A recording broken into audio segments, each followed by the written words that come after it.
Welcome to the Hawks Nest live stream show. My name is Brandon Kane, and I do appreciate you for tuning on in, watching on replay, however you do consume this podcast, as we are still lit in the fiery glow and the afterbirth of a draft that we still find ourselves celebrating in.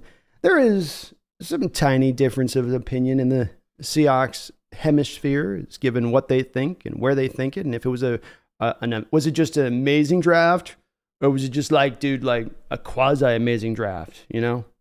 Was it a great draft, or was it the greatest draft? This is this is the type of debate that's going on in the Seahawks fandom right now. As they like to say out there, we call that rich people problems. And we certainly feel very good overall. I think it's few people that feel horrific about this draft. The only folks I think you're going to find are those that are completely keeping themselves up at night, tossing and turning, wondering how it is we're going to stop any running game.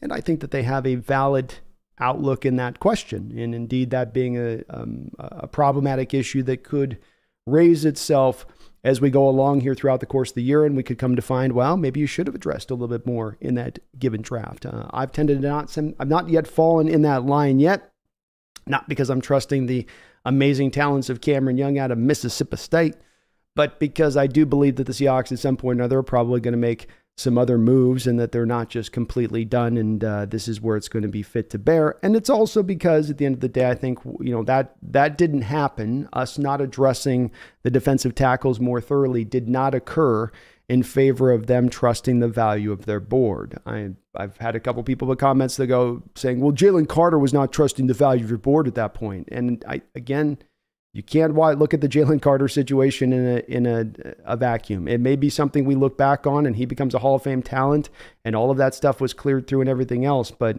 I've read a lot about this draft. I've looked into the Detroit front office, and they've been getting hammered by their fans for not jumping on him as a pick as well. And they've intimated almost ultimately intimating without actually kind of saying it out in the free clear that, we did our background work on this kid. The background work showed out what you and I and all of us have been sort of theorizing may have been the case when it was all said and done. So that did not make it the best value at that point on the board. And there wasn't other defensive tackles throughout this draft, absent maybe saying Keanu Benton, I suppose. And in the early second round, you could steer me over with that argument to see that was where we had the best value at defensive tackle at that point. Steelers don't miss out on a lot of defensive linemen. They're the ones who ended up taking him. He looks solid to me on tape as well. I'm not going to counter any of that. I, in many ways, could very much agree with it. That being said, the trusting of the upside to what Derek Hall could be necessarily, and where the team saw that in him, maybe overrid that a little bit. And maybe there is a reason for that to override that in the player that he does become. Again, we'll see where the total tale of this is told. And I understand there's also a lot of reticence out there from some folks to want to have draft grades right after the draft. And I know that for some, there is the view that it doesn't really derive a lot of value because you have to wait a couple of years down the line. And I do believe that there is actually some value to be played into this. Number one, it's good to know where the heartbeat of a people is right after a draft. Number two, for folks like myself, they come out and look at a certain draft and grade or look at a certain way and kind of ascertain these players into a certain positioning point. It gives you a better read on me in the future. If I come in and I poorly grade this draft and these guys end up going out and really performing and are great, that's definitely a ding to a guy like me trying to make my opinion heard on this, right? And if likewise on the other side of it, I tell you that this was an amazing, great draft, and it turns out that you do get amazing, great players, well, then that's definitely some more that it does add to the to the, whatever you want to call it, to somebody like me that does this. So I do think that there is value from it in that, in making that look at it. I also think that you can understand value without having to look at it 3 years in advance. We can look at a consensus boards. We can understand these guys in a general given plane of where they should go, and understand when you're really reaching and when you're not. The past couple of drafts have not been reaches to me, not with the same kind of reaches that you had been doing prior. And this is all not being done, of course, in the dark, goes right in tandem with John Schneider and what he's told us about their drafting process, in that last year it was about reestablishing value as what should carry the day as opposed to need. and that's where they had gone wrong. So this isn't just me saying this now. This is the general manager himself who's actually proposed this and put that out there in that respective things. And I think it's worth noting, because not only did it bring success last year and in last year's draft, not only has it brought, I believe, success in this year's draft, but it will continue to do so in the future as much as they can kind of stay in that pocket.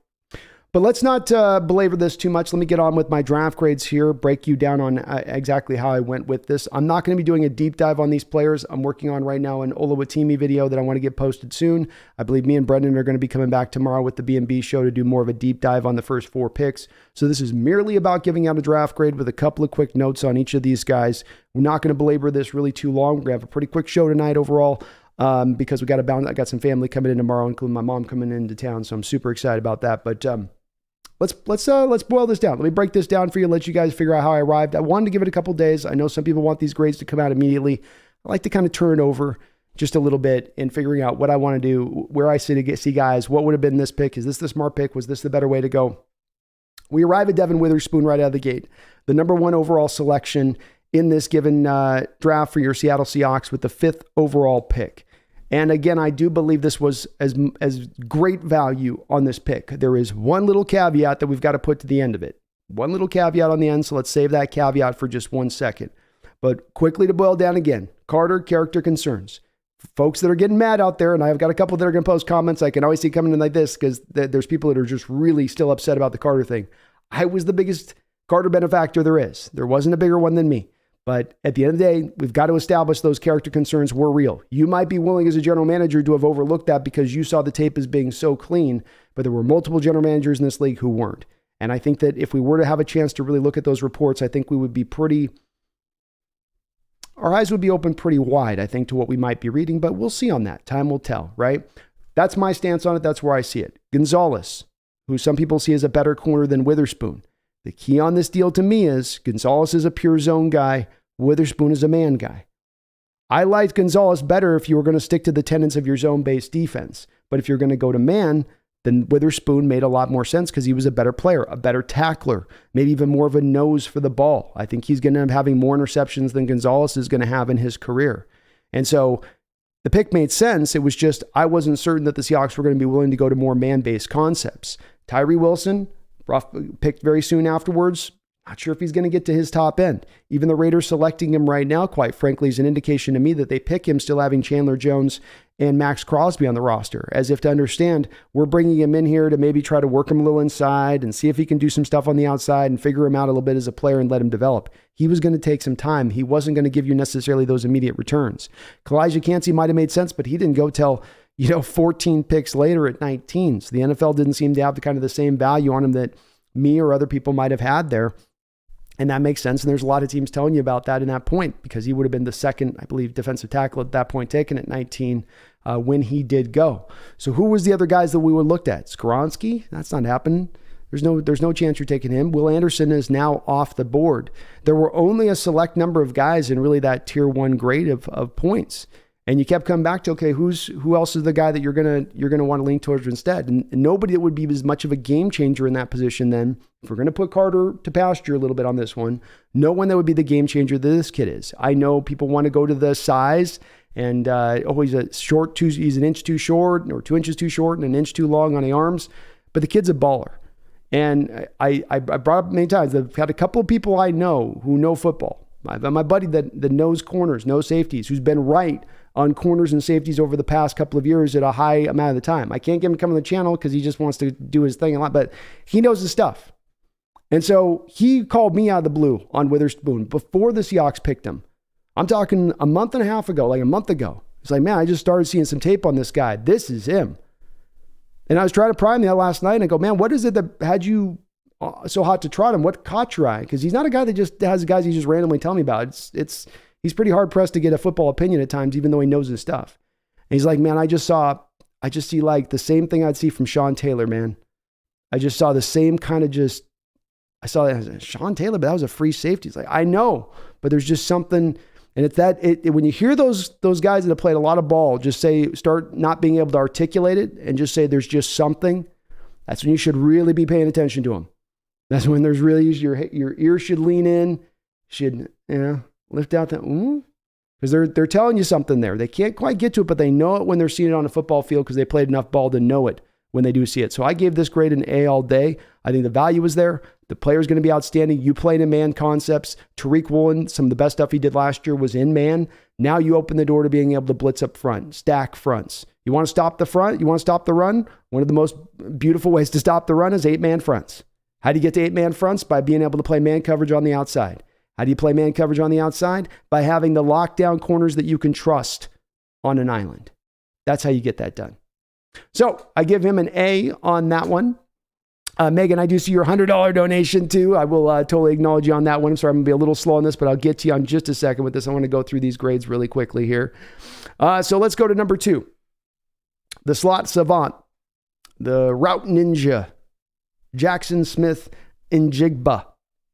Jackson Smith-Njigba is a guy that was not on my radar necessarily for the Hawks, is to be looking at him too closely. I did have him in one of my mocks, right? We had the one mock we ran, I think mock 2 or 3, where we had CJ Stroud getting taken, and then I was going to take Jackson Smith-Njigba on the back end of it as kind of a tandem issue, where you're getting his teammate a bit there.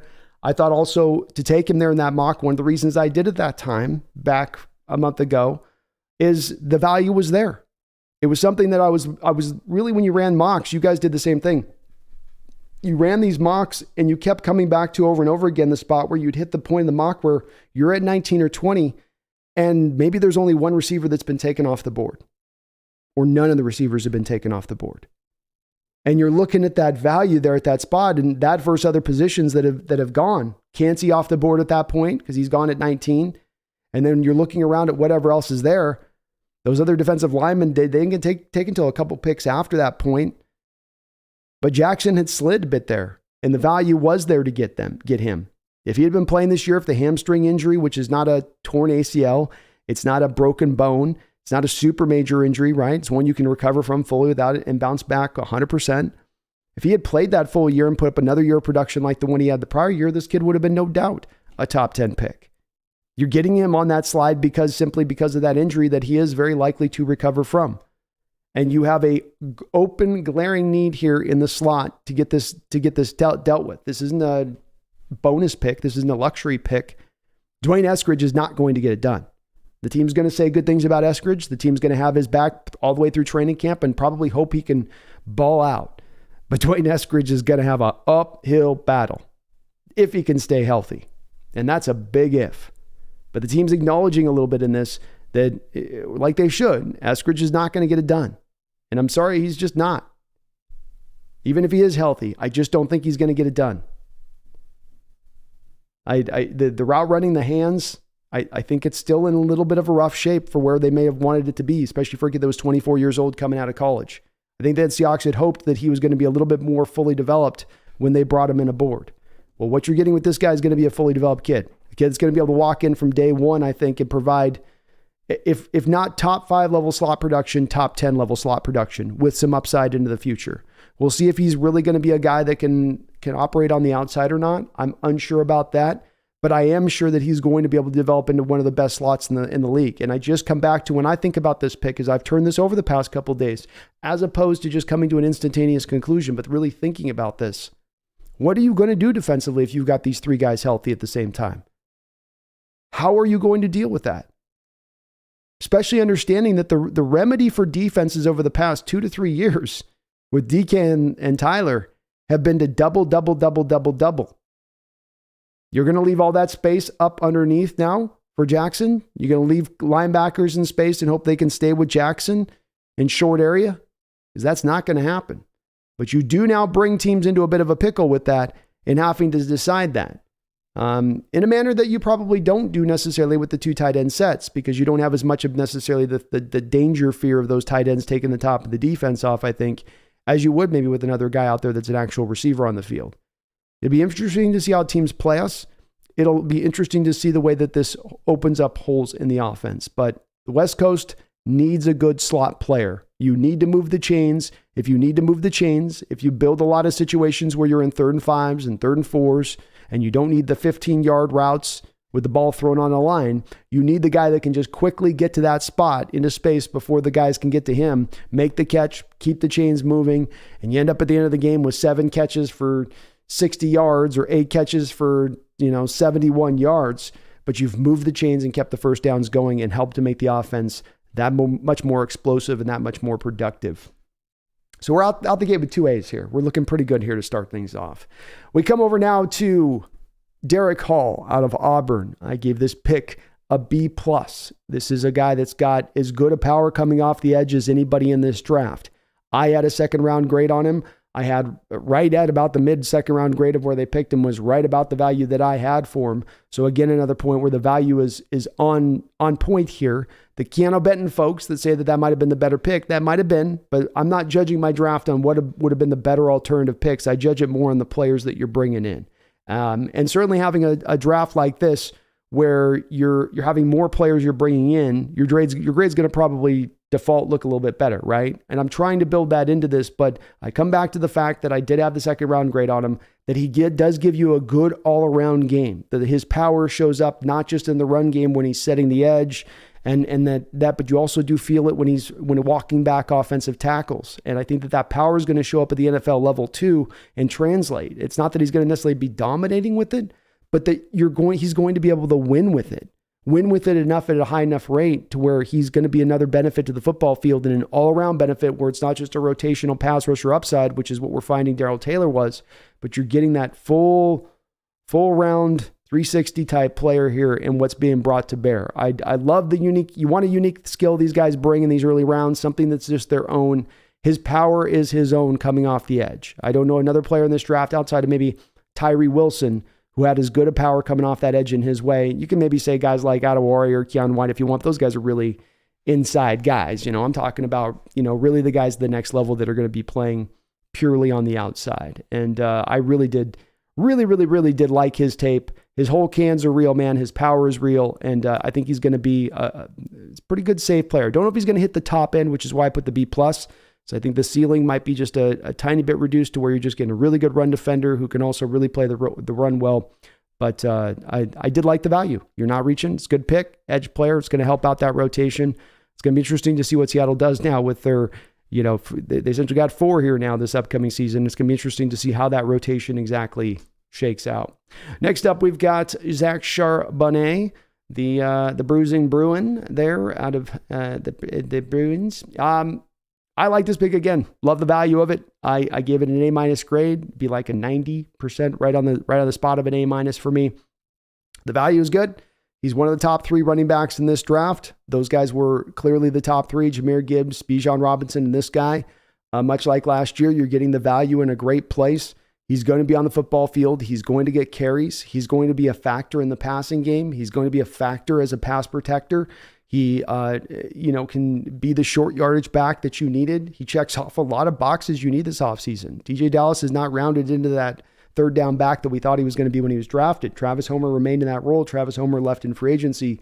You need a guy to fill that role. You need a guy to fill the short yards role. You need a guy to be a good backup for Kenneth Walker so that the talent doesn't drop off the board if he has to go out for a given period of time. And that's not going to occur. This kid's going to get his share of carries. He's going to be worked into the offense. He's going to help to make this offense a little bit better, just like Jackson is in their own manner.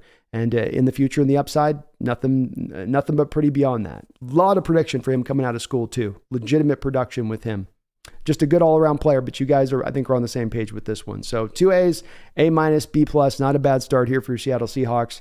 I just look at the value again, though. He dropped that back to that second round point. You're getting a guy like this who you put Charbonnet in the same place I think that you could put a lot of these guys 20 years ago, where if this is 20 years ago, he is a top 20 pick. I guarantee you, probably even a top 15 pick.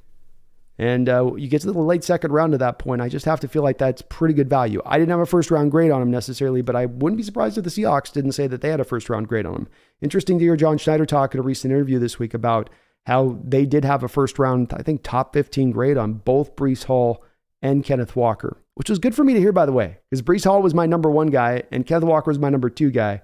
So it was kind of cool to hear John had the same kind of view and outlook on that draft. Next one up is Anthony Bradford. I just dropped a video on Anthony Bradford yesterday, doing a little bit of tape breakdown on him. You like what you're being given here on the raw goods, like I called it yesterday on the video. The power is unique. His ability to move in space from an athletic profile standpoint is certainly unique. You just need to see it a little bit more commonplace on the tape. It just doesn't show out where he looks comfortable enough moving around yet. I think it can be taught. It can be trained. You can't teach 98th percentile athlete. You can't teach 33.5-inch long arms. You can't teach the kind of power he displays at the line of scrimmage. All of these are unique attributes that are going to help him, at the very least, I think, round into being a solid pro. He's also playing right guard, so it's not going up against those three techs that are going to be as twitchy and edgy or twitchy and bendy as sometimes he would have to deal with in college, especially when he got some of those defensive ends like Will Anderson crashing on inside, which could give him some fits at times.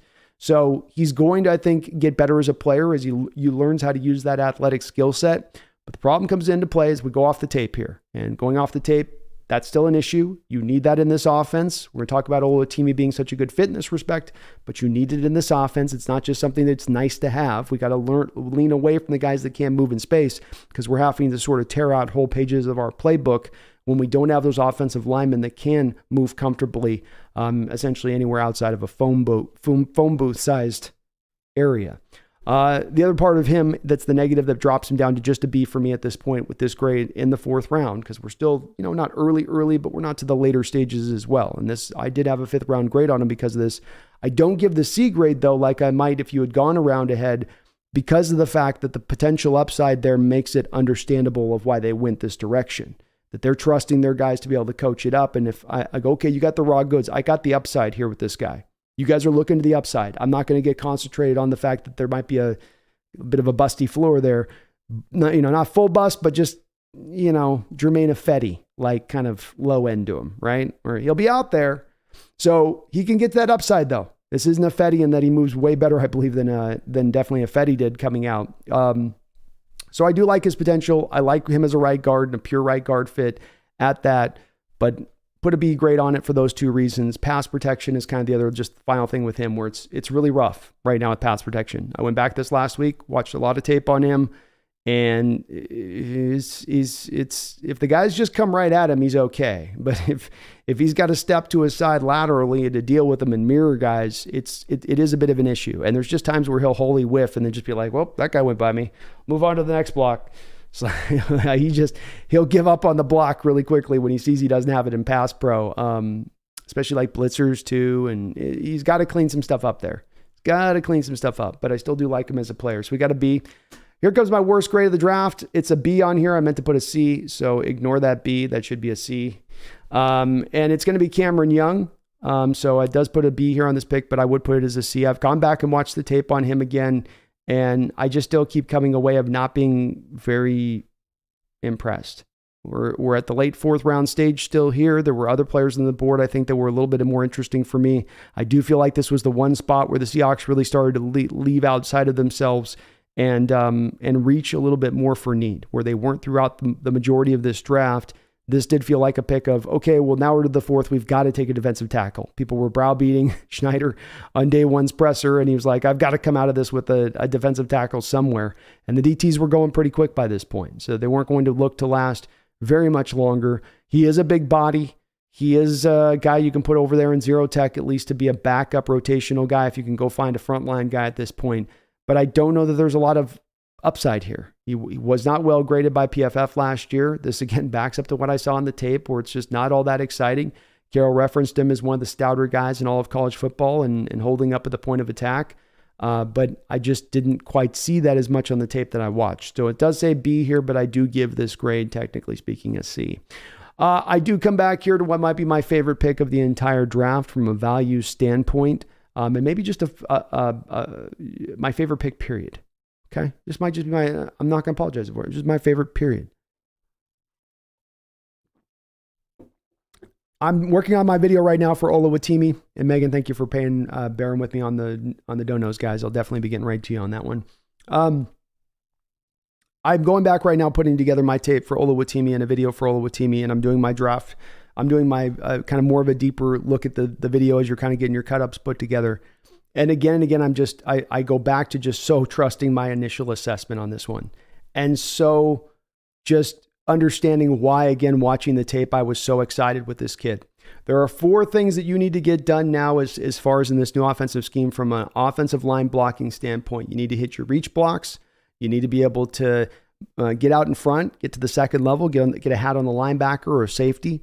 You need to be able to pull back across the formation and pull back out front. And it doesn't matter whether you're a center, a guard, or a tackle, you need to be able to do all these things in this offense if we're going to get everything out of this playbook. If you're not going to have to tear pages out of your playbook like you have recently.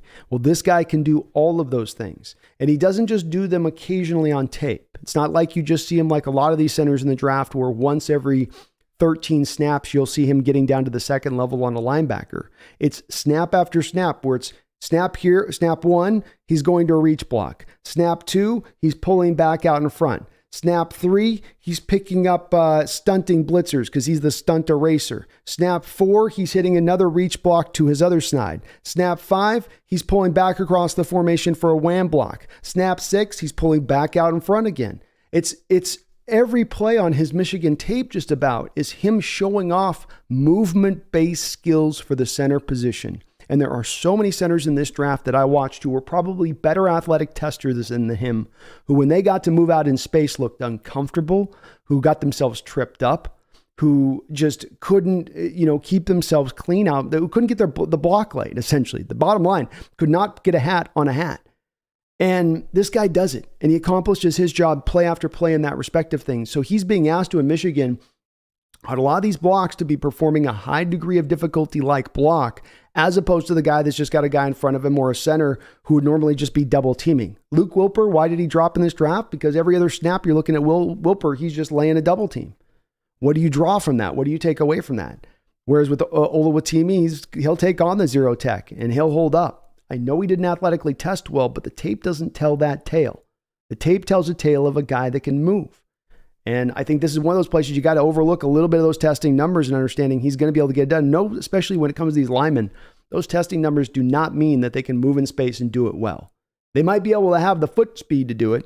They might have the lateral motion to do it, but it doesn't mean that from a technical standpoint, I'd call it a technical gift. From a technical standpoint, they can't go out there and perform it. And he does. He is so smart. Remington Award winner. He's played a ton of college football. He's very seasoned. My bold prediction on this one is that he's going to eventually, very soon into this season, overtake Evan Brown as the starter for the Seahawks and be that center going forward and be a guy probably here for the next few years as that starting center. Just a wonderful pick in the 5th round. I put a 3rd round grade on this guy because I didn't think there was another center in this draft whose tape, I'm not athletic scores, tape, was as good a fit for this offense as what Oluwatimi, I keep telling him Tommy, I got to learn how to pronounce his name right, Oluwatimi showed out on tape.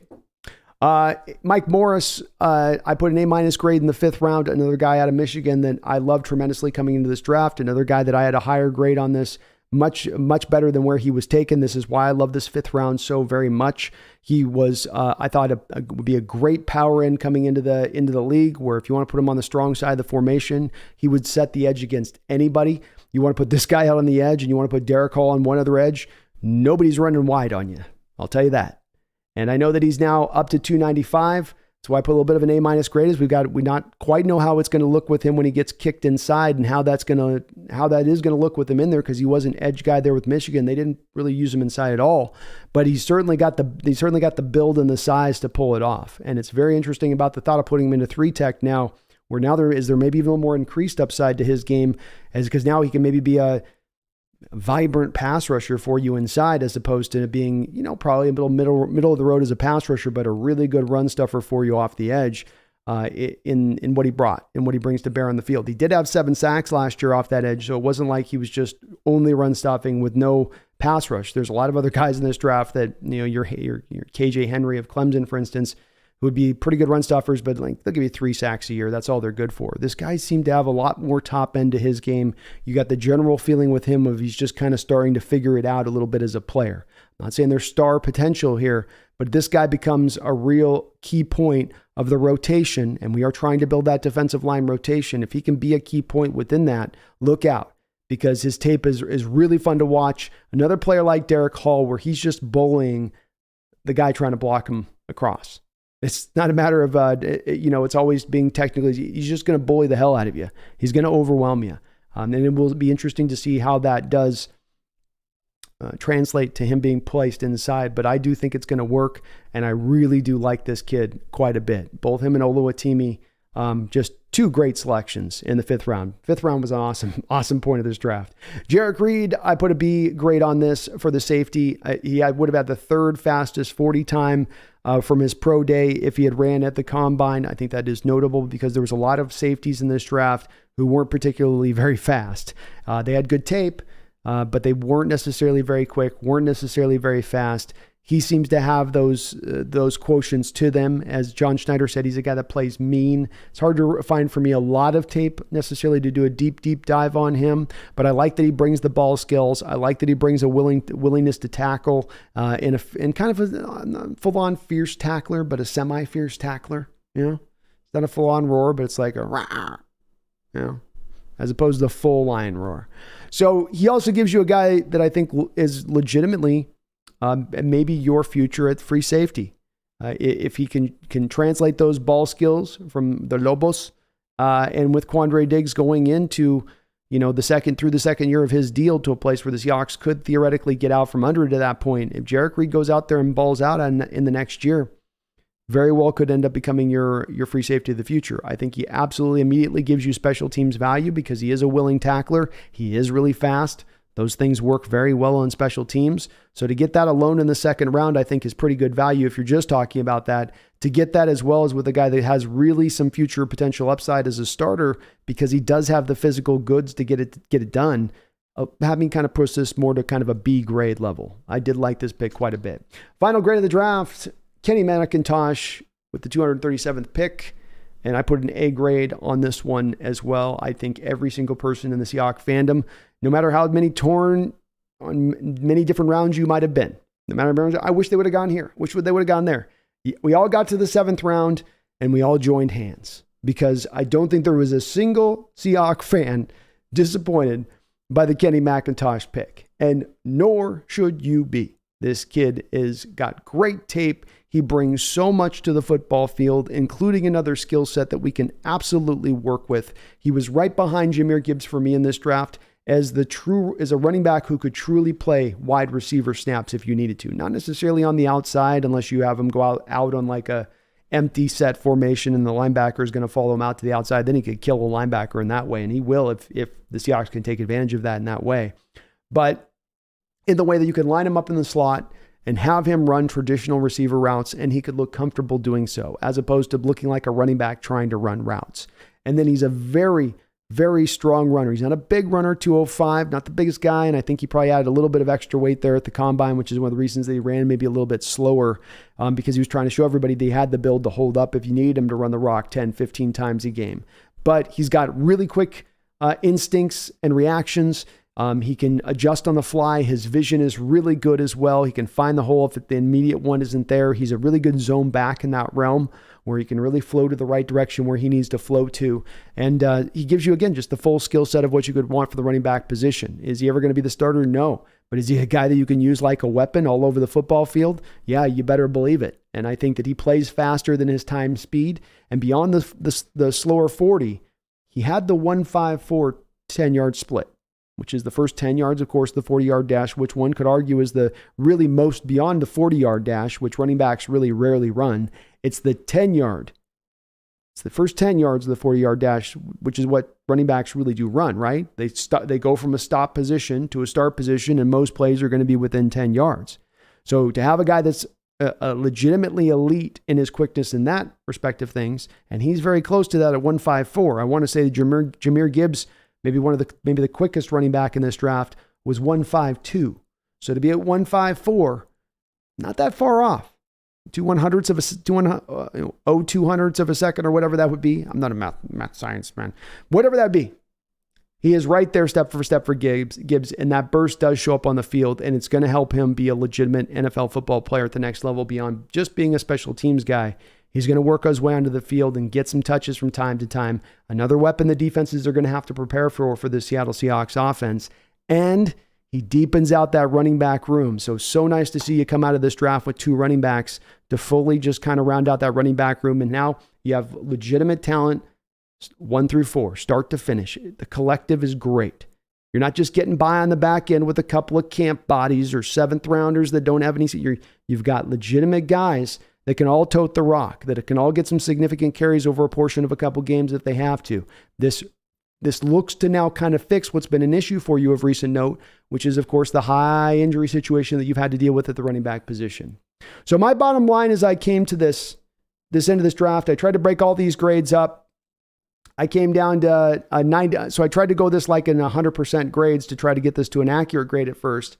And I had a 95 on the first pick, a 93 on the second pick, an 88 on the Derek Hall selection, a 90 grade on Zach Charbonnet, an 83 on Bradford, a 75 on Cameron Young, a 96 on Oluwatimi, my highest grade of the draft there, a 92 on Mike Morris, an 85 for Reed, and a 95 for Kenny McIntosh. So that did come out to be about 89%, but I do think that you've got to weight the top of the draft and how you perform at the top of the draft with a little bit more extra. And because the grades were collectively higher at the top of the draft, I think that then has to push the grade up into an A- place. This isn't science. This is all going to be arbitrary no matter how much we try to find maybe a mathematical formula that we can utilize to make this all kind of make sense. But I do feel pretty firm in landing on that grade and going an A- is very solid. It's strong. You feel great about it. It was a tremendous draft. It's absolutely the type of draft that you can pair with last year's draft and can become a team that eventually gets down the road to becoming elite and Super Bowl worthy and in Super Bowl contention for a good couple of years because you are so thoroughly stacked. The most important part about all these picks, I think, is that you didn't really miss on anybody over these last couple of years of these drafts. There's not one guy that you just, this or really good pick that you had that let's get the most out of this that you got nothing from. You're getting something from all of these guys. They're all going to be contributors to various levels, from those that will be up to star, maybe even superstar level with your Tariq Woolen types, to just your upper level starters.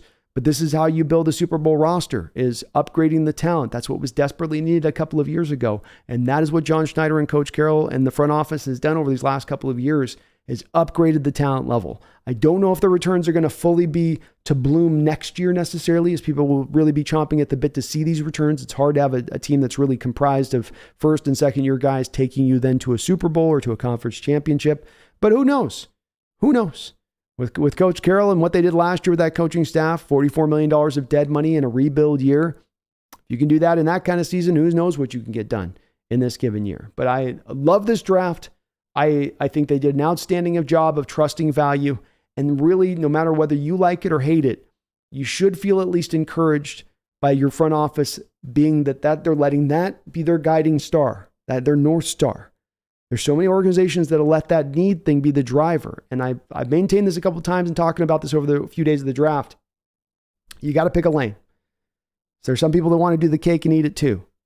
And that sounds all good in theory. That sounds all good on paper. But when the rubber meets the road, when the ammunition's live, you got to pick a road. Do you want to pick for need or do you want to pick for value? And if you decide that you're a value guy, which is a good selection, it's a selection that's going to bear a lot of fruit. It's like that mutual fund. You got to put it in there and give it its time to grow a little bit, as opposed to the quick, easy returns of the needs. The needs are the way of the dark side. It's quicker, faster, more elusive. But the ways of the value are what brings ultimately to me the best team in totality, the most talented team in totality. And that's what you need at the end of the day here, is not fitting to needs. You need the most talented team to go out there and win the game, the best coach team. And I do believe that they are on the road to do that. So do feel great about this draft, Seahawks fan. I wanted to get on record in this. I've been a couple days behind in getting this put up here, but I did want to get this out, that you should feel amazingly about this draft. And even though it's not at the high water mark of last year is going to be looked at as maybe an all-time NFL historical draft. It may be in the annuals of, I need to say that word right. Did I say that word right? Annuals. Yeah, I got it right. It'll be in the annuals, but maybe all time of the best drafts. When we see where these players all finish. What you imagine if Cross and Abraham Lucas can ascend to Pro Bowl status, Woolen's already hitting there, and Kenneth Walker kicks out 8,000 yards in his career.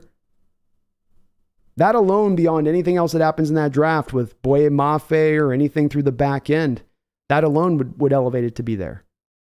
And it's on that kind of it's kind of on that kind of rise last year's draft into getting there. So this one being an A- isn't some great, horrible thing that it doesn't hit that spot, but great draft.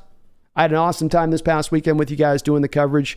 We did 5 straight days of streaming, and we had a lot of new people jump aboard as far as subscribers. Thank you to all of the new folks who have jumped aboard. We're indeed right on the precipice of crossing over 12,000 subscribers. That was the goal through this draft coverage, was to kind of hit that mark, and I love seeing it. It means we're going to turn ourselves right around as we get into June and be well past 12,000, which puts us on pace to get back up to that 15,000 mark that I'm hoping we can hit by the end of the year. And I do believe we're going to hit it this year. So thank you to all you new folks who answered that call, jumped aboard as a subscriber. You guys hit the like button. Appreciate you guys for doing all that stuff. It has helped out. It did help out over these last couple of days, and I just had a tremendous time with you guys covering the draft and all of the twists and turns it took. And it's so nice when you got 10 picks. It's so nice when your team's picking smartly in covering this type of stuff. Much easier than when you're taking LJ Collier at the end of the first round after 17 edges have already been taken in the first round. Let me get over here to the chat. First things first, let me acknowledge Megan Gock-Roger. Thank you for the $100 donation, starting us off tremendously tonight. I really do appreciate it. Sorry, I wanted to get through my initial little spiel there on the on my draft grade, but thank you so much for the $100 donation. Very, very kind of you on that aspect of things. And I hope you're doing well out there tonight. She says, happy May 4th to all. I have not slept well since the draft due to the mighty Kraken making the second round of the playoffs. Still waiting for you to say what you promised. And we do have to talk about the Cards. But here's 100 reasons to consider it. Well, thank you, Megan, for the $100 donation. And we're going to have the negotiations on the promise, because I feel like the promise was in regards to something else. We seem to have a little bit of a differing view here on the promise. And that may be a Dave Craig picture over my right shoulder, by the way, Megan. I can neither confirm nor deny that might be over my right shoulder. Love you, Megan. And yeah, you might eventually find bribery. Bribery gets the job done, maybe. But I'm maintaining against the storm right now. Against the Megan storm, I'm standing strong on this Craig Zorn situation. I do believe Carter had to be drafted. That was the deal. Thank you, Megan, though, for the $100 donation. And I hope you're doing well tonight. Congratulations to the Kraken. How about the Kraken, man? Tearing it up. Are they going to shock the NHL? Are they going to completely just blow the NFL or the NHL out of the water, going out there and taking a championship right from the jump? Pretty amazing. Pretty amazing. It's good to see, though, Megan. I know you're all in. You got the Kraken logo worked out there. I love it. Let's go. George Samuel, how's it going, man? Ryan Ostison, you mad, bro? Paul Third, hello. Think we can agree it's even better than last year's draft? I think last year's draft for me, Paul, was a historic one, and I think was even better than this year's draft. You know, you got Abraham Lucas, who I had a first round grade on in the third round. Kobe Bryant was solid. Tariq Woolen in the fifth, pulling him out as you did. I mean, hell, getting Derek Young in the seventh. It maybe eventually gets out to that spot, but I liked a little bit of last year's, I felt like last year was just the perfect value versus hitting need spot at times, and that they were just a smidge better. But it's just, I think last year is going to be looked at as kind of historic a little bit, maybe. Jason McGear says, what another awesome draft. John killed it second year in a row. No doubt about it, he did. No doubt about it, he did. George James says 11,900 subscribers. Let's get to 12K. Let's get to 12K. We are just down inside 100 here to get to 12. Feels good. Big Country, how you doing, man? It's good to see you. Swedish Fish, after a few days of digesting these picks, the one word to summarize how I feel is excited. That's a good way of putting it, man. And I think a lot of people had the same exact feeling that they walked away from in this draft, where immediately there was a little bit of a,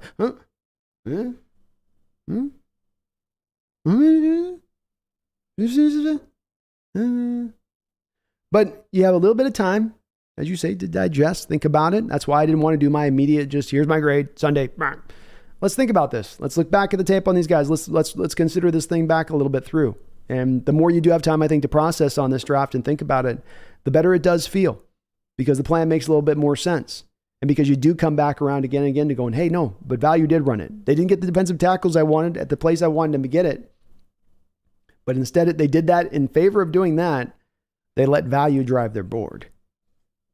And that makes it completely acceptable at that point. Not only acceptable, but understandable.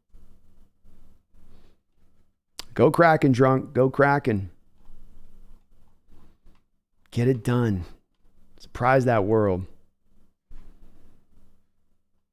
Oh, Megan, you had another thing you posted there in the comments, and we had a bunch of comments, and it pushed it down. Put that through if you could again. I might have missed your comment in there. Let me catch up on the donos. I'm behind. Sorry, folks. Rain in the Cut, thank you for a $5 donation. I do appreciate you. He says, Reek and Spoon will be a no-fly zone. Can't wait for the season. Go Hawks. Well, folks, you're not going to see anything like it, or you haven't seen anything like it in given history if they're going to run it like I think they're going to run it. And I'm not saying they do away with zone, but you're going to see a lot of, I think, man-based concepts on the outside. And Seahawks fans are going to love seeing it because it's going to be very suffocating at times to offenses where there's nowhere for quarterbacks to throw to. I think they're going to bring a little bit more pressure. They may not bring full blitzes, but they'll at least bring more stack fronts to make quarterbacks uncomfortable, let's say. And if they're willing to go that route with it, you indeed could see a no-fly zone, and you can see a lot of interceptions because there's not really going to be any place to run or hide in this defense at that point. It's not like the old defense where you had the soft zones, and if just a quarterback was willing to be patient and take check downs and 4-yard tight end in-cutting routes off the snap, they could just bleed you to death. Not anymore. Now you'd be tightening things down a little bit more further and really, really squeezing down those clamps. And I'd love to see him do it. It just for the fact we get kind of a different defense and a different styling on the outside. That alone will be fun. Say nothing of the fact that it'll also be potentially dominant. That makes it doubly fun. But thank you, Rand in the Cut. Appreciate you. Taylor Ross with a $2 donation. Taylor says, have you seen Detroit Gibbs tape? Mini Marshawn?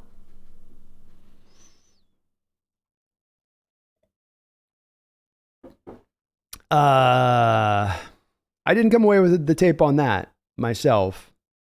I mean, I liked Gibbs. I did like Gibbs. I don't know if I would, and I'm not a guy that's like, hammering. I'm not a guy that's going to hammer the lines on picking him a little bit early. I did think he was a first round guy in this draft. My mock had him going in the first round. So I saw that as being a real reality that made a lot of sense. That wasn't, but he was a guy to me, Taylor, that when I watched his tape, it was his acceleration that was the number one thing that stood out to me more than him running like Marshawn. He definitely runs hard, but he was to me like Chris Johnson at 4.3 rather than Chris Johnson at 4.2. And Chris Johnson was insanely fast. So it's okay. Being a 4.3 is okay. Like you still are going to be a very good pro at that point, at that speed, but he was to more of the speed guy to me. He's probably on game day missing 25, 30 pounds on Marshawn. He's not going to be able to push guys or drive the pile at the next level. He's going to have to get it done with his speed, running away from guys. But he does run strong for his size. I'll give you that. He's definitely a hard guy to bring down the open field. He doesn't just, some of those smaller, lighter guys that are fast are easy to bring down with just simply an arm tackle. I wouldn't say that that's the case with Jahmyr Gibbs, but he's, I think he's like, he looks like 190 on game day. He's a little undersized. Like him though. Good player. And I didn't hate the pick on the Lions. The Real Cheese, thank you for the $5 donation. I do appreciate it as well. He says, I would have loved pairing Darnell with Colby. Him falling so far was kind of sobering. I don't know why he fell though. Injury. I did do a little bit of digging on this one, because I was like you, Real Cheese, wondering why Darnell fell so far and how so many NFL teams could see it happening. And one thing you can take away from that is that when teams are having a guy that is falling that far, it does tend to be something that there must be something pretty uniform in what they're seeing and all of their individual evaluations of the player to make them come to that succinct final conclusion. And what I'm hearing about Darnell is it's indeed potentially like a ticking time bomb thing going on with his knee. And that the medical evaluations did not like the knee, did not like where the knee was going. I don't know if that means that there's a ACL that's just getting ready to explode or what it might be, but NFL teams are very, very, I think, hesitant with that because of that. And that makes sense. I don't want to take that risk myself with those knees. I don't like knees. I don't like guys that I'm already grabbing that have knee problems, because I just think you got a chance that it's going to get that much more of a chance to me it gets re-injured. Like, you drafted Paul Richardson, and didn't Paul Richardson end up either breaking his leg again and tearing his ACL again after he tore his ACL in college? I don't know. I'm probably wrong on this. I'm not a doctor, but I just prefer to, if I'm going to draft guys, get the guys the clean medical evaluations coming out. And if a guy's got something like that, we're gonna have to clean up for a year, and I don't know. That makes me more understand. Like, I don't know if I want to wait on that and hope it bounces back where everything's fine. That said, I mean, didn't seem to impair him very much on the combine. Seemed to do okay out there. But who was it? I forget who got him. Whoever got him, though, is potentially definitely got themselves a hell of a steal there in him as a player. He might end up just being the best tight end this whole draft. Thank you guys so much for these donos. The Real Cheese, thank you for a $5 donation. Says, I would have loved pairing. Oh, sorry, Real Cheese. I just read that one. Sam Fisher, thank you for the $5 dono. Says, I see you finally came around to that A- after the original B+ I see. Can't watch live. We'll watch it work. Well, thank you, Sam. Appreciate you, man. And yep, it's why I will tend to, something that's going to be a bit different about me on this, as I've thought about this a little bit, is that I think my little enclave here is in the Seahawk YouTube universe. My little spot to be in, I feel like, and the place that I want to operate off of, is rather than being fast with stuff, which I know is what gets you the clicks and gets the, but I'd like to have a little bit more time at times to think stuff through and really contemplate stuff and really think about because you got the emotionality of the day. It's 5 days. You would streaming for 5 days, been streaming for 3 days, 9, you're toast, it's like, let your time have a chance to let the brain kind of process through, look back at the draft, consider things, kind of turn it over a bit. Because to me, that's when you come to really the best ultimate conclusion if you give it some thought, which I know goes against a little bit what we're supposed to be doing on YouTube, where I'm supposed to be just pumping the stuff out. But I come back to the value of the draft on this, man. And I do come back to really the only pick that I truly didn't, I didn't even hate it, just wasn't really on board with, was the Cameron Young pick. And that's all the way into the depths of the 4th round at that point, while loving so many of the other picks. Can't let that one thing be the deal that is an anchor to pull everything else down. That just doesn't make any sense for a late 4th round pick. And coming back, McIntosh 7th round, the 5th round that they had, Oluwatimi, I'm going back and watching this tape, folks. It's just, I know I keep being effusive in my praise, but there's a reason this kid won the Remington Award. There's a reason he did it. It's not just reputation or whatever else. It's like the tape is that good. But yeah, I came around, Sam. I came around. Took a couple days, thought about it, got some good sleep. By the end there, I was seeing apparitions nearly by day 3. I think I did a show with Brendan on Sunday. I barely remember it. But yeah, starting to come around a bit. Starting to come around. A-, I feel good about putting that as a final grade. Thank you, though, man, for the $5 dono. Barry with a $10 donation. Barry, you're awesome, man. It's good to see you in the chat. Thank you so much for that donation. He says, OTAs begin in less than 3 weeks. Less than 3 months until training camp. Holy catfish. Holy catfish is right. It's going to go quick. You guys know how summers go up here in the Pacific Northwest. We got those long winters with the wind and the wet and the cold. And it seems to last forever. You seem to wonder if summer's ever going to come, and then summer comes. It's here. Yay. And then you blink and summer's over and it's training camp. You know it will be so, Barry. You know it will be so. But I'm stoked. It's going to be fun to watch these guys come in immediately, the rookies, and see how they take to things. Hear kind of some of the reports we're hearing from. It's going to be interesting to hear about what we're hearing about from the UDFA guys. Got some receivers coming in that respective things, especially, that have me very, very interested. And so it's going to come quick, folks. May we'll shoot right on past, and we'll be looking right down the barrel of training camp here in no time, man. It's football's a 365 thing now, Barry. 365. The NFL has spaced everything out just perfectly spaced. We're kind of going into the quiet period here for the next probably month and a half, but that is the only quiet period in the NFL. Otherwise, it's 100 miles an hour all the time. Barry, thank you, though, for that $10 dono, man. I do appreciate you. Megan, coming in with another $20 donation. My goodness, Megan. Thank you for the $120 donos tonight. You're so kind. My lady from Danenda. I hope you're doing well out there. She says, I am not joking, B. It's very easy as I'm exhausted. You want the unopened set of Largent cards, which includes a shirtless Jim Zorn card? You say what you promised, or I keep them. This offer ends when this stream does. It's a lot of pressure, Megan. It's a lot of pressure for one stream to make that decision. And I did just hang up the Dave Craig's autographed 10x7, but I do want that card set. I don't know, folks. Do I throw Craig to the gutter? Do I toss old Mudbone into the ground? Do I fully embrace the Jim Zorn? Does Megan convert me with the original card set with the original Largent card? I don't know. She's hitting my vulnerable spots here, folks. You're gonna have to keep me off the ledge on this one. I'm gonna have to maybe fully buy in now to the Zorn ways of things. I might have to become a Zorn man here by the end of the stream. Well, somebody can talk some sense into me. It's not fair, Megan. You're going after that, my Largent vulnerability, my Largent underbelly. I don't leave it exposed. Thank you, Megan, though, for the $20 donation. I'll let you know. I'll let you know on the stream. We're just getting warmed up here.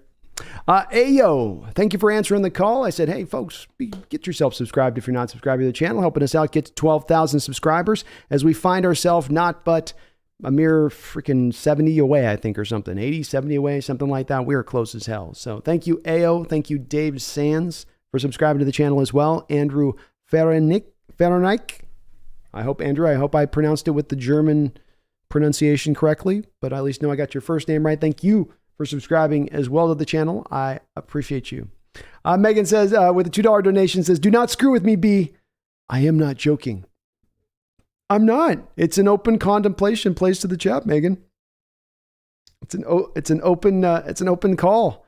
I got to call my people for understanding what the general, position is of the people. I am a man of the people, Megan. When the people speak, I got to listen to on this one, So they're maybe gonna have to make the call on this one. Do I fully buy into Zorn and say that he is ultimately all time the better quarterback for the Seattle Seahawks than Dave Craig, despite the statistical imperative that tells me otherwise? For the Largent card set, it's tough, Megan. It's tough. Daniel Barry, what's up, man? It's good to see you, 360. Cansey or Jackson? Who are you taking if both were available? I love Jackson, but I'm picking Cansey. I would have gone with Cansey, 360 inspiration. I had him as the second best defensive tackle in this draft on my big board. Getting that at 20 would have been tremendous value, equally as good value as getting Jackson Smith and Jigba, in my opinion. Kevin Dilley, Jalen Carter was apparently hard to work with, and the Georgia coaches apparently didn't like working with him. This information is coming out, Kevin. This is a little bit of the thing that I would like to kind of wonder for those folks, and you're not in this camp, I'm sure, Kevin, but I know that there's those folks in there that say, John should have taken the risk on Jalen Carter. John should have just ignored those reports, took a look at the tape, saw it as this big need for the team, and then just made the leap of faith that Jalen Carter was going to be okay and fine. And my only question to folks who might take that stance is this. What point are you out? At what point do those character reports that you read, that they're so thick, that they're so thorough, that it's coming from every different direction? It's the scene in Evan Almighty, right? He's driving in the car. And he's saying, please, God, give me a sign. Let me know what way I need to go. And there's a big warnings thing up in front of him. He's like, I just can't see this, what the sign could be. And then comes another warning deal. And then there's a human person on the side saying, don't drive any further. Stop going any further. He's like, God, just, send me a sign. Just tell me something. And he's not looking at any of these signs the whole way. And then he ends up crashing his car. And it's like, what would be the sign for Carter? What would have been for you? Because look, I'm as in as anybody is, but I can't lie. We heard enough smoke coming out of this before we got to the process to have multiple general managers pass him over to hear Detroit intimate a little bit about the fact that they had worries about his concern, and the background checks didn't follow up. And yeah, you are hearing this as well now after the draft, where we're hearing about he wasn't easy to work with the coaches. He wasn't teachable. He was a bit of a pain in that respect. So you open up this binder and you've got, I'm not saying it's this way with this guy, but what if it was this way? You open the binder up and it says, here's Jalen Carter. Here's your background check from your PIs and your sources and your contacts at Georgia. He is hard to coach, sometimes uncoachable, doesn't love football, not a hard worker, maybe has some drinking problems off the field, likes to race cars, has been multiple ticketed, doesn't show up to on time on meetings. When does that become so deep a point where you go, look, the light's not just going to magically turn on the second he becomes a pro from this? You've got to work to become a pro. You got to work to get into that habit of being that way. It doesn't just flip. And I support the decision of Schneider to pass for that reason, because that report had to be, I think, pretty succinct in what it was telling him.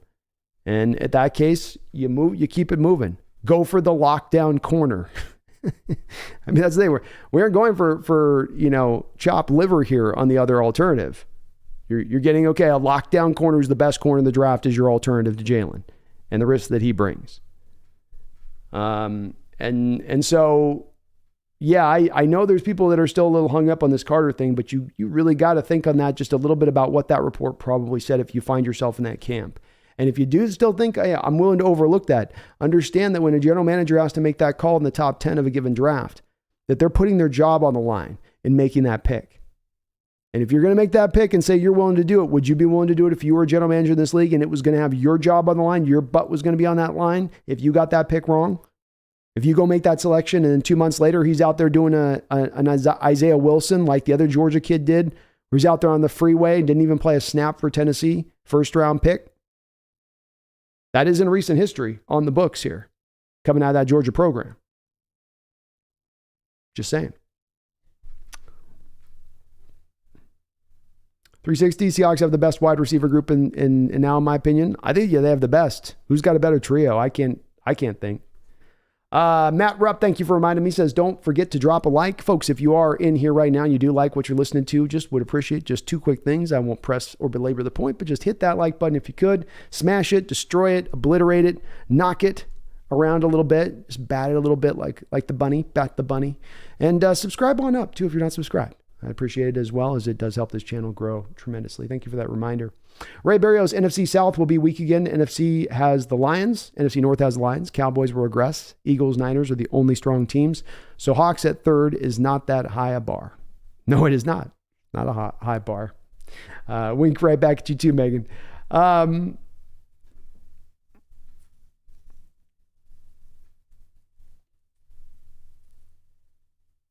Herbicide, Jonah Tavai is a fun player in UDFA.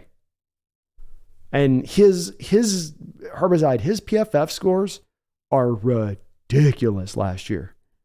They really like Jonah Tavai on the test scores. And he had a lot of snaps, so it wasn't like small sample size data. They had a lot to go off of, but that UDFA defensive tackle the Hawks got, he might be a player. Actually, it says Tavai was ranked 187th by PFF, 187 players higher than Cameron Young. Yeah. Cameron did not grade out well by PFF last year. That is to be true. That is to be true. Hung Woo, thank you for the $5 donation. Hung Woo Lee says, if we can run the ball better with K9 and Zach Charbonnet and stay on the field with JSN on third down, opposing teams can't run as much on us. P.S. Russ jinxed Colorado. You know he did. You throw fake fandom over something, you're jinxing a franchise. We've talked about this with the jersey luck stuff, and you can't fool the universe. You can't. Universe can spot that stuff out and it will punish you for it. As far as moving the chains, you're 100% on the point with this, Hung Woo. The best defense is a great offense. Isn't that something like how the saying goes? And when you do have an offense that's going to be efficient, that's going to score a lot of points, At the very least, it's going to be able to stay stride for stride with any defense that's giving with any offense that's giving your defense issues. Say nothing of what happens when you get out in front. What happens if you can get a 14, 17 point lead, get over the top on teams, and now they're playing from behind the whole rest of the game. And if you have a team that's playing from behind, especially a team in the second half playing from behind, you have a team there that now has to a lot of times do away with that passing attack, do away with the rushing attack, just to simply throw the ball predominantly. And you turn them into that one-dimensional team to where they can't even attack that weakness that you may then have on your team. And something we saw from the team last year and how they played was that there were a lot of games that they did get up on teams where they were able to come out the gate and have be offensively effective, including, I believe, that last, Niner game where you had the lead of the half. I feel, if I remember correctly, on the back of the offense playing pretty good in that first half and what they were able to do. So I like the strategy here with where they're going with it, Hungwoo, and it absolutely can work. Especially if you can maybe then turn your defense up a little bit. If you can acknowledge within your defense that, okay, it's not going to be the best defense. It's not going to be the best defense in stopping the run, but we got the lockdown corners on the outside. We got some playmakers on this defense, some ball hawks on this defense, some guys with just a nose for the ball on this defense. So why don't we play with a little bit more, wild freedom, a little bit more, pressure-based looks? And try to see if we can manufacture some stuff at that point defensively. Not the worst way to go. I'd be in favor of it. I'm supportive of it. I love it, Hungwoo. Megan Gotch Roger with a $2 donation says, I told you so about Carter 2B. You did. Though I did say, Megan, on this that I was pretty succinct with this. I said if Schneider passed on the day, I've been true to my word. If he passed on him, I was going to trust in it being that report, and that my assessment and my look on Jalen Carter was the whole time, that I don't have the background stuff. I know what I know and I know what I don't know. I can look at game tape. John Schneider can look at game tape. We might come to two different assessments about what we're actually seeing on the field, but we're all both operating from the same game tape that we're watching. In regards to Carter, it's not the same case. I didn't have that same background stuff to operate from, but you were right that they did pass on him, that it was too big of a risk for them, that they weren't willing to go down that line. 100% correct there. And I think we'll see where it ends up lying as far as how this ends up bearing out. It's going to be very interesting to track how he does in Philadelphia. He couldn't have be provided with a better situation, could Jalen Carter, with all of his teammates from Georgia surrounding him, with a team that's not going to ask him to do a whole lot out the jump. He's in the perfect ideal situation to go out there and be successful, and we will see.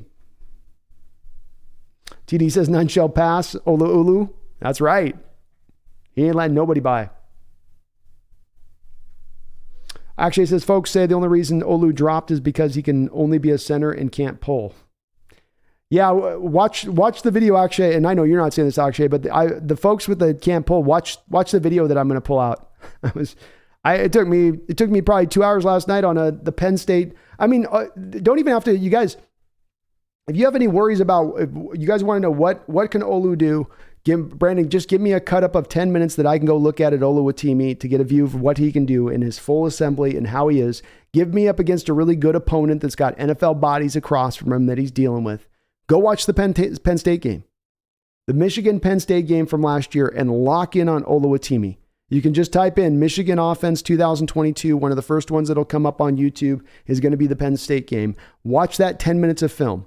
If you're not hyped up about Oluwatimi, if you're not sure about Oluwatimi, just give yourself that first 10 minutes of view time and watching that tape. And if you don't walk away from that, again, looking at it through the lens of, hey, this is a guy we need to do schematically do these things. He's pulling all over the place on that tape. All over the place on that tape. But I do think Akshay, the reason he did drop was the perceived athletic limitations that exist in his game that I would question whether or not they really do exist in his game. Yes, he didn't test athletically great. Some guys aren't great testers, Some guys are growers, not showers. That's the way it is. Kevin says Olu is the best center in this draft, in my opinion. If you put it through I would be on board with you, Kevin, if we talk about it being about pure schematic fit too. Because you brought in John Michael Schmitz, who might have been your best overall center in the draft, but wouldn't have been necessarily the best pure fit as far as the mobility stuff, moving in space, the requirements, on this line. You could sign me up with that.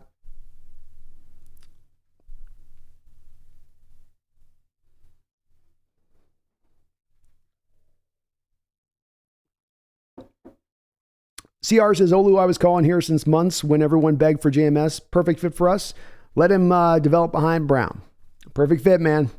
And I think he's going to push Brown, CR, really quick with how much he's played at the college level. I don't think it's going to take him a long period of time to be ready to kind of go. D-Boy, what's up, man? It's good to see you in here. This is no love from the chat. Well, at least everyone don't forget to hit the sub like. It's free. Thank you for reminding me of them on that, D-Boy. Please do hit that like button.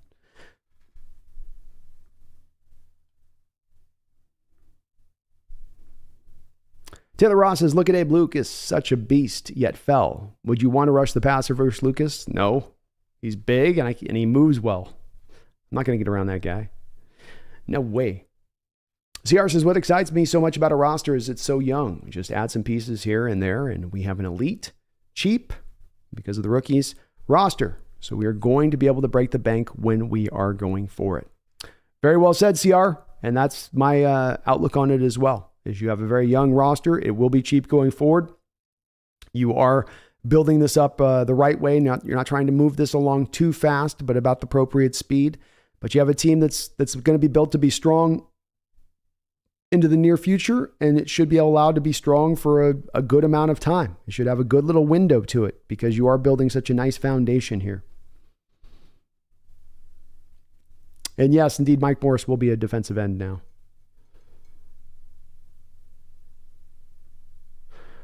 Can't remember a guy that they got off the edge in college that they moved inside. I'm trying to think if there's one guy they've done. D-Boy says that's what I'm talking about. There's the love. What's up, everyone? Hope everything's good on your side tonight. I'm doing great, D-Boy. I had a great draft. You guys, we hit the marks we were hoping to hit, so I appreciate all those folks that did jump aboard. I couldn't be more tickled here with what we've been able to pull off this offseason. So working on my next Olo with Teamy video, and I'm having a ball right now. Channel's just been great. In utero hurt looks like a guy you don't want to piss off. I would guess so. Yeah, I wouldn't want him chewing my butt out. That's for sure.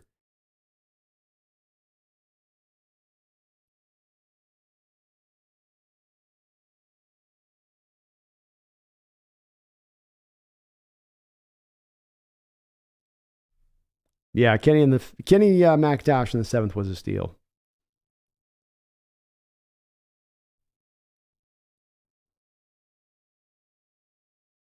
James Valvis, if the Seahawks didn't have Richardson and Cansey stolen from them one pick prior each time, this would have been the best draft in team history. Even better than 2012. Very well could have been. It's well said, James. Well said. We did get snaked of Cansey, I think. That's for sure. Kind of did of Richardson too.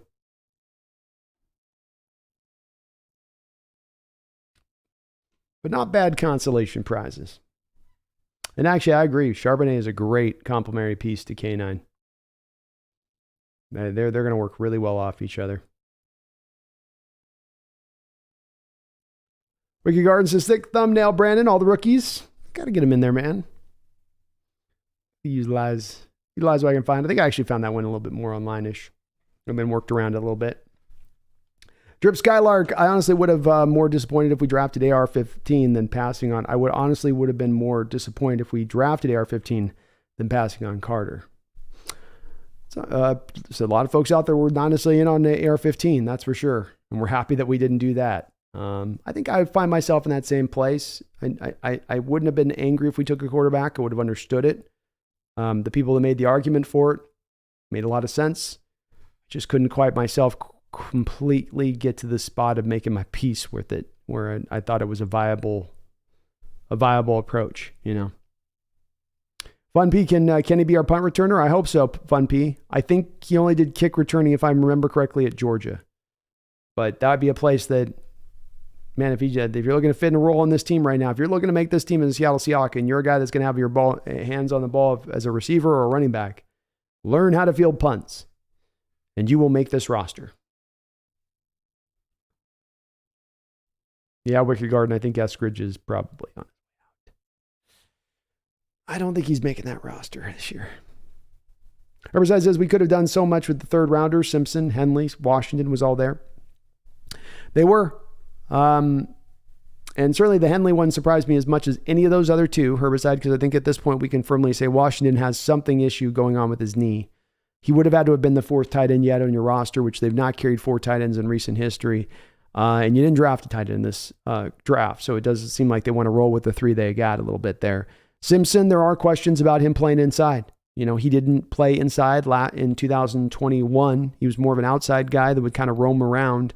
Then you had him starting to do middle linebacker stuff last year, and he didn't look very comfortable doing it. He's got the build and the speed and all that from a physical standpoint to get it done, but you're not certain necessarily he's going to get there. The Henley one, though, they met with him. They liked him, obviously. He's a fit for what they want to do.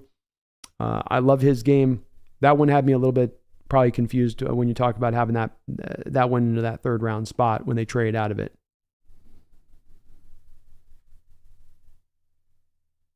Actually, it says, I think Fant may be traded for a 4th. He might. The thing is, you don't have another tight end currently on the roster that you'd have to go find. But here's the thing with that is that they may just commit to carrying one more receiver and just do away with the 3 tight end sets at that point. Would be possible. And you do need to clear some space. Raj Ho says, is it possible that Charbonnet starts over K9 since he's a better pass blocker? Indeed, Coach Carroll said it was going to be a competition out there. No, I think K9 ends up being the guy that's your starter. And I think Charbonnet slides into being your 3rd down back, Raj. But I do think that when it comes down to their snap counts and carries and all of that at the end of the day, there's not one guy I think that's going to be getting significantly more touches over the other. And I do believe that Charbonnet is going to be more of a factor as a pass catcher than Kenneth Walker is going to be. So there's a little bit of an offset there, just a little bit.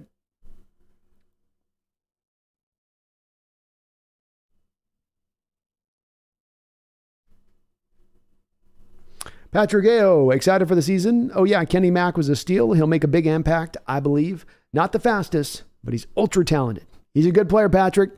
He got a lot of carries, a lot of touches for that Georgia offense. I think 3rd most catches out of the backfield, 2nd most catches out of the backfield in all of college football last year, if I'm not mistaken. You can use him all over the place. You can have him be your fly sweep guy. I mean, we've needed the guy that could be the fly sweep bubble screen guy. And while I do like Jackson Smith and Jigba, I don't think he's as lethal in the bubble screen fly sweep element of things. You could bring this guy out and line him out as a slot and then have him be that guy, and he could probably be pretty deadly for it. And he does have that 1.54 10-yard split, so he is at least quick. D-Boy says, Brandon, did some video highlights and some numbers research on our draft picks, and I liked what I've seen. I do think we could have did better, but I changed our grade from D+ to B. I'm okay with it now. You've come around, D-Boy. Well, like others on this one, I think it does start to grow on you a little bit this draft, the more you think about it a little bit. But I upgraded mine a little bit as well. I moved my grade up just a bit from where I was standing on it too, after I had a little bit more time to think about it and go back, watch a little bit more tape, kind of just turn it over. It's the best way to go, D-Boy. Snap decisions are not always the best. Sometimes they are, but not always. Daniel 1, what's up with Tyreek Smith? We'll see with Tyreek Smith, Daniel. He's had out all last year for an injury. He's a guy at the back end of this rotation right now as a possibility on this roster. He is on the outside looking in, and he better come in and have an amazing camp if he's going to hope to make a spot here. You've got competition back in a place of being king now because you have built up a talented roster across the board. Nobody's just going to be allotted a spot or allotted a roster spot. You're going to have to go out there and earn it. And right now, you're 4 deep on guys that are going to make the team. Then you've got him and probably Alton Robinson are the main 2 guys fighting out for maybe that 5th defensive end spot. And so it just depends on where he is from a health standpoint, Daniel. Depends on if he's taken a step forward as a player. We'll see. He'll be in the mix.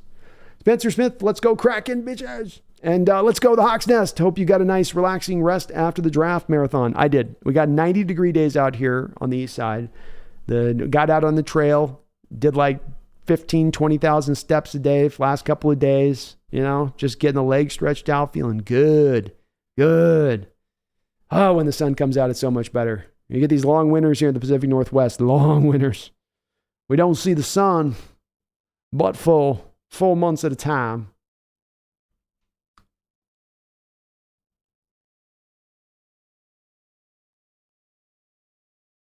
D-Boy says, do I ask if I think we should have drafted a quarterback?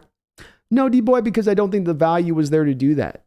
There was no point where there was a quarterback on the board that I would have rather have gone to rather than the player that they went to instead. And I think the back end talent in this draft from the quarterback standpoint, to me, Dorian Thompson-Robinson was really about the only guy that had me interested as far as back end of a draft. And he went not quick, but he went quick enough. So there just wasn't a guy to really mandate it. I do think D-Boy, even if we're not talking about a guy that's a first-round talent next year, I think there'll be about 3 or at least 4 of those next year as well in the other draft.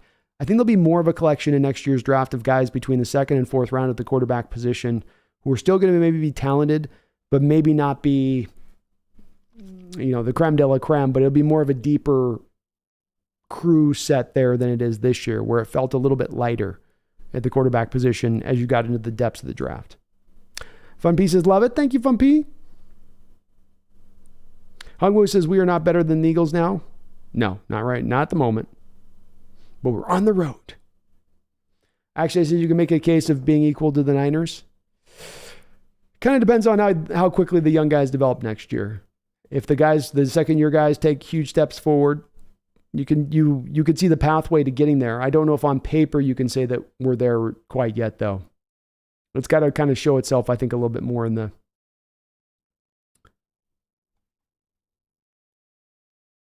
Got to show itself a little more clear with that, I think. What's up, Cassio?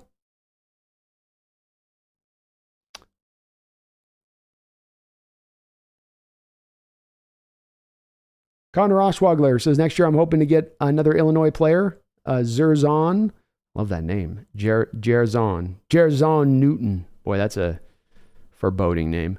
To fill the defensive line needs. I liked him after watching that 2022 Illinois game. Boy, they got a defense they're putting together out there in Illinois, Connor.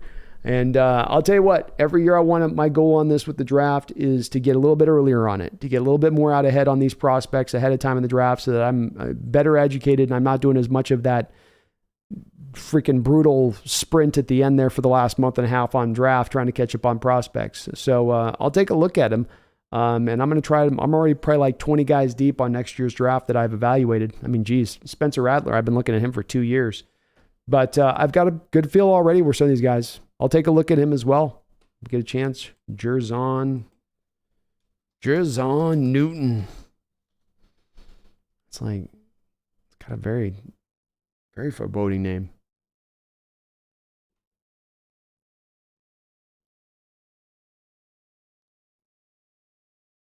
Cassio, for example, Derek Hall's a great value for 3-4 defense. He is.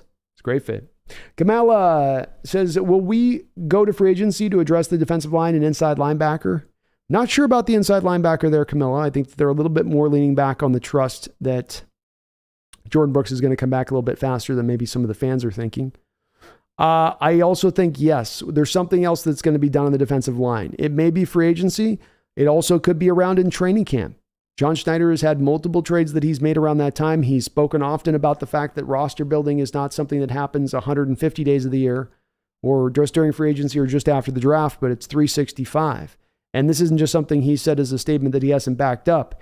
You've made training camp deals for guys like Sheldon Richardson, Jadeveon Clowney, Jamal Adams. So you've gone down that road if you've had to. If they come to training camp and find it to be a supreme deficiency, they will take the steps to make it functional if it's that in that fashion. But there's something else that's going to happen. They're not just done with this at this point. TD says annuals. There's a great Farrell one-man show bit that he does on Bush. It's been a year since I watched it. It was very funny at the time. But he does a bit on that in the deal. I was kind of riffing on with the annuals. Gotta say that right. Cassio says, we need better corners for a 3-4 defense. We address that. Indeed you do. You tend to want to run a 3-4. It's because you want to tend to run the 3-4 defense with a high amount of pressure packages, or at least a more of an onus on the pressure packages than you're going to run in a 4-3. And if you're going to do that, then you're going to put the corners on an island. If you're going to do that, you're going to run man-based concepts. And if you're going to do that, then you need lockdown corners on the outside, Cassio. Well said.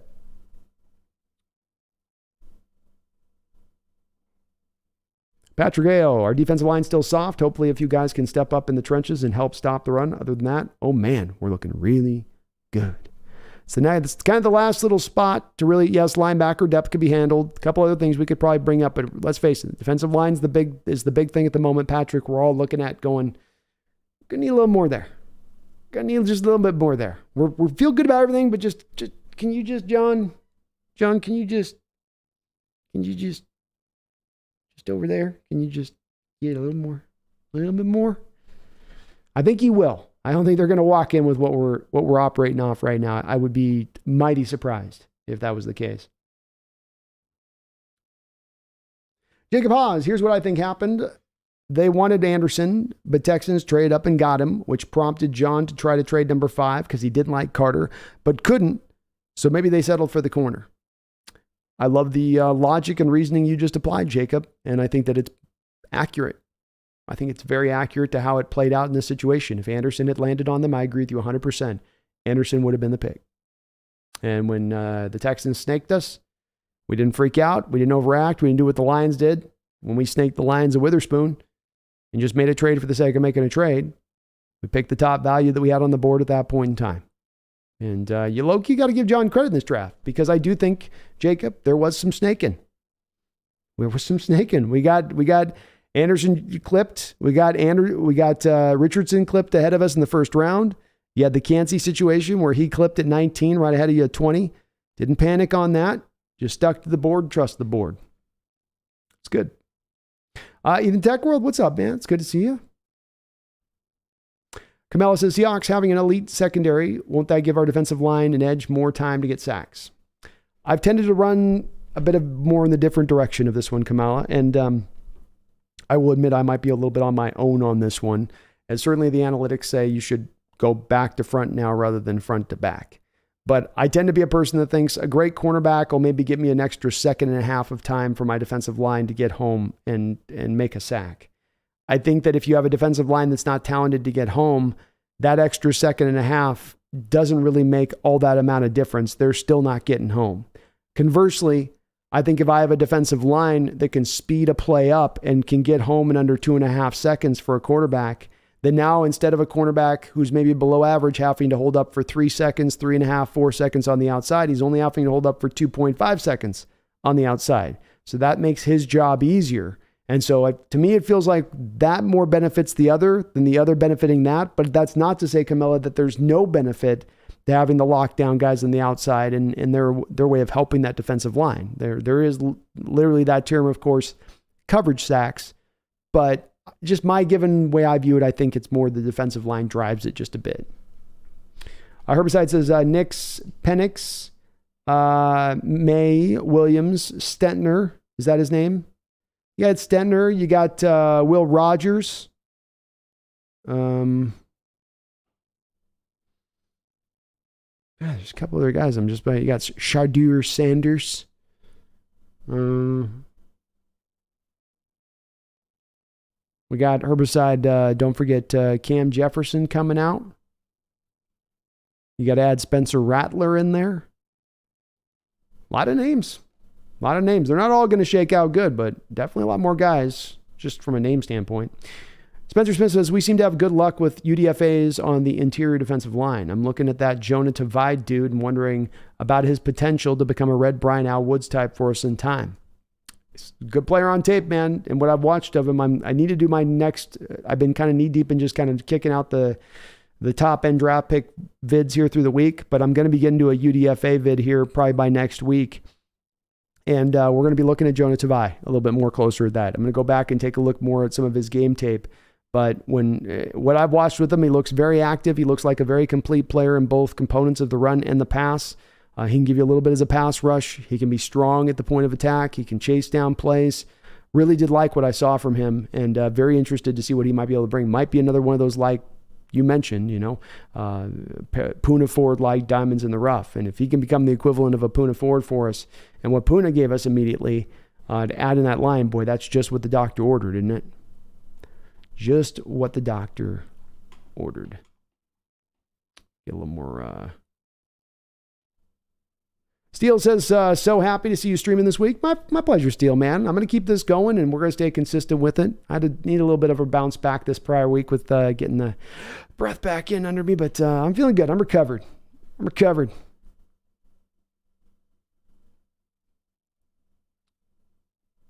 Hold on, let me get a little more water here, folks. One sec.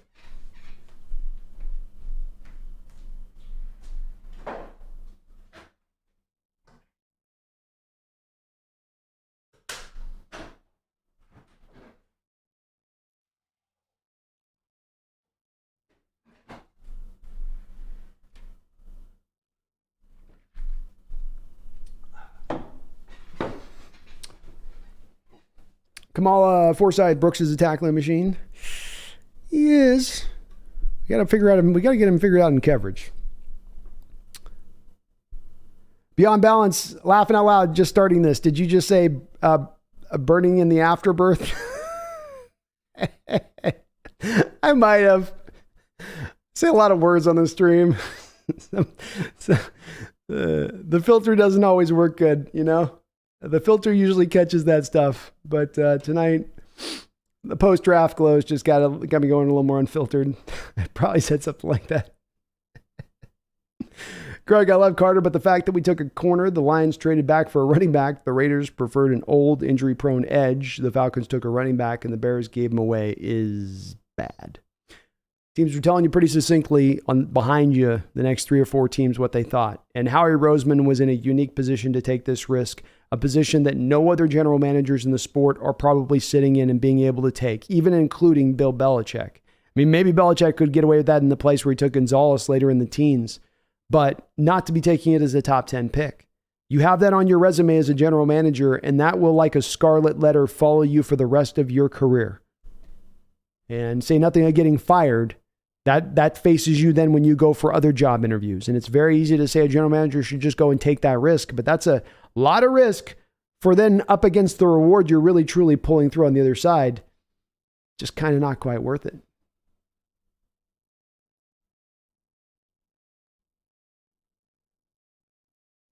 Gene D says Carroll has given second chances to a lot of players, but Carter must have been different, laughing out loud. Exactly. It's not a team that shied away from risk or going after players that might be problematic. But if they're insanely problematic, that's a different realm. Versus we see signs of them being able to come back to front and the light bulbs coming on. And Herbicide, we do still need an uber talented defensive tackle. And if the team wanted to potentially take a look at making a big swing move at this point, let's remember we've got that second, third round pick right now, right? We've got a little bit of a deluge of edge rushers at this point, right? We've got some kind of quiet capital here to go out there and go find that defensive tackle. Maybe it's not a DeForest Buckner or into that realm, but what about one rung below? What about one little spot below going and getting a guy in there that you could use some of those extra draft capital assets to go and pull? Camilla says Carter has no enthusiasm. He's definitely the strong silent type. That's for sure.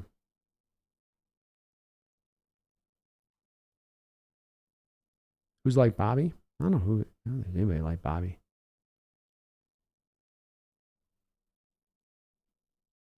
And we can pull it off if we want to make a trade. Or wait, you were saying cars are bust. Sorry.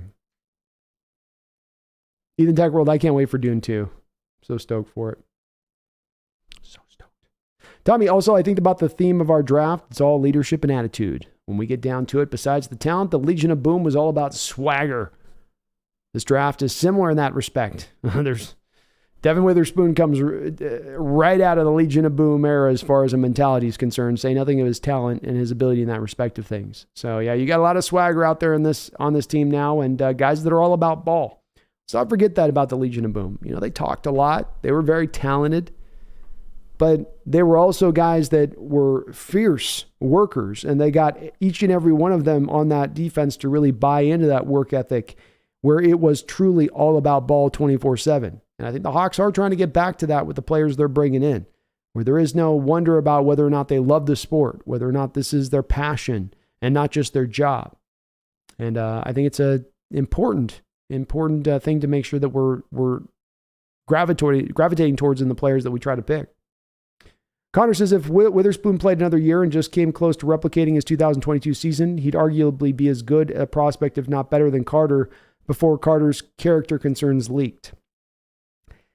Maybe. I think 5 is probably about as high as Witherspoon would go, being he's 5'11" and he's got 31-inch long arms. You know, he pushed himself up, I think, as high as you could on the board with those, being that he didn't run a 4.3 either, right, Connor? So, I heard he was a little bit maybe injured, and that's why he ran a 4.4 as opposed to a 4.3. It was like maybe a hamstring thing or something with him, but he would have had to have run insanely fast at that point then to get into like top 3 state or to be looked at like Carter, because remember with Carter, he has all of the presumptive size, length, build that you look for in the position on top of the freakish talent.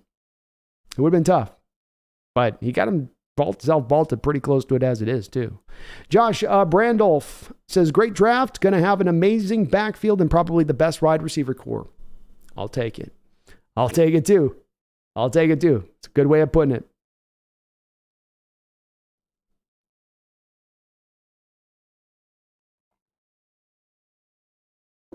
Wu-Tang says, I think as much as Carter wasn't fired up to play, he's risky and not a potential franchise changer like a quarterback. And there were other surefire players available.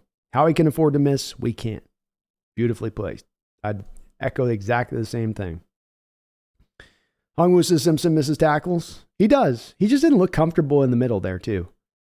He just did not look. Watching him in the middle of Clemson, snap after snap, you go, ooh, instinctually. And I watched him, I think, right after watching Campbell tape, who's a little bit more on it in some of those details. Kamala's got Witherspoon for sure as a second-year Pro Bowler. I love it. Let's go.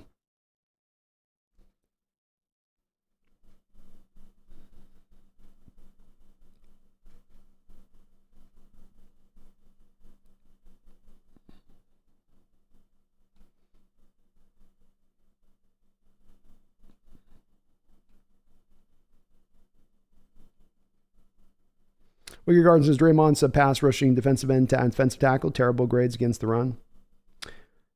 Yeah, he's more of a pass rushing defensive tackle. Remember too, Wicked, with the run grade stuff, you've got in Denver last year a team that offensively could get nothing done. And so you can have the most dominant team, right? But you get into the third quarter and it's been 3 and out for offenses all day long. The defense is eventually going to get gassed and wear out, and they're going to break.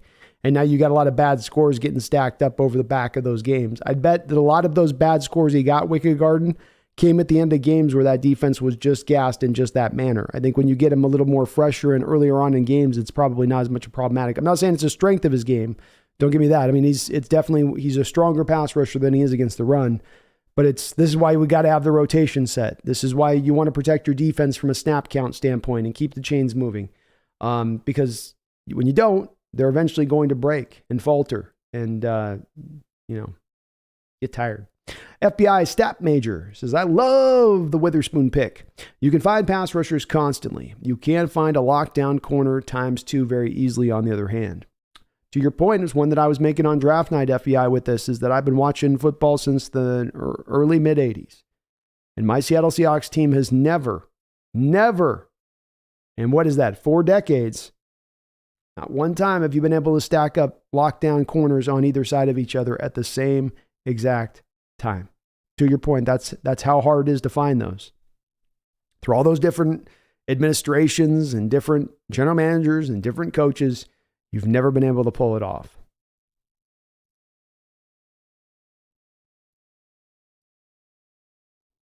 Have a good night, Hung Woo. Appreciate you, man. Connor says, I honestly expect both Carter and Witherspoon to be amazing players. I don't know if Carter would work out if he didn't go to a team like Philly, though. Well said, Connor. Very well said, man.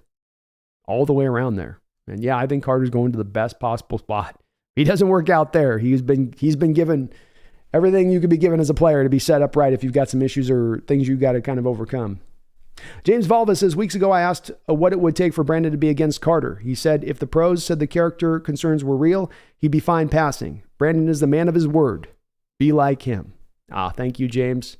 And indeed, I've got, there's maybe even surprisingly so for me, James, but I don't have any consternation at all with the Carter selection. It took me a second after him not being picked, right? I think I had the Hawks on my scroller selecting Carter, like subconsciously had put that in. But no, I'm not giving lip service. I'm not trying to just be a positive Paul here on the channel and dress something up because I don't want to get negative about stuff. And I know there's plenty of people that would be in agreement with me if I wanted to take that road. But no, I think that you cannot ask your general manager to overlook when they are when they're looking at information and data that could compel them to act in a manner that is smart for the organization, smart for the team, smart for how to build the team best. And these private investigators, these sources, these contacts that they have in the program, you can get a very clear picture on a player. You're not having to guess about what this player does in his off time, who he is. The coaches are going to give you, you're going to get the goods. You're going to figure it out. And I do trust that they did their due diligence here.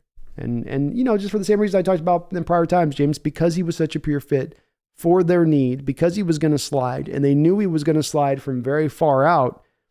There's no way you pass on that guy unless you're walking away from it saying, no, that's too much. It's a bridge too far for us. And I will support it.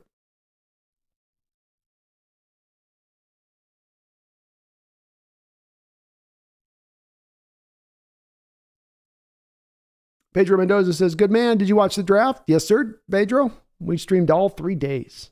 It was a great draft. Sam the Great says, Mariners are really losing to Oakland, laughing out loud. We just got to come back and win tomorrow and then get the series. Just stack some series wins up, get some of these guys on the right path.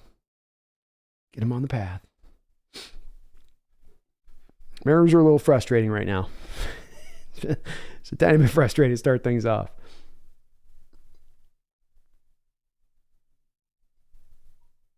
Kamala says, I bet the house Witherspoon has a better rookie than Carter. I agree with you, Kamala, on that. But that's also, Kamala, a little bit because the Eagles are so stacked up on their defensive line, right? They've got his running mate from Georgia, Jordan, I forget what his name is, Davis, starting on one spot. They're going to have Fletcher Cox starting in the other. Carter's going to be worked in on a rotational basis. This is kind of like the second guy, even the third guy off the bench at that point. So he's really going to be just kind of worked in there from that standpoint, where there's Witherspoon is going to be starting day one on that outside, snap after snap. But doesn't mean you're not right.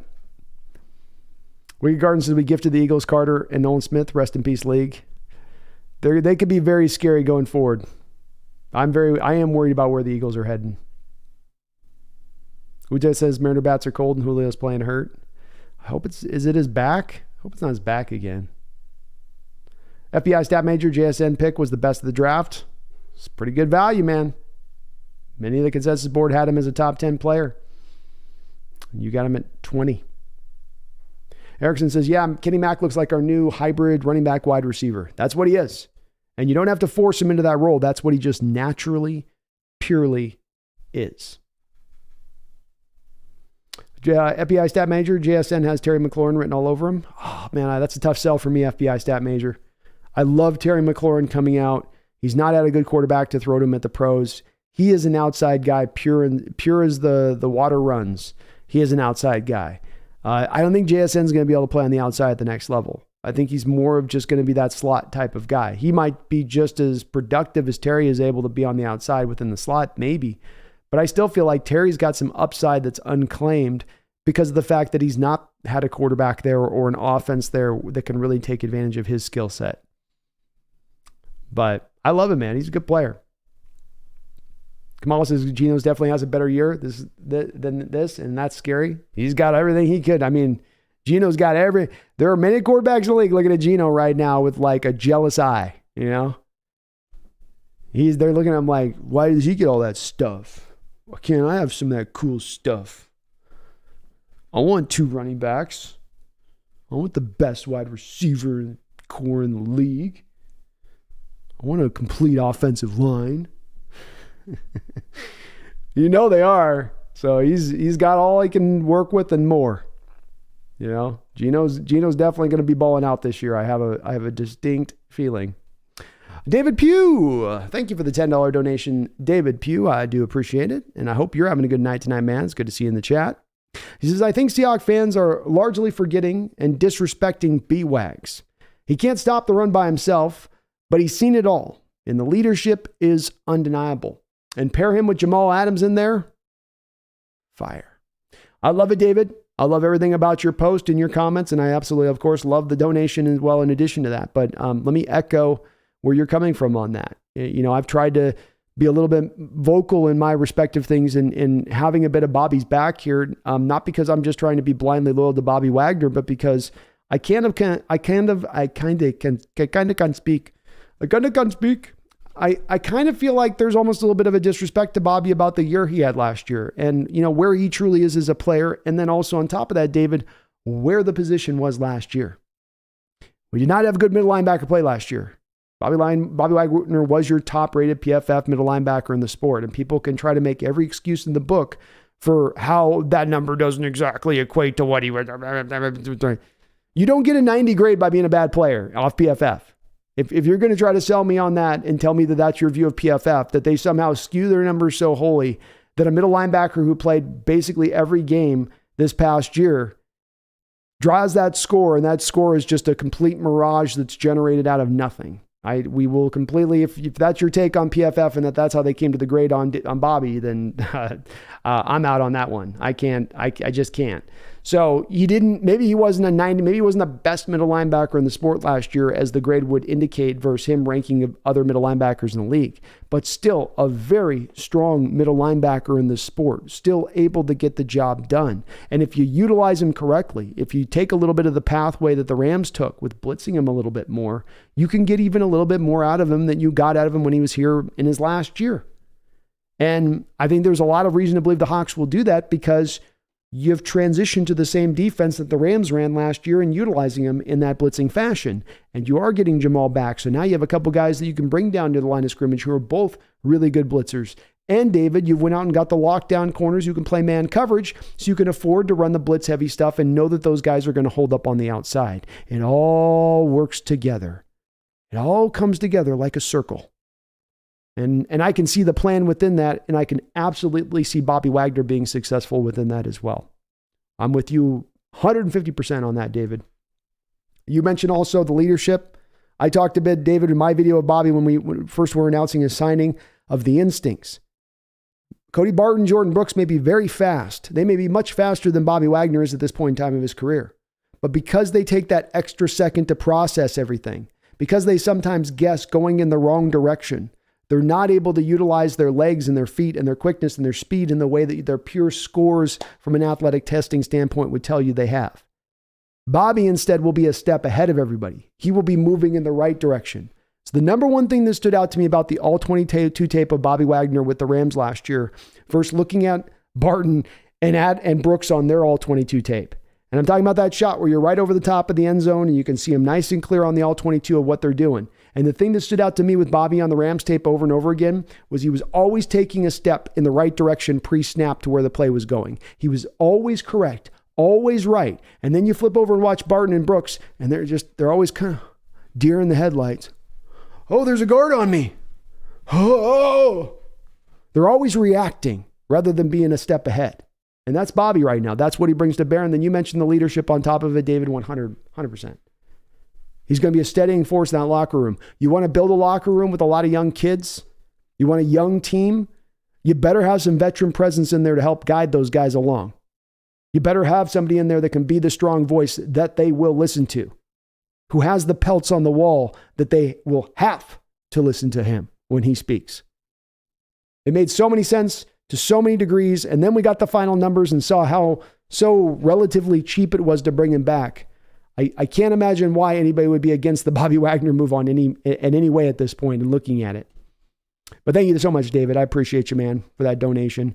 Christopher Clayton, thank you for subscribing. You've answered the call. To my people out there, we're trying to get up to 12,000 subscribers. Boy, we're getting closer and closer. Just off the stream alone, we probably get another 10 steps closer here to get into that process. So 12 is kind of an important number for us, 12, as you know. So if you aren't subscribed, please do get subscribed like Christopher Clayton did or like Sullivan did just 3 minutes ago. You're helping the channel out, helping us grow. We're trying to get to 15,000 subs by the end of the year. So thank you to all of you who have joined in that call and getting subbed up here to the channel.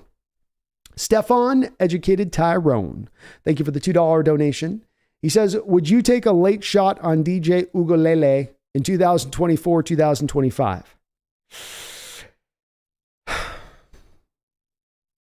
I mean, a late shot, Tyrone. So, you're talking late shot, 5th round. What's going to happen though with this is we've got all these guys we talk about next year's draft. So bam, bam, Caleb Williams, Drake May, 1-2, Tyrone, right? 1st round.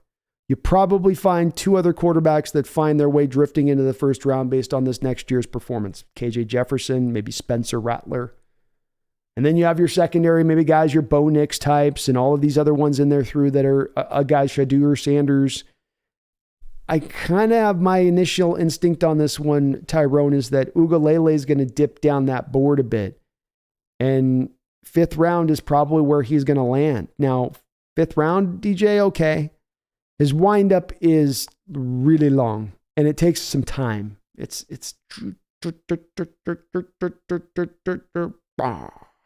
just it does not come off snappy. It does not come off free and easy. He's got a good arm. It's strong. And there's are times where he can be really good with his anticipation and his accuracy.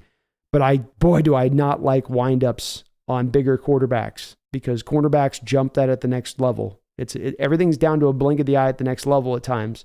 And you have a receiver running a comeback route, and he plants that foot in at the stem of the route, and he's about to come back, and that quarterback goes like this, and the quarterbacks plant the foot driving on the route. Quarterback's got a couple steps getting closer to the receiver on the comeback route, and out comes the ball, and then he jumps the route and takes it back for a pick six.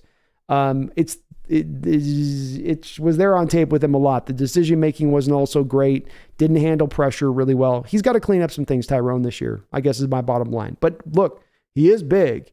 He can move really well.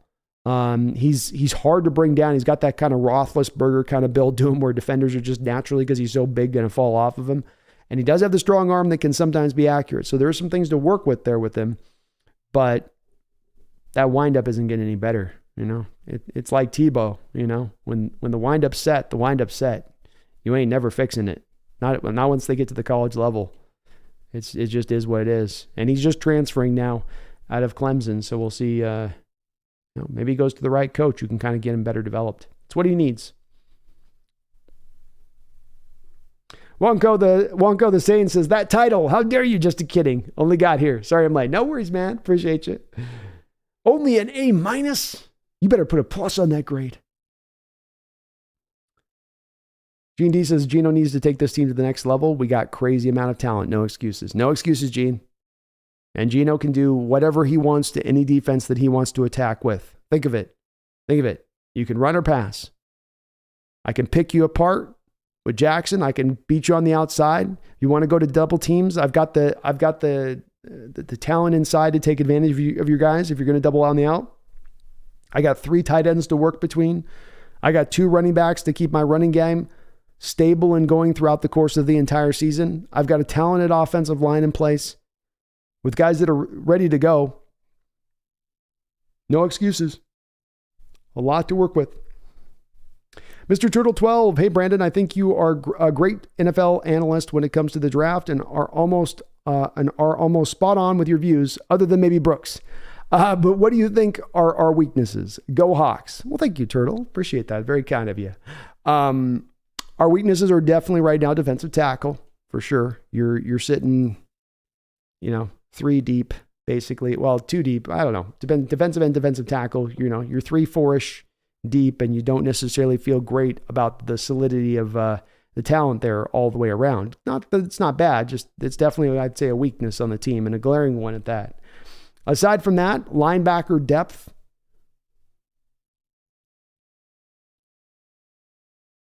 I mean, man, absent that, what else can I pick at? You got cornerback depth. You have running back depth. You have 3 wide receivers deep. And then you're bringing in Eskridge and Derek Young as your theoretical 4 and 5 with the undrafted rookie free agents. Any of those could pop. You've got 4 tackles on this team at this point. Your 2 backups and your 2 starters, all cheap. Damian Lewis is here for another year.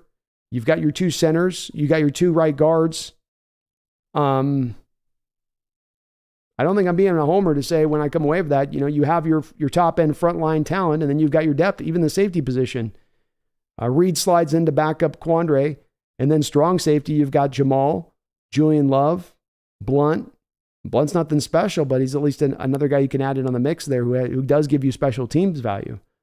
So I really think it just comes down to defensive tackle at this point and middle linebacker, quite pure and simple. Though the defensive tackle position is, Turtle, I think, significantly problematic as it currently stands.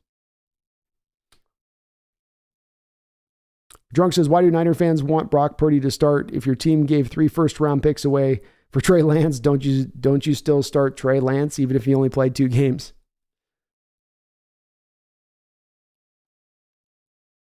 The Niners find themselves in a Super Bowl window right now, and they could find themselves pissing away that Super Bowl window because of the way that they dealt with the quarterback position over this time period.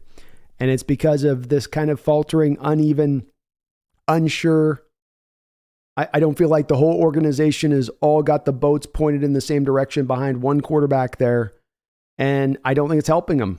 And it's going to be a hindrance. And it's going to be a problem for them going into this next year. Yes, drunk. I don't know why you look at Brock Purdy and go, this guy's the answer for us into the future. The thing I always harp on with those small, tiny quarterbacks is what, folks? What do I always say about it? Well, why was that on Bryce Young? Why was that on Matt Corral? Because I say over and over again, you got a sub 6 foot dude, and he's not really the biggest built, most solidly built guy. He's going to get broken. These guys at the NFL level are freakish human beings. They're not merely just kind of big. They are freakish. And you go out there and you're not freakish of build, and you have a man that is, and you're getting hit a high propensity of the time by guys of that size, they're going to break you. It isn't that complicated. It isn't that hard. And quite frankly, it surprises the hell out of me that the NFL doesn't look at this situation and kind of have it realized, oh yeah, we do need to have guys with the right prerequisite size. You do get broken. It doesn't mean that you're unbreakable if you are big. It just means that when you're smaller, you're that much more likely to get broken at a much higher rate. What happened to Brock Purdy? He got broke last year. It wasn't on any insane hit. It was a pretty normal hit that you see on NFL Given Sundays, probably happen a couple times a week. And bam, Tommy surgery.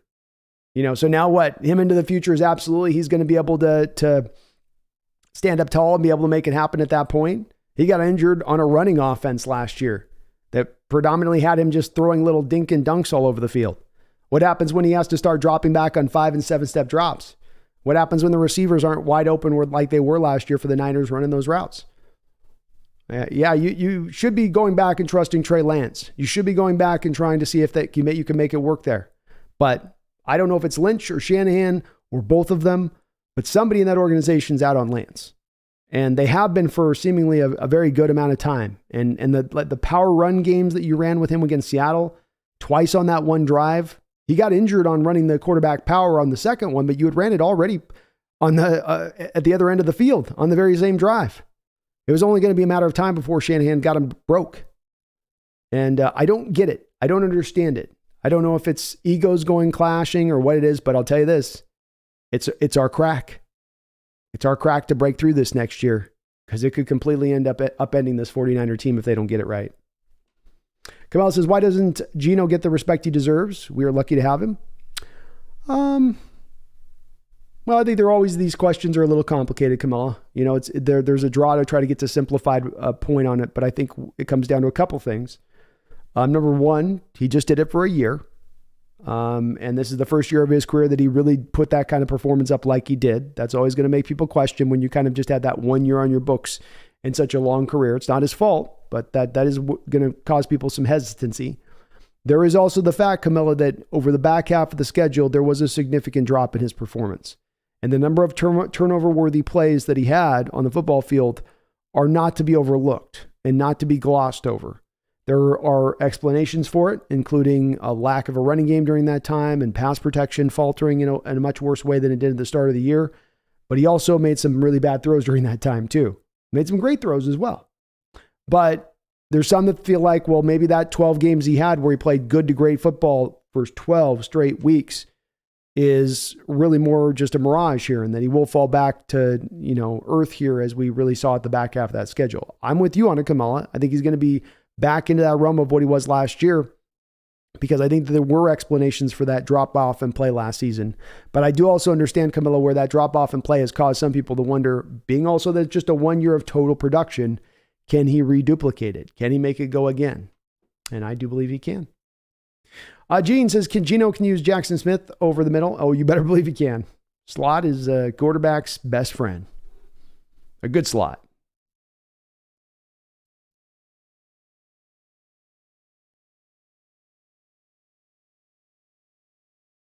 FBI says Caleb Williams tanking is going to lead an NFL lottery soon. It might, FBI. It's going to be funny to watch that if that happens this year. If you get the team like by the trade deadline and they just offload their whole entire team for the rest of the season, they're just like out. That would be hilarious.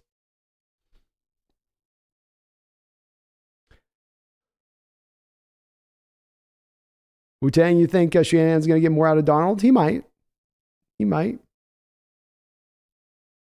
Lucas Line, thoughts on bringing in Josh Gordon this offseason for a tryout? I mean, I'm open to it. I think you're probably going to be pretty set at the receiver position. You definitely have your first 3 guys set, which now only leaves 2 roster spots, Lucas. And so when you have the 2 roster spots remaining, usually one of those guys, if not both of those 2 guys, you need to have them play special teams. If you brought Josh Gordon in, I don't think he's going to play special teams for you. That's going to be hard to pull that off. As well as I think the talent here is a lot more deeper than it's been even in recent years.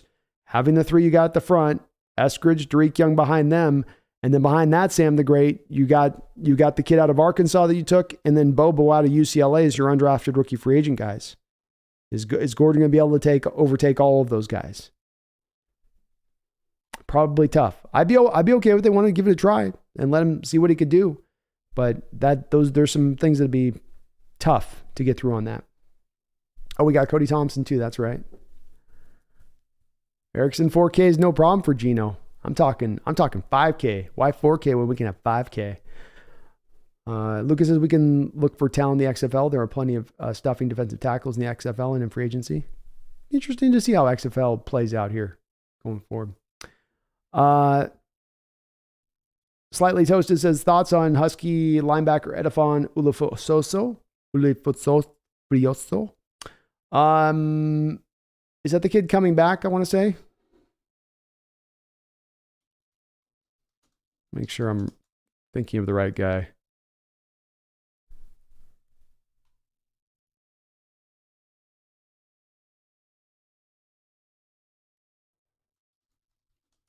That wasn't the guy we signed, right? Okay. So yeah, I'm right. Okay. I remember looking at this guy's tape. I just want to remember. Very fast on the tape. And a guy whose tape I like, Slightly Toasted, a lot better when I was watching. I think I watched him right after I saw Noah Sewell. So I was going through the Noah Sewell, the Drew Sanders tape, kind of going through the initial middle linebackers in this class last year. And I looked at Edifon right out the jump, and I liked what I saw. He was very instinctual, and I thought he was really fast, really quick and really fast. And that stood out to me in a way that was a little different from some of the other guys, especially watching Noah Sewell, who was just so slow to read anything on the football field. But I like that he came back to school and doing what he's going to do. And I could see him being a guy probably around the 3rd round, a 3rd round prospect on first viewing. Definitely could see him kind of falling into that kind of range, 3rd, 4th round, Slightly Toasted.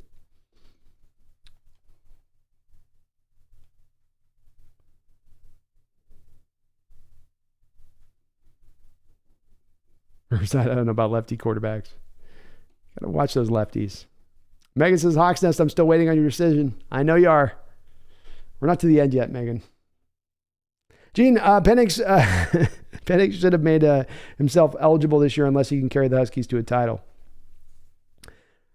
It may be very well true. With the way this draft worked out, you might have seen Penix slide himself into the back end of the first round through the post process, the evaluation process. It would have been interesting to see where he would have gone in this draft. Especially like McKee going 6th round to the Eagles. James says reasonable names to consider for quarterback prospects. Quinn Ewers, J.J. McCarthy, Cam Ward, and yes, Penix Jr. Yeah, absolutely Penix Jr. Cam Ward too. There's another one, 100%. J.J. McCarthy's going to get a lot of love out there. Heisman hype and all that. Some of the tape I've watched in him so far, and especially because I've watched a bunch with this Olatimi stuff. I don't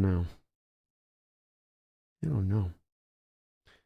Erickson, we picked up Cam Bright, linebacker, UW. Woof, woof. I got to go watch some tape on him. Didn't check him out quite yet. But I did see that we got him, which is good to hear.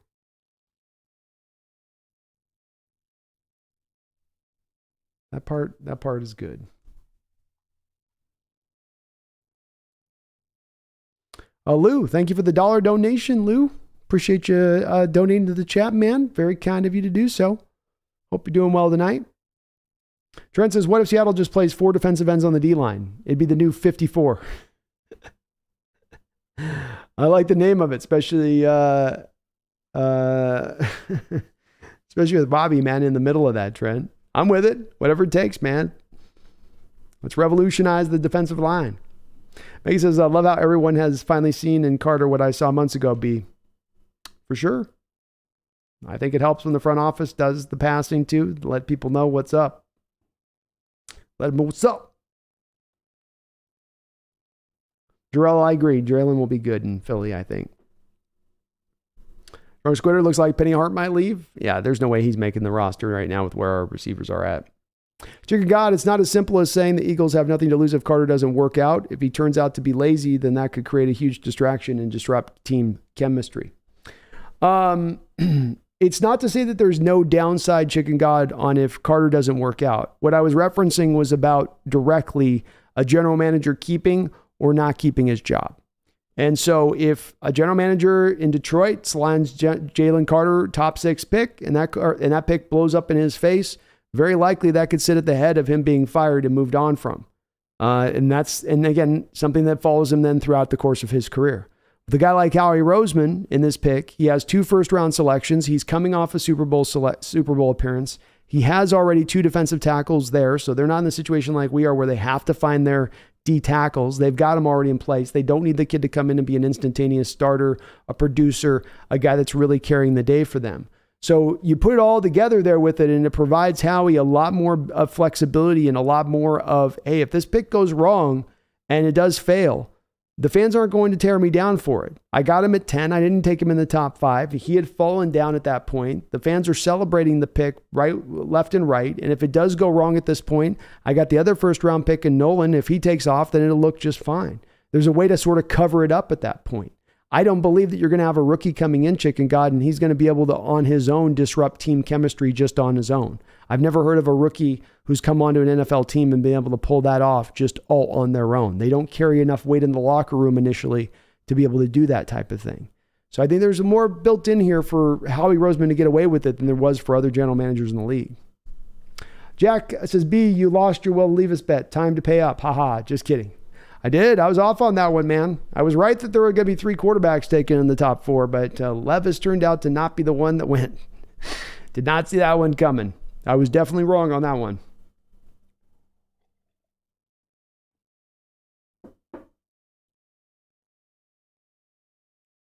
Pollock with a home run. There we go, Pollock. He then says, yeah, we're being serious this year. No nonsense. No nonsense. Let's go. Drunk says AJ Pollock's carrying the Mariners this series. That's what we need him to do, man. Splits guy. 2-2. There we go, D-boy. Thanks for the update, folks. Connor says JSN reminds me of St. Brown. That was my comp, Connor. It was Amon St. Brown for JSN. Jesse Lund, JSN plays similar to Cup. I hope we turn him into something close with Waldron. That'd be great, Jesse.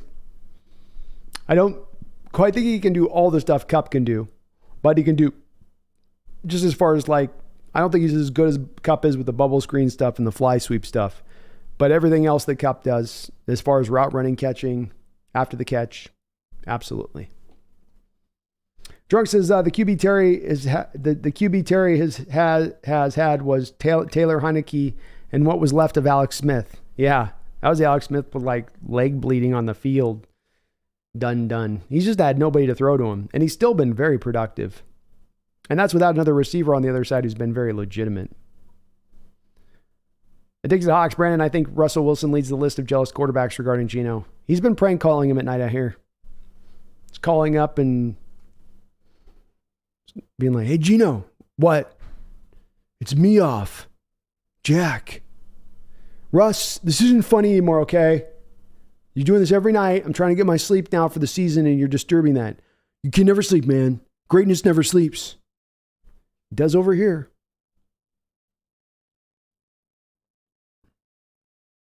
Jack says, I had a draft crush on both Spoon and JSN prior to the draft. Beyond thrilled. Oh, Jack's riding cloud. You must be on cloud 9, man. Cloud 9. D-Boy says, Brandon, did you see B. Miller last night? And how do you feel about him? Is he ready or should he go back down? I've been quite honestly, D-Boy, it's literally just been nothing but just trying to produce the next couple videos on the channel right now. So I finished up the Bradford one, started into the Oloatimi one yesterday, And so I've got to get through this week of those videos uploaded because you got to push it through now, because once you get into the dead point, people aren't going to be watching very much of the stuff. So I definitely will get into the Mariners and a little bit more into being able to watch them a bit. But right now it is just 100% head down on getting through this draft stuff and getting through the prospect breakdowns. And then it'll be whatever. It sounds like probably overstating with it, but there's times where literally it's just, head will pop off the pillow, coffee gets going, and you're cutting up the tape, you're putting into this, you're putting that, you're recording this, then you're putting this up, getting this over there. And then the day just, it's gone. You're like, oh my goodness. But I will for sure. And hopefully the kid, seems like he had a good start last night, D-boy. Don't want to take anything off of one start. Give him a couple to get going with it. But it is a blow with Robbie Ray going down for the year, I'll tell you that. And the Mariners are probably going to have to make a move somewhere to account for it at this point. I don't think you can just lean back in and go, well, the young guys will come forward, especially if they've got really, truly World Series aspirations. Megan says, this season has me deeply considered a return trip to the Seattle at the Hawks Nest. I bet, Megan. I bet they're going to be good next year. A fun team to watch. If not next year, then definitely the year after, Megan. One of the two. Gene D, who's our starting tight end? Well, technically it's Fant, but Fant's a move tight end, so he's kind of an H-back tight end. So that when you got the inline stuff, you're going to have Disley out there. And when you have the two tight ends with an H-back, then boom, he'll be out there. But technically, he wouldn't be out there as your starter if only the one tight end was on the football field, I wouldn't think. Earthside, was the schedule come out? I think it's next Thursday. We'll be doing a B&B show on the schedule release, I believe. What's up, Jonah? Good to see you in the chat, man. Brian says, Spoon Man and Jiggy Jiggy are way cool picks. They both might be Roy's, almost like last season with Walker and Woolen. Those four players could be all pros for years to come. I love it. Thanks. Hey, man, it's good picks. Good picks, no doubt about it. Mariners are in overtime. Good to hear. El Ame, as a 49er fan, this is an honest question. Who are your best three players? Good question. Very good question. Who are our three best players? Well, DK Metcalf would be one of them for me. I would probably then go with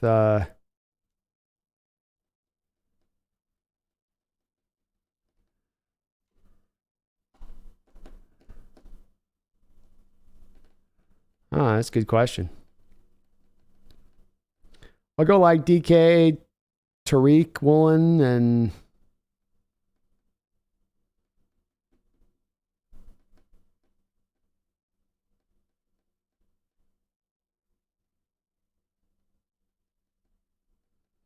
good question. Not sure on the third one, to be honest with you. I'm not super sure on the third one. Kind of drawn between Uchenna and Kenneth Walker and Gino. So I don't have a good answer, Elame, for the third one. I feel okay about the first two, but the third could be any number of about four guys into that spot. There's not a true blue guy that separates for that third one. Red Ace says, Devin just needs to listen to Bobby 100%. You know he does. What are we doing, Bobby? Over there. Just man up. You got him. I got him. Big brains, Bobby.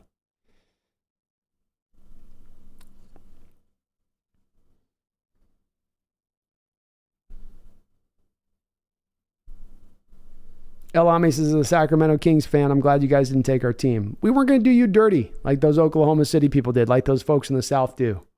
It's not how we operate in the Pacific Northwest. We have a sense of moral integrity. We will wait for our expansion. Our team is not going to come to us on the tears of another fan base.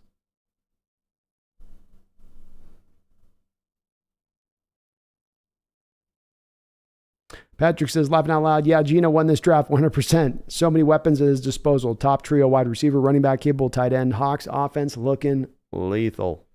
No doubt about it. Ujay says, bro, the way the Mariner bats have looked the past 10 days or so, I deadass think Ichiro could come back and hit better. It's been rough, man. Just got to wait for the weather to warm up a little bit. Got some slow starters here. Hopefully Julio's okay.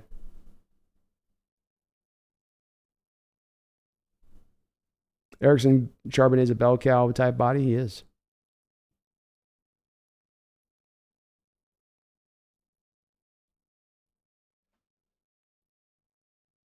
Charbonnet's ready, Wilbert. No doubt. Like 2,500 yards rushing over the last 2 years, 27 touchdowns on the ground. He's ready.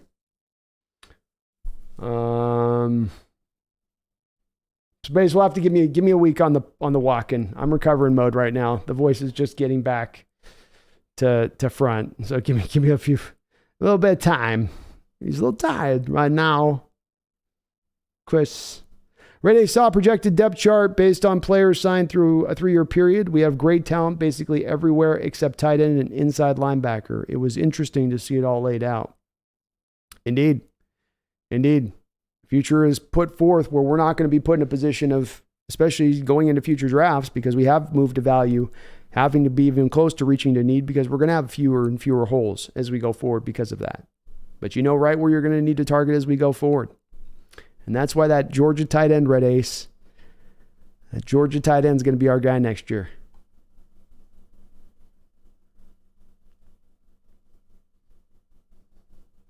Hungwoo Lee, thank you for the $5 donation. I do appreciate it. He says, I advocated Geno to have the job clean without replacement behind him. Now it's a big test year for him. If he's better, he's the franchise quarterback for now. Agreed, Hungwoo. There is definitely pressure on Geno here. I don't think you're trying to necessarily say that, but I'll just add on to that. There is pressure here. You have been given as much to work with as any quarterback in this sport, bar none. Bar none, not without exception, without explanation, without but if. You have as much to work with on this totality of this offense as any quarterback in this sport. You've been here for a couple of years. You have the chemistry, right?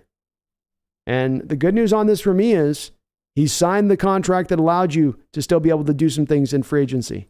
He is giving you every indication that he's going to work as absolutely hard as he possibly can to continue to get better, to continue to maintain, to continue to get up to that spot where he wants to get. And he's giving you those indications time and time again. Quite frankly, it's great to see. And those things give me a lot of confidence, Hungwoo, that he's going to be able to tap back into that same spirit that he got into last year. Because he's putting the work in. It ain't about Instagram pictures or videos or anything else, just putting in the raw, hard work. And we heard day after the season ends, you're hearing from coaches that Geno was in the weight room working, realizing. It's the thing about having a 10-year period where you haven't played. You got 10 years, just go, man, when I get my chance, when I get my opportunity, I'm going to show them. When I get that true chance, I'm going to make it for everything it's worth. I'm going to understand how special, how precious my time will be left to be able to take advantage of that when I do. And it's hard for players to always realize that, hard for them to kind of see that sense of urgency and how it needs to be put into place. So he's going to do it, I think, this year, man, with what he has to work with. Seeing that he gets it and understands it. He's been a great leader. He's done everything that we could want him to do from the quarterback position, from everything we've heard with him off the field and how he's handled himself and how hard he works. I have a lot of confidence in Geno this year. He's going to put up 4,500 yards passing. He's going to throw for over 30 touchdowns again. I feel very confident in saying that. But thank you, Hungwoo, for the double donos tonight. Paul Third, thank you for the $5 donation. Says, hi, Brando. I think this team will start fast and win the division, but if they are taking a shot at the Super Bowl, they need a vet on the edge, Ngakoue or Clark. I don't know if I'm in the point of saying they need something off the edge there, Paul. You've got Uchenna Nwosu, Darrell Taylor, Boye Mafe, and now Derek Hall as 4 legitimate edge guys, and there are only so many snaps to be had at that point. I would offer with you that if they want to have a Super Bowl contention, they're probably going to need not to add 1, but 2 defensive tackle bodies down in on that interior. That to me is where you need your help. You need help zero tech, and you need help probably at the defensive end position and getting a little bit more impact if you can go find it.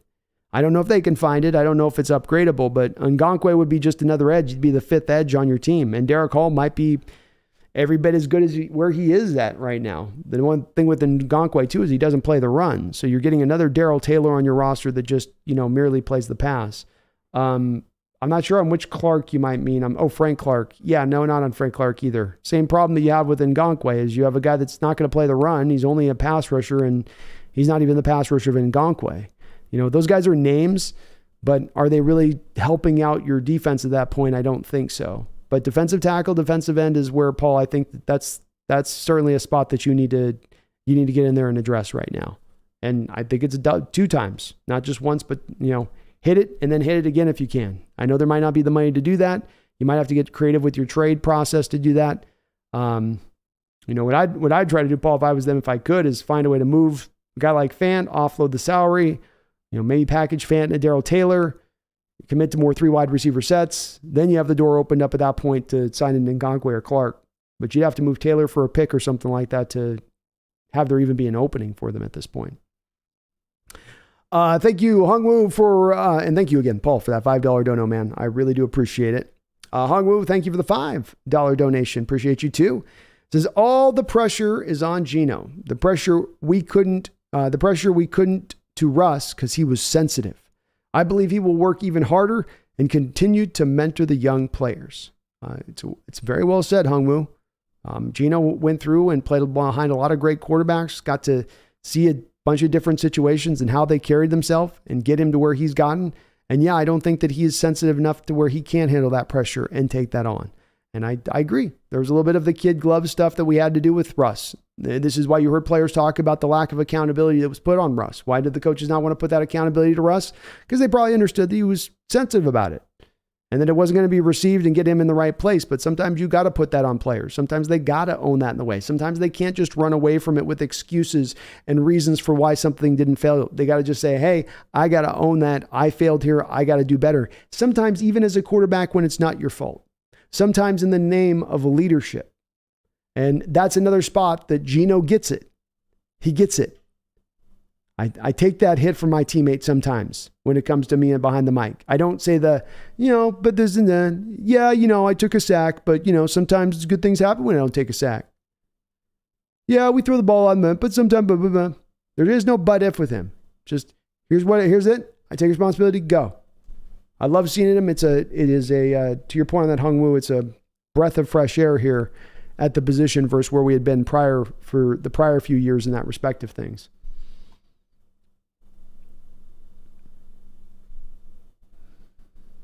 Patrick says Cortez Kennedy has to have a son we could pick up at defensive tackle, right? Anything at this point. Anything. G&D, the Niners had a weird draft. Jair Brown, I like that pick. I think they got a middle linebacker at another spot that I liked, but kicker in the 3rd round. It was, I don't know. Yeah, they took the 5'8" linebacker. We'll see how that works. He's got good tape, but he's 5'8". He's itty bitty.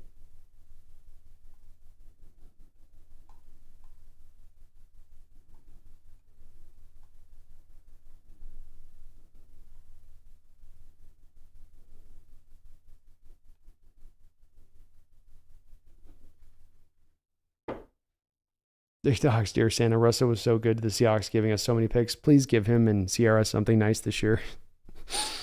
Elame, I'm gonna subscribe and hit the like button. I'm not here to talk smack and be respectful. I'm just gonna watch to spy and get your fan base point of view.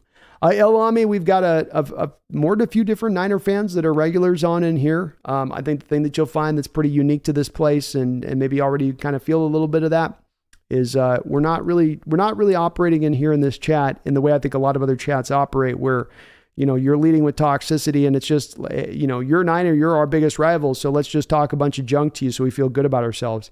I think we're a lot more trying to be a little bit more into just getting into the details of football and the matchups and enjoying it, and we acknowledge you guys are our biggest rivalry, and it makes it funner. It makes it more enjoyable having a rivalry like you. So if anything, we celebrate that here. And as long as Niner fans come in here and they're respectful to us and respectful to my mods and just keep it the discussion, even if it's in disagreement, to where we're talking about the points at hand. I love having you guys in here for the same reason that you mentioned. We get a different perspective and point of view. And the more perspectives and point of views that you get in football, the more information that you can build upon, the better understanding you have of any given situation. And so I love that about this place. I think it is a little bit unique here, Elame, and I think you're always going to see it here as long as you are subscribed and watching. So thank you for subscribing. Welcome aboard, man. I appreciate you. Brian Adams, Howie Roseman's the best general manager in the league. He's definitely got the crown on his head right now. That draft was unbelievable. Amazing. Hey, Eugenio, got one? Let's go. Riverside, we coming for the Eagles. I really can't wait to beat up the Cowboys, too. We got to give it to the Cowboys this year. We just got to. We got to let Jerry know what time it is. Got to let him know what time it is.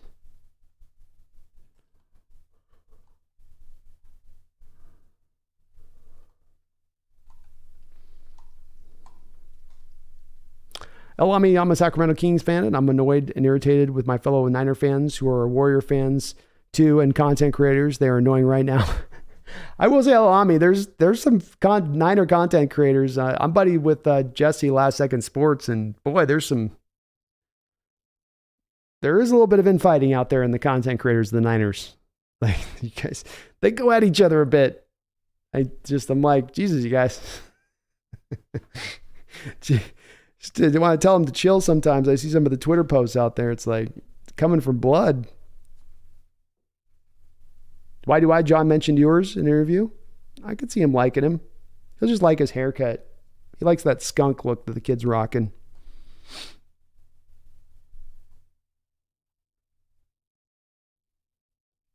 Elami says, I'm here to spy and get point of view of your team. It's all love and respect till the week we play. Hey, love and respect right back, Elami. I get it. We get it here for sure. Why do Miles Adams is a big X factor? Is he a breakout year impactful? He could be.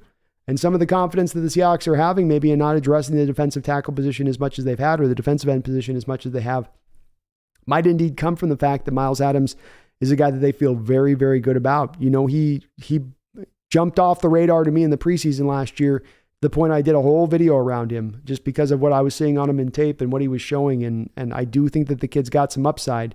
He was also pretty well graded last year by PFF at the end of the day. And there's definitely something to build upon there in him, even though he didn't get a lot of snaps and play a lot of playing time. When he was out there, he did at least a little bit make his presence felt.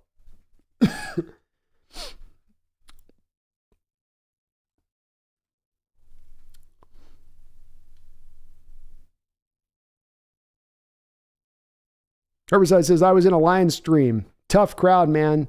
They were talking about guns and stuff.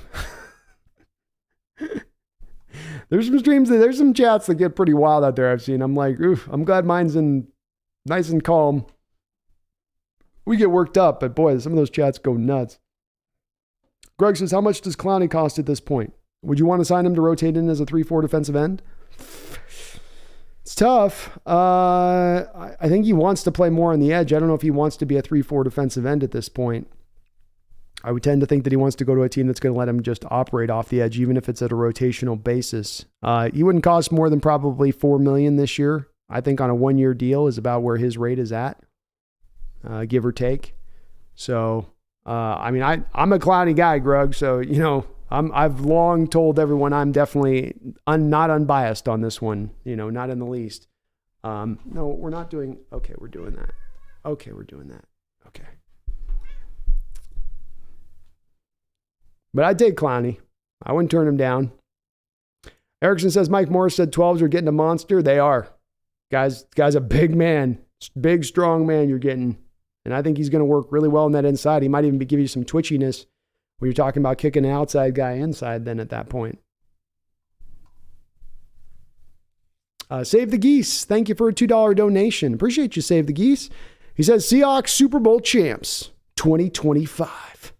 I love it, Save the Geese. I do. And I do think that's a little bit more in line of where we're going to have to kind of be patient to reach that top end point. I think that we're going to be knocking on the door next year. And if things worked out in just the kind of right fashion where everything just kind of clicked and, you know, you could take advantage of that way, absolutely they could get to a place of contending even next year.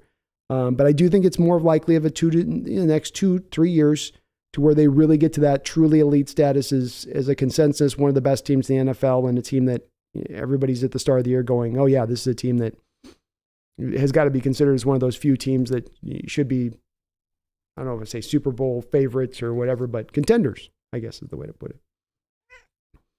Elami, under what team is Richard Sherman going to be going to the Hall of Fame as? He'll be a Seahawk, Elami. You know he'll be a Seahawk. He wasn't there long enough. And as Hung Woo Lee says, he has said he's going to go in as a Seahawk. D-Boy says, Brandon, I get it. Respect. I got to respect you knowing I'll be waiting. I get it. Respect you know I'll be waiting. I love the M's and can't wait to get the baseball streams. By next week, we should be going. And once we go, D-Boy, I'll be doing, kind of once a night these next couple of months here, especially for May and June, and even in the beginning of July. That's where we're really going to do a lot of the glut of the live stream shows on the Mariner channel. So I'll be hitting hard here very soon on that for sure. I appreciate you waiting on with me on it though. Just got to get these last couple, I got about 3 more bids to do on the draft, and then I can kind of turn the page a bit. Elami says, you guys injured Jimmy 2 years ago and our running back Mitchell too. I know, but it's a ferocious battle and fight. This is what happens with division rivals, Everybody hits a little bit harder. You get a few more injuries after the end. We had this happen back in the early 2013s too with the Harbaugh-Carroll teams. You came out of those games and it was a bloodbath, man. You're pulling both teams had stretchers out. Hung Woo says Washington has like 70-year-old knees. Bone on bone, no cartilage. Big Country Ray also out early 2024, I believe. That's why I think you got to make a move here too. This is not just a short-term thing, but you really can't count on Ray going forward. I've been a backer of the guy, but at this point you've got to pivot on this one. Why do I remember us talking about the what if DK having a wide receiver 3 to take the double off? Well, that happened in the best way it could. What will the next evolution of DK look like? Well, if he gets single coverage, he can get to 1,500 yards, which for some of the Seahawks fan base is the thing that holds them back from really fully embracing DK in the way that, in my opinion, they probably should have up until this point. But that is the thing that holds many people back, is that he's not reached that statistical spot. I've pointed to time and time again, what's prevented DK from getting to 1,500 yards is, number one, you're always going to tend to be a pretty balanced team that wants to run the ball. If you're not a high volume passing attack and you've got extra pass catchers to throw to, it's hard to get to that 1,500 yard range. The second thing is he's one of the most, if not the most, double teamed wide receiver in the sport. Peel a few of those double teams away, give him the single coverage, and he's going to feast. And I think saying, does he get 400 or 500 yards more if you can half the amount of times that he's doubled on the outside, you can take it down from 27, 28% and get it down to more like 16, 17%. Does that open and pave the way then for him to get another 300-400 yards in a given season? Absolutely it would. Problem we come back to though again on this is you're going to remain balanced. You have a fully stockpiled running back room. You're going to probably, a lot of times, playing for a head. Really what's going to make DK take the next step is probably a bad defense that then requires the offense to have to be prolific and him to put up a cajillion yards receiving.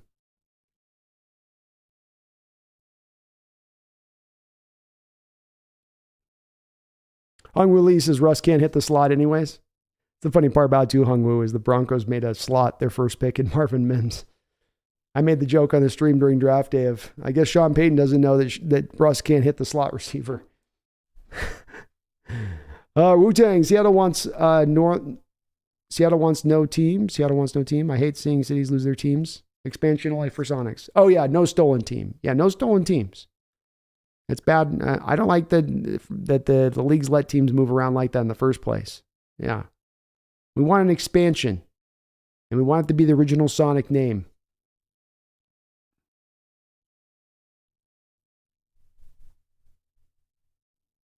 Big Country, I'm looking forward to the schedule release. Me too.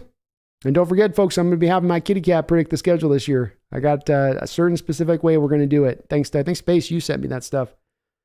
We're going to, I got it all planned out. Drunk says, let's sign Jadeveon Clowney. Why not? Hey, why not, Drunk, right? It can't hurt. Certainly can't hurt. Big Country, would be nice to get the Cardinals twice early. Is it nice to get them early, or do you want them on that late game at the end of the year, like that 17th game, where then you can turn it into a de facto bye because there's only the one bye in each conference at that point? That might be better. Just saying. Elami says your team has rebuilt quick and the players will step up and you're going to have a clear top players. We're on our road. And Elami, I mean, we're not to the place where we're opening up that Super Bowl window, right? We've got our hands on the window. We've clicked off the lock, right? We're starting to put the pressure on it. You're hearing it start to groan a little bit as the window, as you're starting to raise it up. You guys are in your window, you know, and we are in two different places a little bit in our franchises. You guys are certainly firmly in your window right now as it stands. And it's going to be between us two next year. It's going to be fun. The rivalry renewed, man. It's been going on here now for 10 years. It just is going to stay. And I love it. I do love it. And we've had a good rebuild, Elami. It helped. The Russell trade's what shot this thing forward, getting all those draft picks back from the Broncos. Why do I last year I said Seattle had a top 10 O in skill players. I think that the season showed that right. This year it looks like top 5. Top 10 helps to win. Top 5 carries you to wins. Absolutely can. And I agree with that. Save the Geese says, stream so much better than the Hawk blogger that was hating on Seahawks picks. Is he not big on the picks? Oh, that's unfortunate with it. There's some bothered by this a little bit with it. So I can understand. 7-2 Mariners. Let's go. Let's go. Get those A's. They can get back to front. There's so much time in Major League Baseball, you know? We're just in the beginning of May. We've had 1 month of ball. Plenty of time. Plenty of time.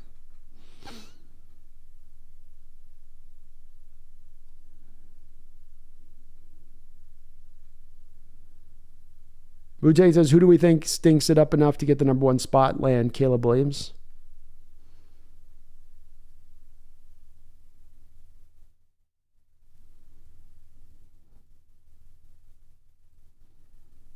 It's a good question. Who is going to be that team?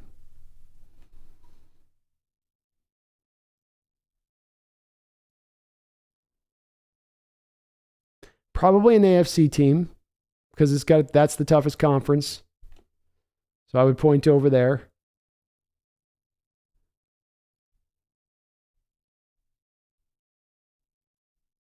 I'll tell you what.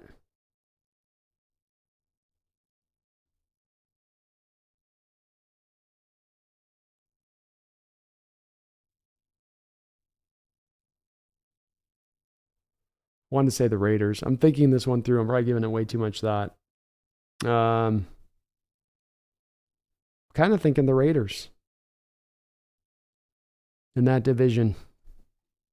In that conference, Jimmy Garoppolo is your quarterback.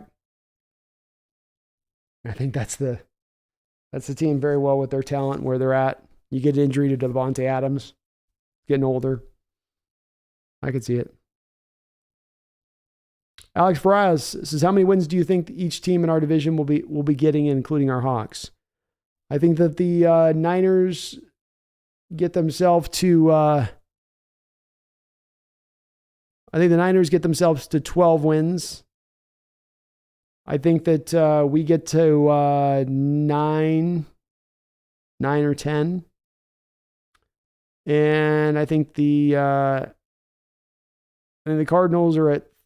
I think the Rams get to 4 wins and the Cardinals have 3. So I'll put the Cardinals in last place purely. But them and the Rams will be duking it out. Lucky 12, I have a good feeling about 2023-24. I love it, man. Hope you're right.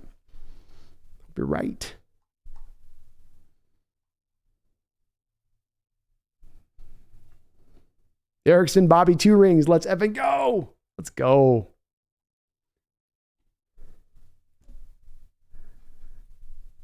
Elami says, this is how much respect I have for the Seahawks. I hate you guys more than the Cardinals and Rams only because of how you guys beat us.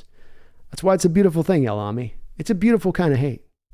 It ain't a I want to see you dead, mortal kind of hate thing, right?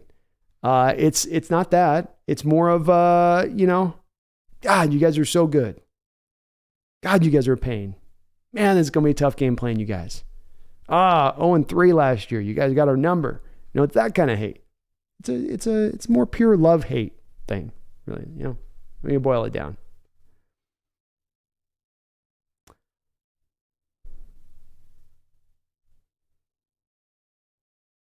Black Trunk Podcast, Raiders.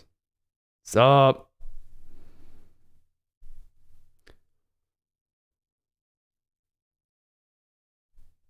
Addicted to say prior to the draft, I'd say 2023 was the year of Nwosu and Kobe Parkinson, but now I wonder if Nwosu loses snaps. Just not sure how now. Yeah, maybe he does. I mean, Derek Hall could just slide into the Bruce Irvin role last year, and Nwosu still gets into near the same amount of snaps he had last season. So I think he still gets featured quite a bit. Trent says, please, Brandon, go to bed. Our hot take. Well, I'll be up for a while after the stream with this. So, I'm a night owl, man. I'll be up for hours and hours still. Why do I says, here's my take. This team will go as far as the offense takes them, and the offense will go as far as the O-line takes them. Wonderfully put. I agree with that. Very good. Very well put. Black Trunks podcast. Cat came out of nowhere. I usually have the cat tree next to me, Black Trunks, so she's probably like, where's the tree? I can't lay next to you if you don't put the cat tree next to you. I forgot today. She's annoyed with me probably right now. John Holland, do I think we're switching back to a 4-3 defense?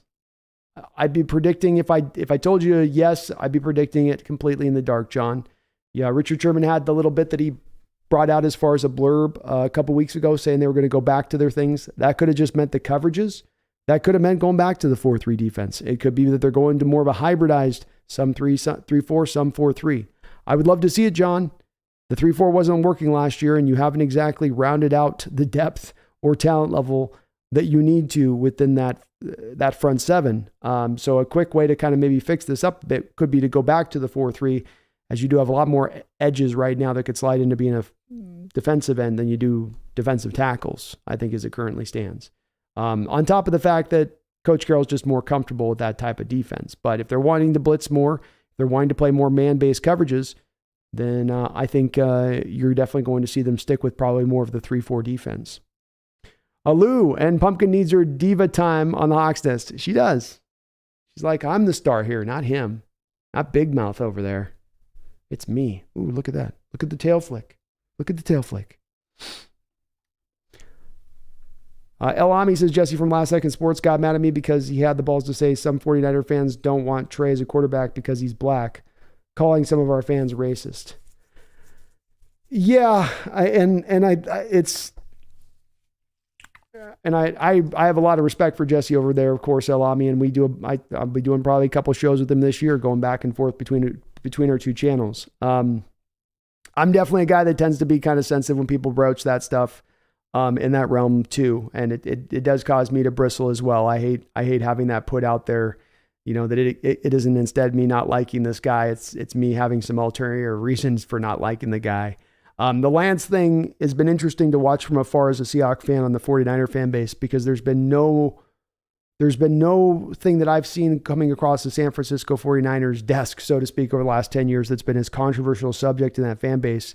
And to watch the many splintered spiderwebs factions of people that believe the separate things they do. I mean, last year at one point you had Jimmy Garoppolo people, you had Trey Lance people, you had Brock Purdy people, you had, hey, let's get another quarterback kind of people. And it definitely seems fractured a little bit just in that one place of things, not as a fan base or anything else, but just the quarterback position and what it's causing. And it's, the emotions are running high with it. And, El Ami, it's hard navigating waters when it's that way as a content creator. It's very tough when you've got a difficult subject that's causing a lot of fighting. I dealt with this on the Jalen Carter subject recently, for instance. You're trying to find a pathway to sort of get the roads to meet, hands to shake, and you don't always get there. But the spirit is usually operating from that place. But it's tough, man. These debates in the sports world can sometimes go off the rails and they can go sideways, and it's also why El Ami, what you'll see with me, and I do try to stay on top of it, is really in keeping my chat and keeping the stuff here where it's always about, what's the argument made? You don't think Trey Lance is the guy? It's like, you might say, El Ami, if you didn't think he was Trey Lance, it'd be, well, his front leg continues to lock out. He's not correcting that. His arm his windup is still elongated. His accuracy is still very much in question, even on the workouts we're seeing. And he's got the injury history he's had multiple times over, not just last year, but even the prior year where he was dealing with some of that stuff in addition. That's where it's like, just, you never have to get to the racist side of the thing. Like, you can always just keep into that place. And there's so much in that to kind of turn over and discuss, that it never needs to get to the place where I always say, El Ami, where the gloves go below, we go low blows, It's sort of the shortcut way to win an argument. And I try to be pretty, and the chat does this as well, where, people in chat will catch other people and go, hey, just, discuss the points at hand. Don't get personal. Don't straw man, But Jesse's good people. I like him. He's definitely pro Trey Lance. I get it though. I get it. I'm a pro Lance guy too, kind of, Elame. James, do you see us trading for Buckner, or do you see us trying to get Williams next year from USC? I don't think we're going to have a chance at Williams, James. I think you could offer the house, the car, a couple of the kids, maybe grandma, and whoever's sitting at number one ain't giving you that for Williams next year. Buckner, it's possible. I would have thought that the deal would have had to have happened before the draft if it was going to occur. But perhaps the Colts are open to still moving him. I think they're still in kind of a little bit of a weird cap situation where they're standing. Seahawks would have to get creative in order to onboard Buckner. I think it's a very outside chance of really happening, but he would be a great fit, and he would solve a lot of problems coming in here now as he pushes everybody down the depth chart and everything kind of fits correctly at that point. Yeah, we can get him Williams next year. 3 hour, do you think we will trade up for a quarterback after Geno's gone, or will we go with Locke? I think we'll eventually, I don't think even trading up for a quarterback is going to necessarily be where it's at. I think that they're in very many ways here fitting to the same blueprint and model that they created when they first had the success 10 years ago. And how did that go? You built up the whole team, and then eventually you drafted the quarterback second, third round. I think that that's going to be more, as much as anything likely here in how they play this. I think that they're going to lean to that if you're looking for the heir apparent for Geno Smith. But Geno, with the contract he has as well, let's also remember this, because he's taken that discount, because he's not broken the bank, he has a contract that's going to be very advantageous for Seattle to run with into the near future if he can continue to perform at the level that he performed last year. Jordan says 2 first and a second won't do it if you're picking low. Yeah, I just don't think too. I mean, the times that you get a franchise quarterback available to a team picking number one, it's very rare that team's willing to trade out of there like Chicago did this year. That is a very, very, very rarity. And whoever's picking their number one next year, even if they have a quarterback they feel somewhat decent about, they're going to go with Caleb Williams, I think. Megan says, I'm out, Hawks Nest. So what's your choice? I ask for a continuance, Megan. I ask the court, Your Honor, Gawk Roger, for a continuance.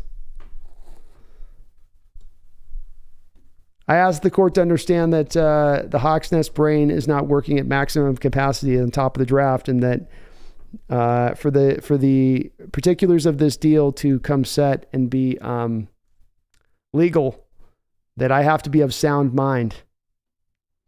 And that very well may not be the case at this moment, Megan, right now. I may need another week to be of sound mind. Jacob Haas, a card's probably going to tank. They don't like Kyler anymore. No, they don't. That's a possibility too. Cardinals are definitely a team in play here. John Holland, can we afford Clowney? You'd have to move some money around, John. But the team can do kind of any move. I mean, right now the going narrative out there is going to be that the team's locked in on negative $3 million of de facto cap space. But that's really not where they're at. Because remember, John, we've not restructured anybody on this roster right now. You've cut guys out, but you've not restructured anybody. And so that's definitely opened up for you to be able to go out there and do that if that's what you want to do. And if you want to restructure to clear space to bring somebody in, you could. You could get a Clowney. He's not going to cost a lot of money.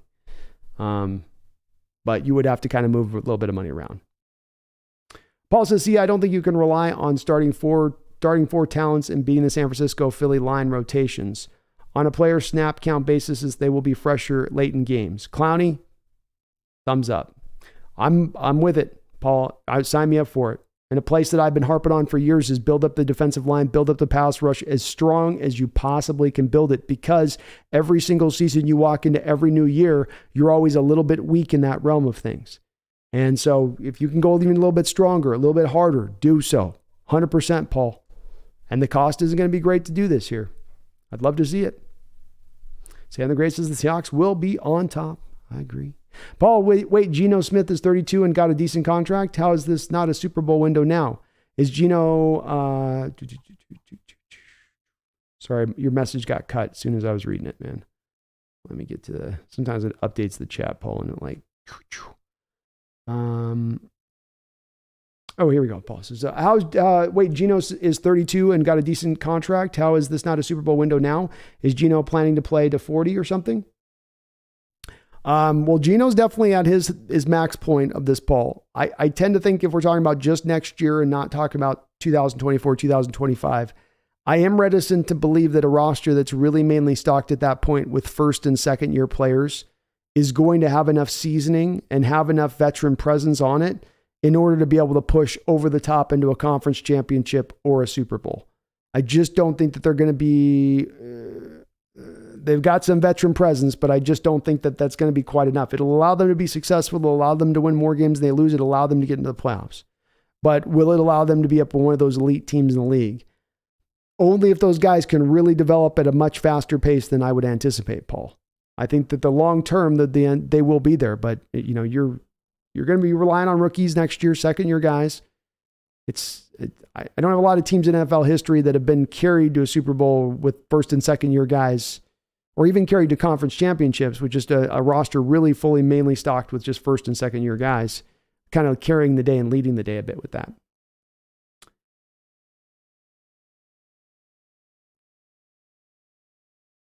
James Watson, Commanders, going to have the number one pick. I love it, James. That's another team that's absolutely right there to potentially have that happen. Their quarterback situation's poor. They've got 3 teams in that division that are pretty legitimate that they have to go up against. They could go 0-6 in that division. Certainly a team that's in play to be one of those teams.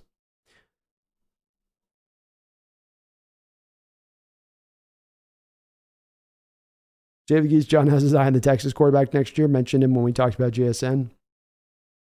I got to get warmed up to Ewers, Save. I don't know, man. Watching that UW last year game in the bowl game and watching a few games of him with, although I will say he had Alabama on their back foot last year before he got injured. I think Will Anderson eventually broke him, but he had them at least going kind of backwards a bit. Jonas says we're going to have the best defensive line, best run defense, and best pass rush in the NFL. Mark my words. I will mark them, Jonah, and I will remember them. Wuta says I hate the 49ers, but I respect them. Yeah, that's the way I feel too. Paul says really can't justify hating any other team being born in Australia. Yes, you can, Paul. You have to hate the Niners as well. It's got to come with this.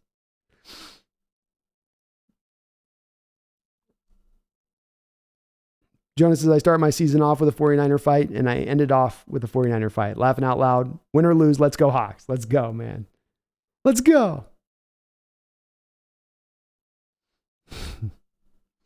Daniel says, Broncos run 3-4 and had number one of worth outside Draymond Jones on the D-line. All 5th round picks and linebackers were randoms, but elite secondary. No reason we can't field a similar team this year. Great point, Daniel. And they do run, of course, on top, just to add on top of your point, Daniel, they run the 3-4, and then they also run the same defense we run because they were still doing the Fangio stuff last year, too. So, great point, man. Why do I say, sorry if I'm coming off as obnoxious. I had a series of tweets stating how the 2 most impactful picks would be Spoon and JSN and why. I've never thought Pete would do it, though. So I am on a super high. No, ride that high, man. I want emotion in here. I want people, I don't care where it is. I want passion. And I'll never stamp that down here or tamp it down. Bring it to the forefront. That's the way we roll in the Hawks Nest. Why do why? That's the expectation level. That's the standard. Free Indeed says, I really like the graphics showing the top 10 picks. Thank you, man. I kind of just cobbled it together with a little bit of what I found online. Got to get those thumbnails right, man. Todd L. Mike Florio on NFL NBC said about a week ago that there was hush news on Jalen Carter right before the draft where the Georgia coaches said they really frowned on Carter. Difficult to deal with. It's indeed something I saw and heard about as well, Todd. And I think there was enough with Carter there that it's not merely a guy racing. It isn't merely a guy about being not in the greatest of shape. It's not merely being about a guy maybe not committed to football. You even come down to the point of does he love football? Is he willing to be coached? When you have to start asking yourself questions about that in a top 5 pick, that probably should tell you pretty succinctly that you need to move on into a different direction. And the Hawks did, and probably were intelligent for doing so. Jonah, I hope we switch back to 4-3-2.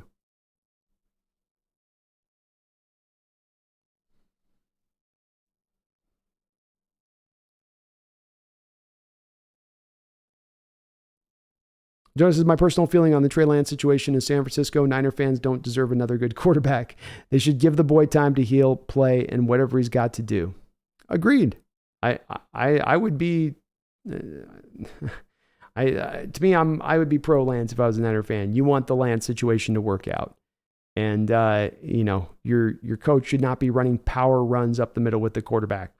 It's such a stupid thing. And I don't know what Shanahan was thinking other than it's some to a certain degree to me, it seemed purposeful. Like he was like, I'll just keep running him in these kind of runs and eventually he'll get broken. Brian Koski, I remember my last A+ grade. Boy, I don't know if I got many A+ grades back in my day.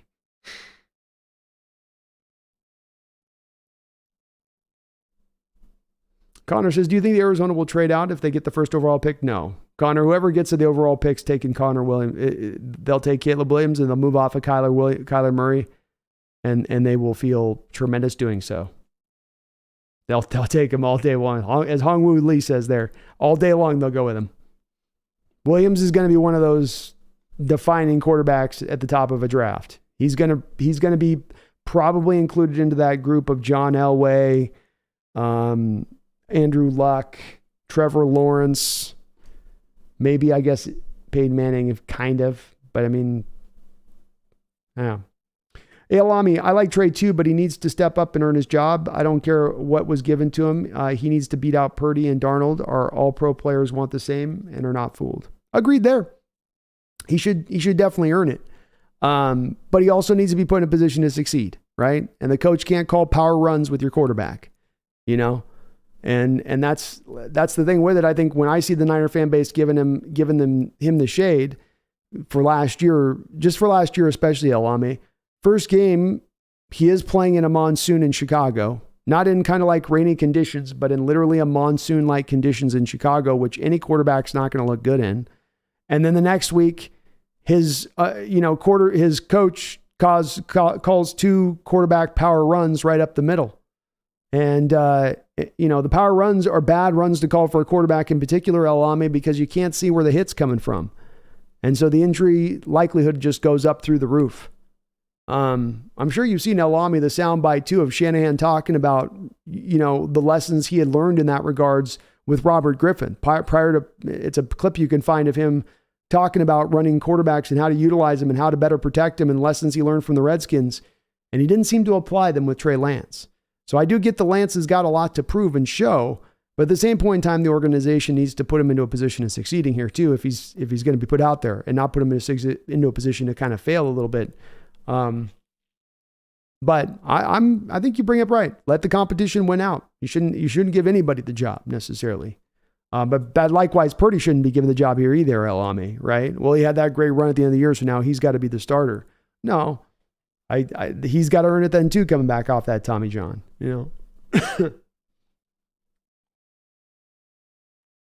Bruce Spring, thank you for the $2.79 donation. I do appreciate it. He says, we are closing the gap. What is your favorite pick? Well, thank you, Bruce, for that donation. I really do appreciate it on that. And my favorite pick, as I've come away with this draft, I gave a 95 grade to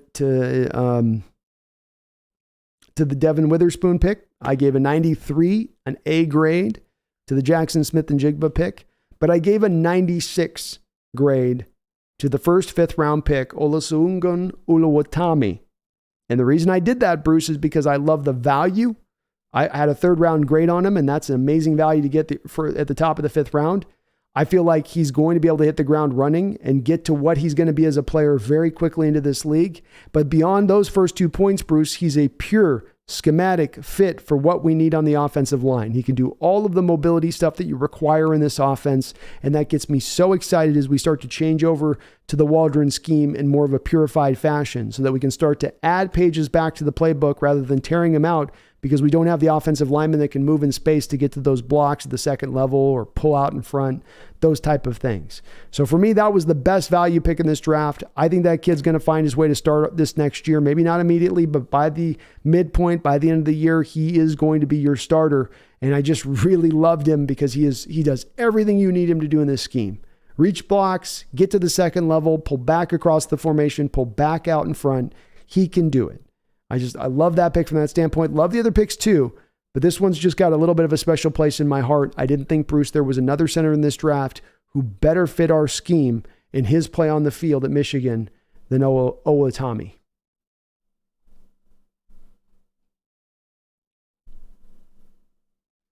Megan says, sorry, Hawks Nest, sorry, B, no deal. Cards are staying here. As I said, the deal closes today or not at all. Oh, goodness.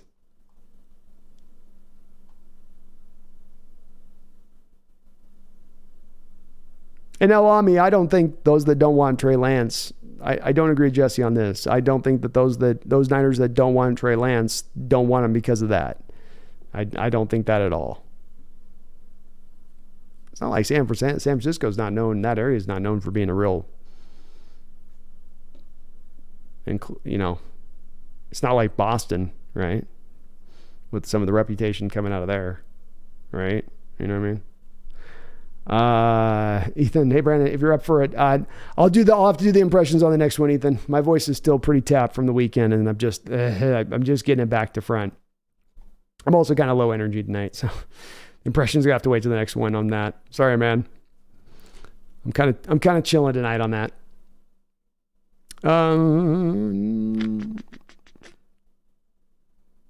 Gotta salvage the asset.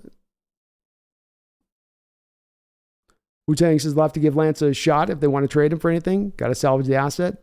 If they're looking to do that, they better, because you're not going to get a lot for him at this point. You might get a 3rd round pick for him in return at this point. So I think it's just best that they hold on to him and let the situation play out. Just take the 3 QBs you got on the roster, run with that, and let the best one sort of settle out. Why do I only the 4-3 defensive end would be Mafe? Personnel sure looks like a 3-4. We might see a lit. Might. Jonas is my personal feeling on the Trey Lance situation is San Francisco Niner fans don't deserve another good quarterback. They should give the boy time to heal and play whatever he's to do. That'd be what I would do. That'd be my approach.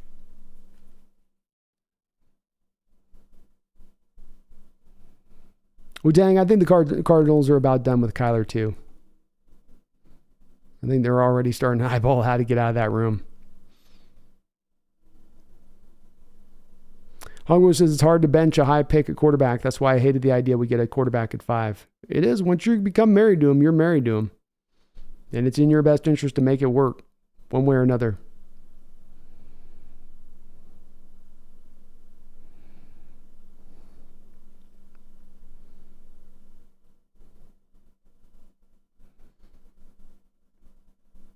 Diego Kusaka says our defensive tackle deficiency and limited linebacker bodies has got me nervous.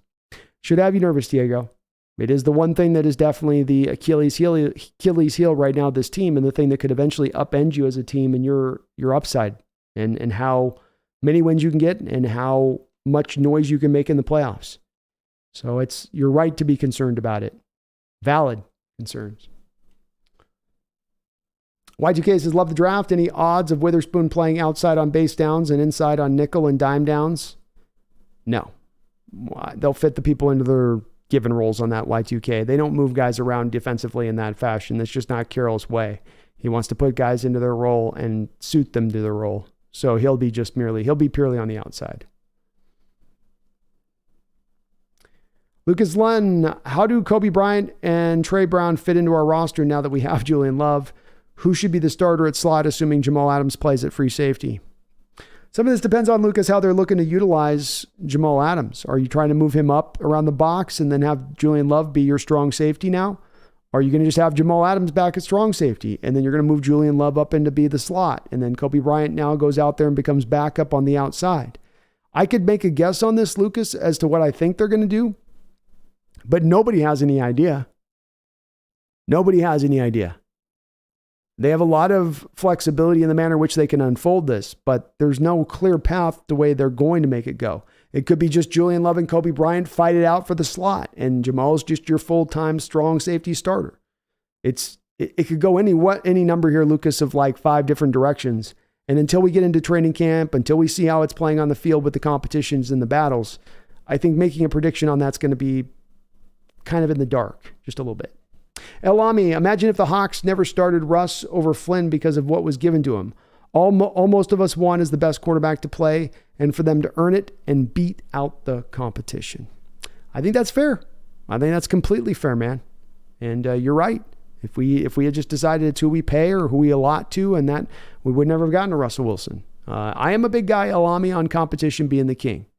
But that's got to work as a two-way door too. So it can't just be the Brock Purdy people saying, okay, well, Purdy gets back from the Tommy John, and the second he can throw a football, he's your starter, because how he closed out last season before he got injured. It's got to be the other side of that too, where it works both ways. I think that door to me on that side of things. But competition, we learned here in Seattle, and I'm sure you learned in San Francisco, is what ultimately will bring about the best team if it's purely being run. If teams aren't just giving guys their starting opportunity just because of where they were drafted or how much money that they're paying him. The best teams are the ones that allow that competition to really carry the day no matter what, even when it's hard, especially when it's hard to carry the day.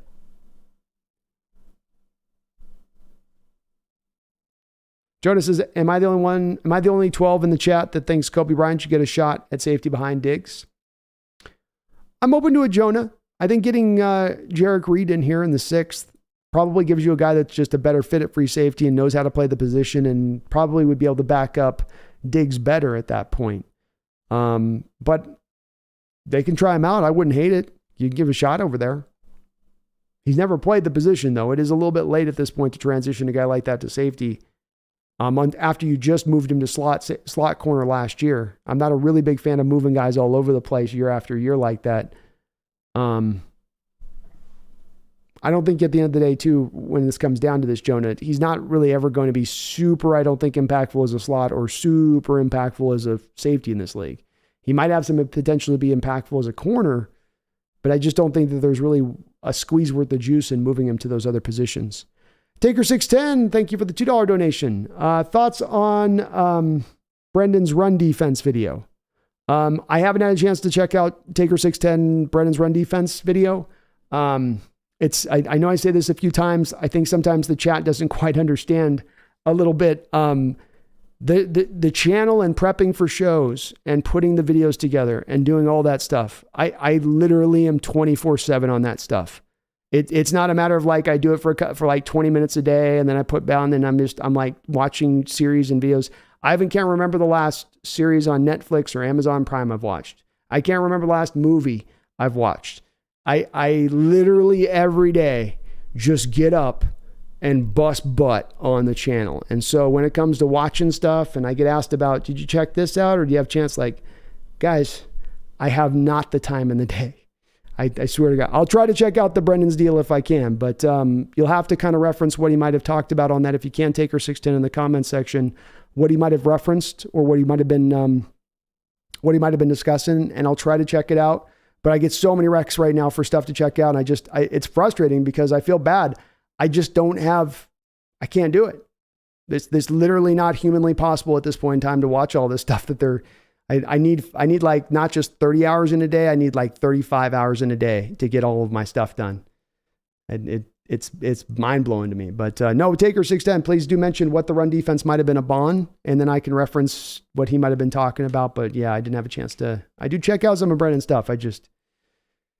Lately it just seems like, man, there's just no time. There's no time.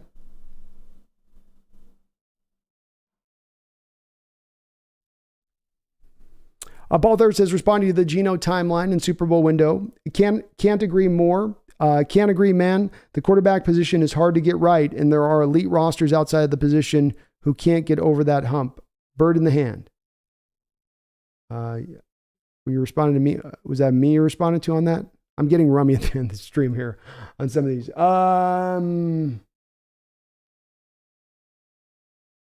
You guys got to be a little more sorry, I'm probably getting a little bit like lame-brained out, and I'm still a week out of that doing the 5 shows last week, but be clear on the chat if you guys can on what you're meaning a little bit. I'm not on some of these comments and stuff. I'm not quite getting what you're asking. You're confusing me a little.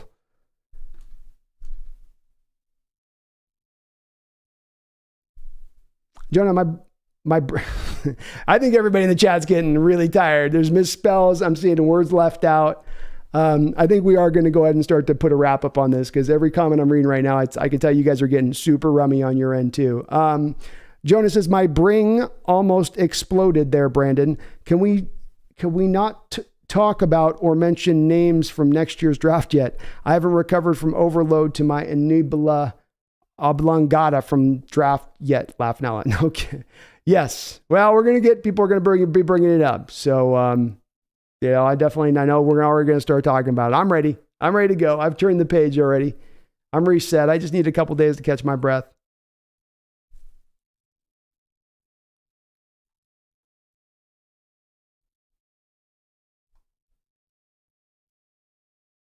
Tribe, who cares if Jalen Carter's difficult to deal with? This is pro sports, not working at a restaurant.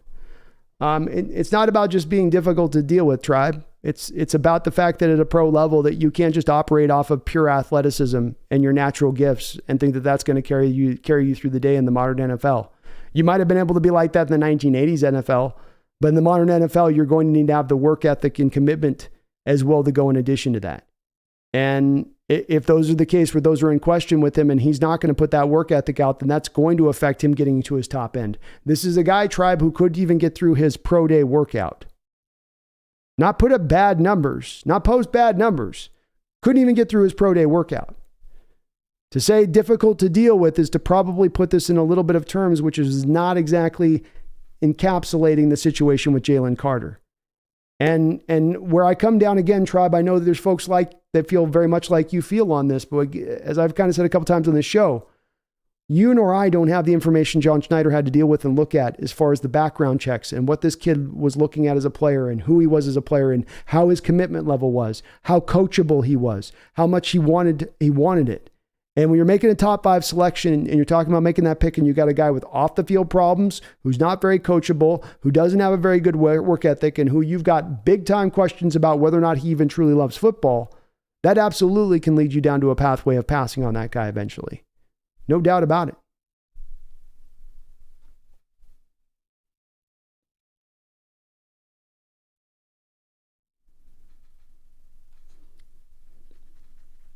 Why do I says go look at the last 10 Outland winners? There are a lot of Pro Bowlers in that group with an 80% hit rate. Very good sign for Olu. Ooh, I like to hear that. I will go check that out.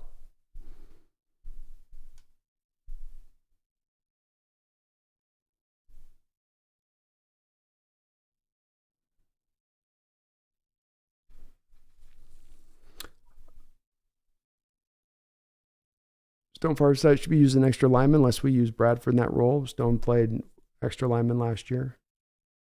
He should be, yep. That'd be his role, I would think. Probably you're going to use more Bradford as the guard, Lucas, if you got to bring him off the bench rather than going to Stone as a guard. El Ami says maybe Trey didn't know some of the plays. RG3 was not that good either. I mean, we would have been able to make that determination, El Ami, we would have been able to make that determination about Trey and figure that out. The one thing that would have required us to be able to make that determination would be your head coach not running what your most valuable asset on the offensive side of the ball directly up the middle on power runs. If you didn't do that, you'd have a whole season of statistical data to be able to operate on. Or maybe he would have gotten benched halfway through last year, right? Maybe he would have just fallen on his face. Or maybe he would have had a Pro Bowl year. But it all becomes null and void the second you have your head coach running your quarterback on power runs up the middle. Elami, it's the thing that they say about these things. And again, Elami, your coach literally told you, I learned my lesson on this. And then he unlearned the lesson to Trey Lance. So he goes, okay, Robert Griffin, we used him too much with his legs. We got him broken to the point his career completely got dusted because we overused him. I give this interview where I acknowledge that I recognize I got to not do that anymore. And then I go do that very same thing that I just said in the interview I'm not going to do anymore a couple years later with Trey Lance. That's what confounds me about it. And you might be 100% right in your assessment. He might not be good enough. Brock might be the guy. Sam Darnold might be the guy. But it's silly that you got to get to this point a little bit as a team in making your assessment of this player because the coach takes these kind of steps.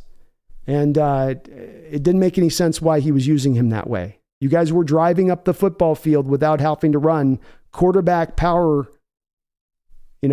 plays with him just operating the offense. It was right there in that game for him. He was doing just fine, Wu-Tang says Boston, Brandon with the Boston shade. I'll throw a little bit. We all know with Boston, we know Boston's rep. Megan, Hawks Nest, want the card? Say what you promised. Even Ollie would get that. I didn't promise it though. I'm going to have to say a no to the card if you're going to press me on it. Then I'm a no on it because I didn't make that promise. And I'm a man of my word. Paul, Lance wasn't hurt on a power run. It was a run option.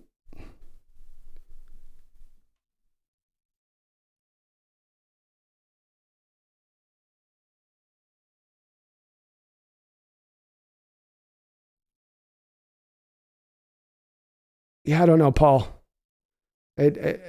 Whatever the play may be, where it leads your quarterback to run directly up the middle.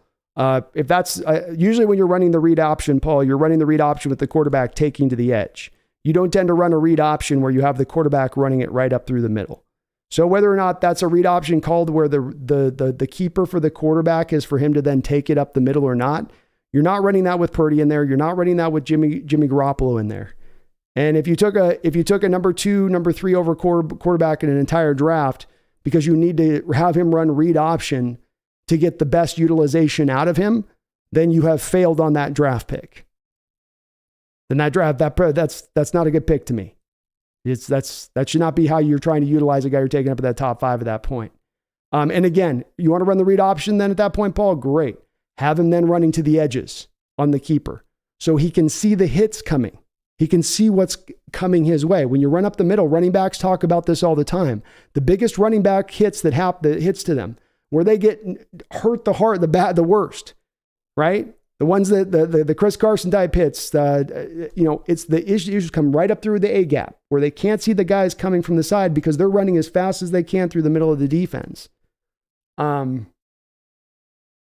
But I don't know. I may be out on maybe I'm just alone on this one a little bit. Maybe this is what you do with quarterbacks, I guess. Elami says the year RG3 got drafted, Kirk Cousins was drafted too, and Kyle was the OC, and he had to run some of the same plays RG3 ran at Baylor because he was not a great passer.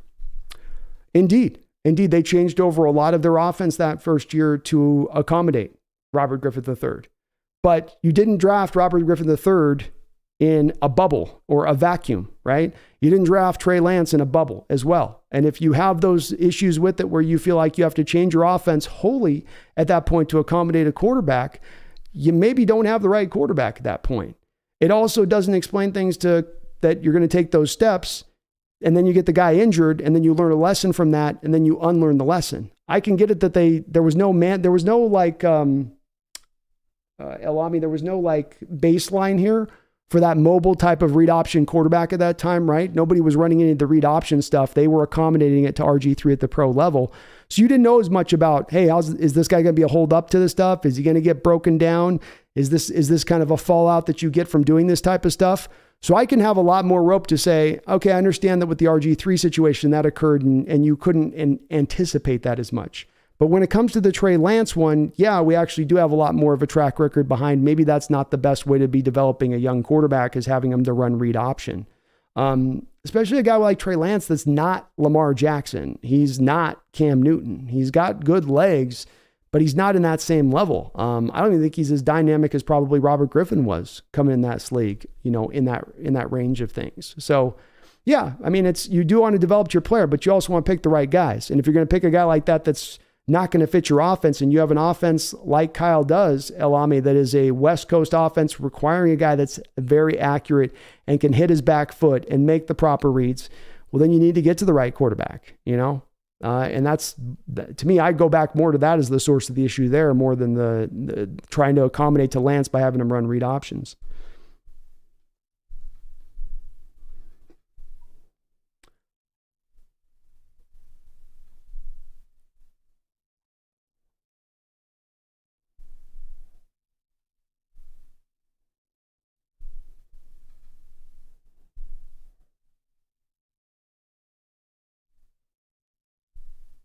Alex, how much longer do you think Pete Carroll coaches? Who do you think replaces him, either from within or externally?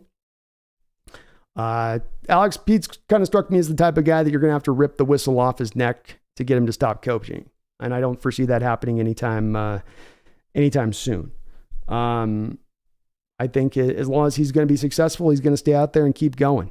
I mean, hell, maybe he goes till he just simply drops dead on the field for all we know at this point. Not to get morose or macabre with it, but I mean, maybe that's where he's going with it. As far as to replace him, I would hope that it would come externally, Alex. I am not a fan of the internal hires.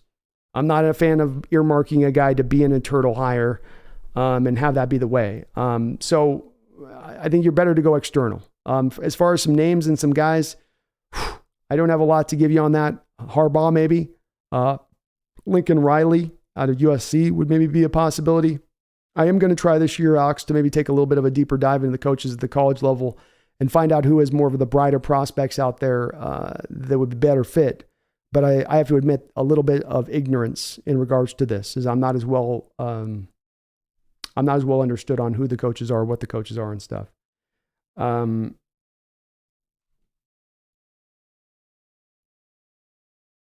Taker 610, the Hawks Nest. He basically pointed out that San Francisco, being Brendan, San Francisco and Tennessee defended the run best with smaller guys.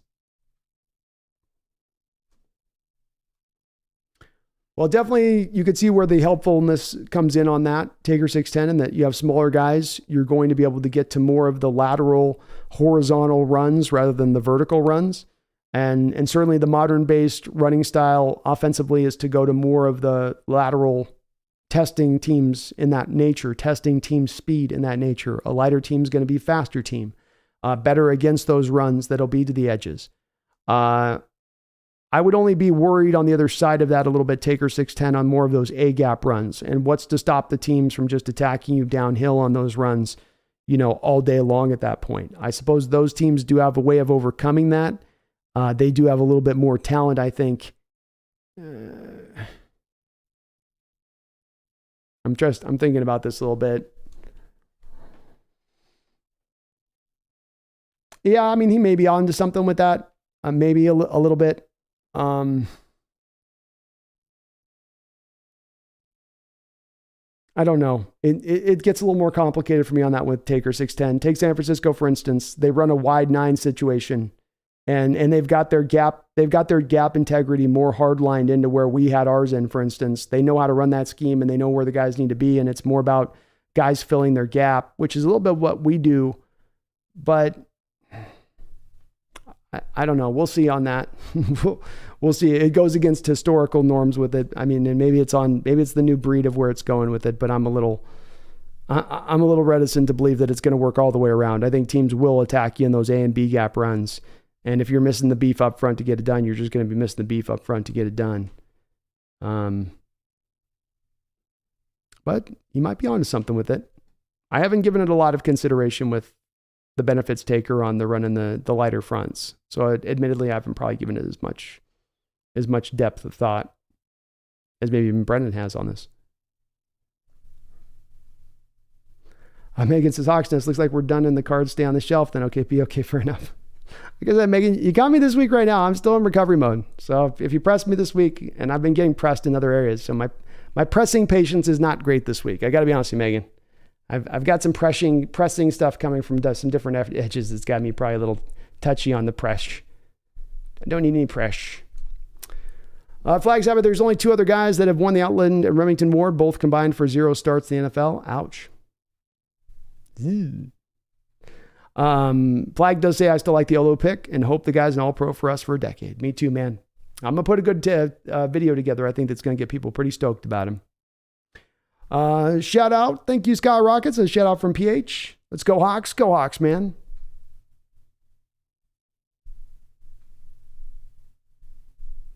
Megan says, fine, be wondering why I'm so surprised the Hawks Nest. Actually, no, I'm not. But there you go. Megan, I didn't break my word on this. I'll get serious with you on this. I didn't break my word. You changed the terms, and now you're changing the terms, and you're unhappy with the fact that I ain't accepting your terms. Let's get real. That's where we're at. I said if Jalen Carter was taken, I would take the stance I did. If he isn't taken, that doesn't suddenly change, and then you change the dings and da-da-da-da-da-da. No. Da-da-da-da-da. No. Da-da-da-da. No. Elame ran him because he probably tried using his best skill. He obviously was given plays and obviously didn't know them, or the head coach knows he can't complete the play. I don't care who our our quarterback is, I only care. I don't have a tremendous dog in this fight, El-Ami. I'm a Seahawks fan. It's just my view from the side view of this. So there's not a dog for me in this fight. I don't think that Trey Lance's best skill is his legs. I think that he has a good arm. I think that when you drafted him, and you can go back, El-Ami, and look at my breakdown on him on the day he was drafted. And what I said about this kid is he's really raw. He didn't play his whole prior college year. He is really super young. He's really young. So if you're going to draft this guy, you've got to make certain accommodations in your view of him. You can't sit there with your finger going like this. Now, come on, Trey. Now, this is the same thing, El-Ami, I would have applied to Anthony Richardson this year if we drafted him. And that there are quarterbacks that come down the pike that you might make a pick in the top 5, and your expectation is that they need to hit the ground running and be ready to go.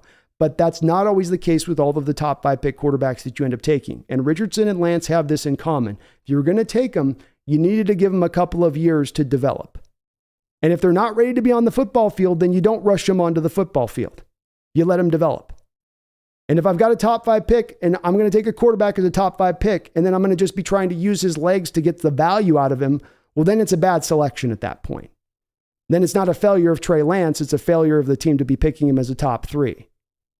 I think if you're trying to use your quarterback like that, where then the onus was going to be for the year at El-Ami at that point, if he was going to do that then throughout the course of the year to how he was doing against the Seahawks, then you're counting on Trey Lance being able to have 80, 90 extra carries on those legs and then not have gotten injured at some point in time during that process. I don't like that. I don't like those odds. I think there's a high likelihood you get him injured at that point.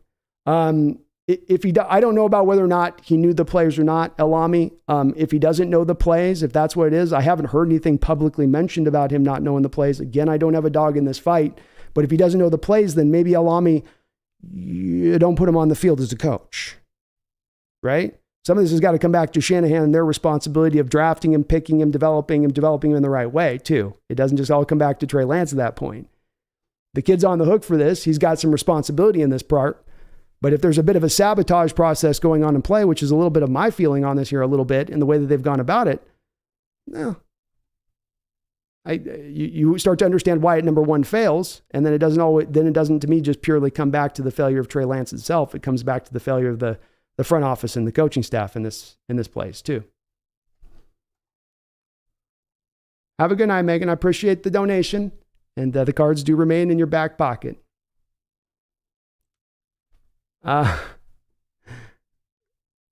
Yeah, Megan, I don't think Pete's got any interest right now in retiring, and I don't blame him.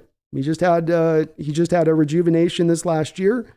He, has been proven again right on his process working in that locker room and getting players motivated and getting them up to front.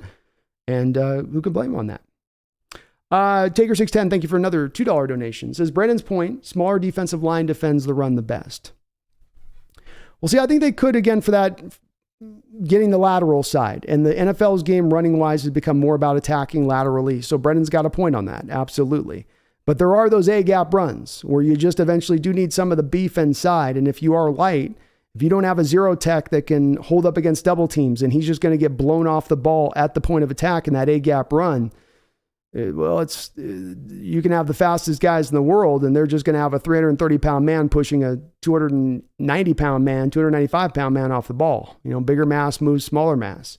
And that will, I think, be a little bit of something you're going to have to deal with at that point. But the point is it's right about the lateral aspect of it. And it is so much of this game now, Taker 610 is about the fly sweeps, bubble screens, pitch plays outside. We had the games last year with, for instance, the Falcon game where it was a lot of Cordell Patterson pitch plays to the outside that were, taking you out, and you definitely could have used a little bit more speed in those games in that respect against the Niners. Probably too. That was also the case, I would say. So I think it's valid. I do think it's valid to a degree on a Taker, but I can't go all the way with it because those smaller, quicker guys aren't going to be hated when you have a team that just decides it's going to come downhill at you and give you a heavy formation, John Stillwell, thank you for the $50 donation, John. I really do appreciate it, man. Hope you're doing well out there tonight, and very, very kind of you for dropping that 50 bomb, brother. He says, thanks for all your hard work covering the draft. Well, I had a sensational time this year going through all this stuff. I'm already going to get excited about next year's draft, but I had a fun time just going through this, figuring these guys out, learning these guys from end to end, debating with you guys who would be the right pick, who wasn't the right pick. It was fun. It was fun going through this process and having the 10 selections and all that. And got a couple more videos that we're going to get kicked out here for the draft that I'm really still excited about too. But and it was a successful draft, John. On top of it, we got the happy returns. That was a good part, as Rick Riz used to. I got the happy returns. Happy returns. So the draft was also really nice on the players you came out of with, and I feel really good, John, about our future. But thank you, man, for all your support, all your donations during that 3-day span, and all your support to the channel, man. It's been tremendous. But we had an amazing draft, and even better, John, we're pushing right along to that 12,000 mark as far as subscribers go. So I'm just tickled by the whole process, and man, I couldn't be happier. Thank you though for the $50 donation, Megan. Thank you as well for that $100 donation you dropped. If you are still in the chat here, appreciate you as well for that support early on in the stream tonight. You guys are amazing, as you guys always are on that. So thank you so very much. Elami says, I only care for who our best quarterback to play. Schneider wanted RG3. Yeah. Yeah. I don't like Elami, the coach that blames that's going to say the owner asked for this guy and it's on him. Like, you're the coach. Shanahan had no say in that room. It was just Schneider making that whole trade. And you're going to have to back that up, Elami. I want some backing of that. If it was Schneider who made that trade wholly, or if it was Dan Schneider who made that trade wholly with the Rams and dictated that Shanahan had to make that deal, let me know where I can Google search that. Because that's the first that I've heard that was the case on that. Beyond the RG3 thing, though, again here, Elami, the part that you've not addressed, I noticed here, and what I mentioned to you, the part that you've kind of covered up over the top of is, again, he has RG3. He starts running him out of read option. Read option is not a very normal thing at that time. In fact, they're just instituting it into the league at that time, right? Gets RG3 broken to the point that RG's 3 career is done. Gives an interview a couple years later where he says, yeah, we learned that we can't really use the quarterback like this. This is not a smart way to utilize the quarterback. You're going to get your guy hit. You can't do that. It's not smart, Ame. He says it straight from the horse's mouth. Horse mouth straight, horse mouth straight, horse mouth. Then you have a couple of years later, you bring in this young quarterback that you give up 3 first-round picks for, and what do? You run him right into the same type of danger that you ran RG3 into. It's okay to have something go wrong on you or something get broken. It's not okay to make the same mistakes again and not learn from them. It's something that I absolutely, El Ami, harp on my organization here as far as not correcting. We're doing this one thing wrong. Let's correct it. No, I'm going to do the same thing I did before. Oh, why? Well, maybe we'll get a different result this time, but it wasn't that way last time. Paul Third, isn't the point of read option to actually look where the defense is and not run towards the defenders? I'm sure I saw Garoppolo or Purdy make the same play, but Ray McDonald goes like 50 yards.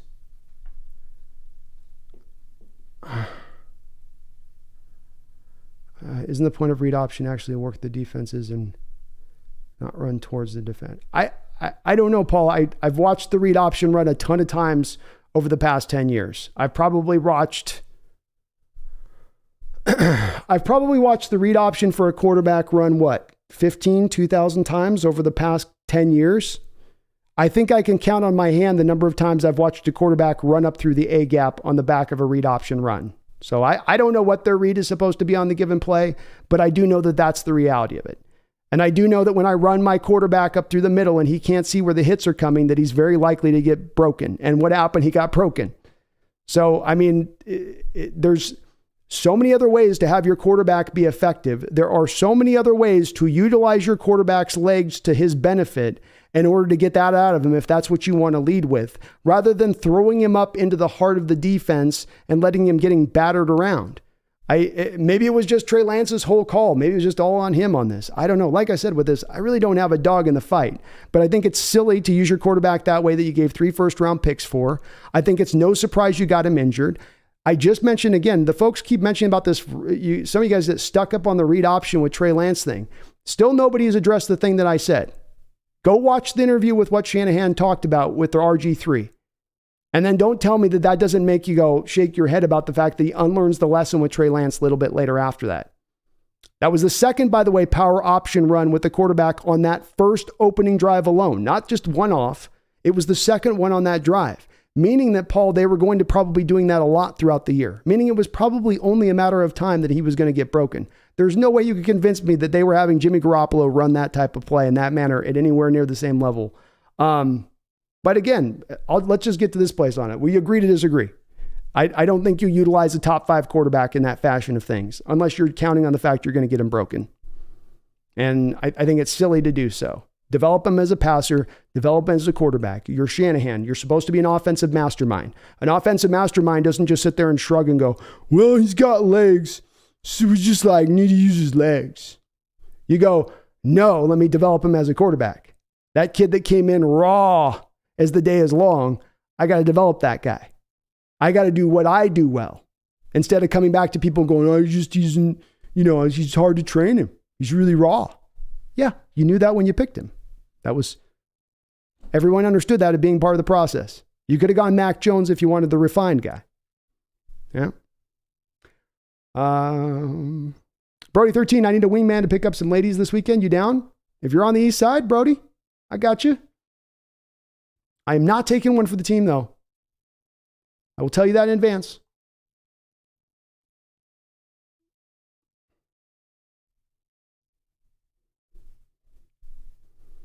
Why do I says RG3 had one of the highest passer ratings in the NFL's rookie season, yet they could not resist running him. Example of why you don't always want a running quarterback. They seem to have a higher rate of injury. Indeed, they do, because you're drawn to want to utilize those legs. Paul says, I think Trey is more responsible than people think for his injury on a bad read, and Shannon is just saying it was on himself just to protect his quarterback. I mean, maybe. It was as I said too on this, Paul, it was the second time that they had him running that play on that very drive. So, if that's the case, Paul, why didn't he, after the first time Trey took the bad read on the opening drive there on that drive, say, hey, Trey, don't do that again?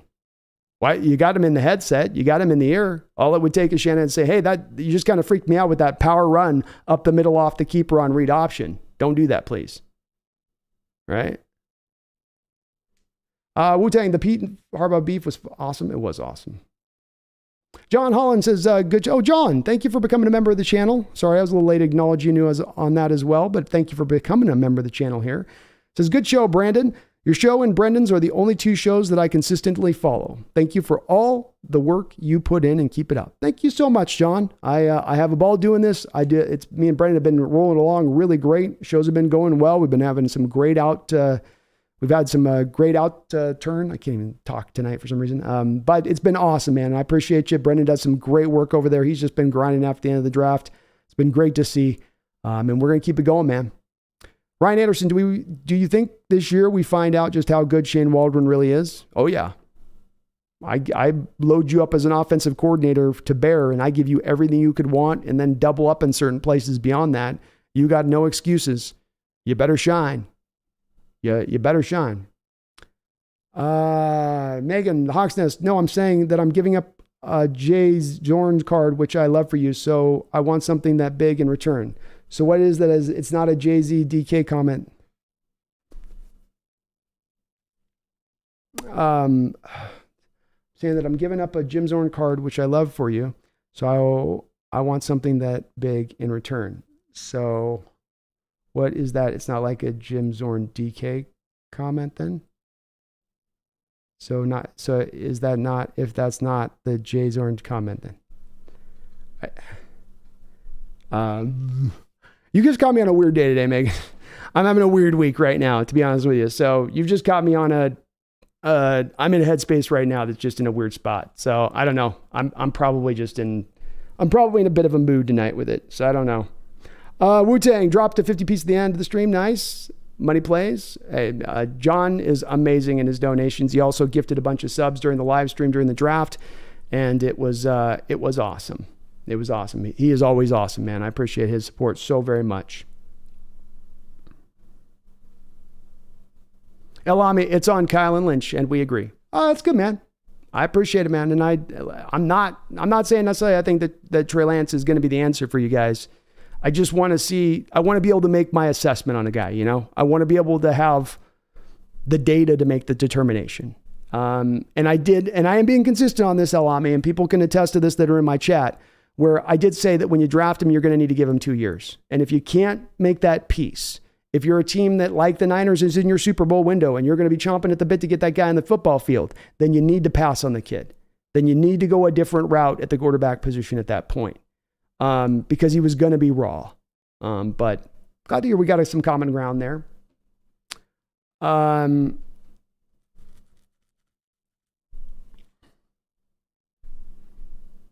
Elami says this team is a Super Bowl team and hope Trey gets traded to a team where he can develop and succeed. Me too, man. And you guys are absolutely a Super Bowl contender this year. No doubt about it.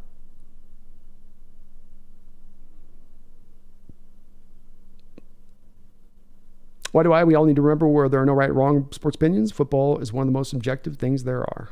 It is indeed. It is indeed.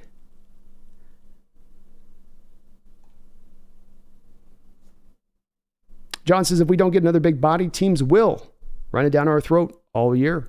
Well said, John. I do feel like that's going to be where they go, where you might have the speed to deal with the edge stuff. I do think teams are going to attack you in those A and B gaps, though. They're going to make you prove that you've got the guys stout enough at the point of attack to hold up and not get pushed out of the lanes. And that's the part that does remain to me a bit of a concern and a worry part that I'm not sure about. You know, it can be fixed. It's why I think, John, too, there's going to be another deal that comes down the pike for this, but I don't know, man. It's worrisome. Jonah, I'm a fan of the tackle we took in the 5th round from Michigan. He's good. Mike Morse, awesome. Donnie, the Hawks Nest. Well, I must go now. Thanks, Brandon. Until next time we meet, remember, no matter what side you're on, we're all Terrans Earthlings. That is, I love you all. Go Seahawks. Hey, go Seahawks, man. I appreciate you.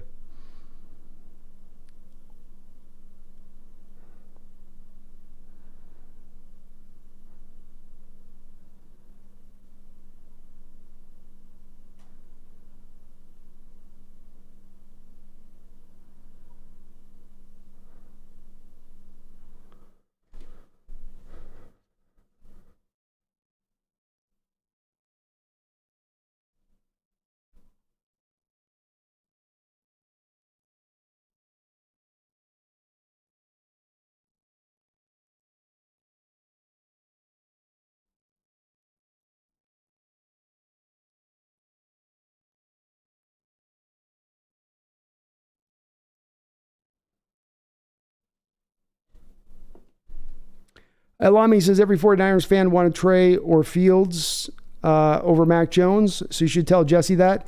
He said he ran him because he saw how Josh Allen ran the same. I agree with you. I was mad at Kyle too.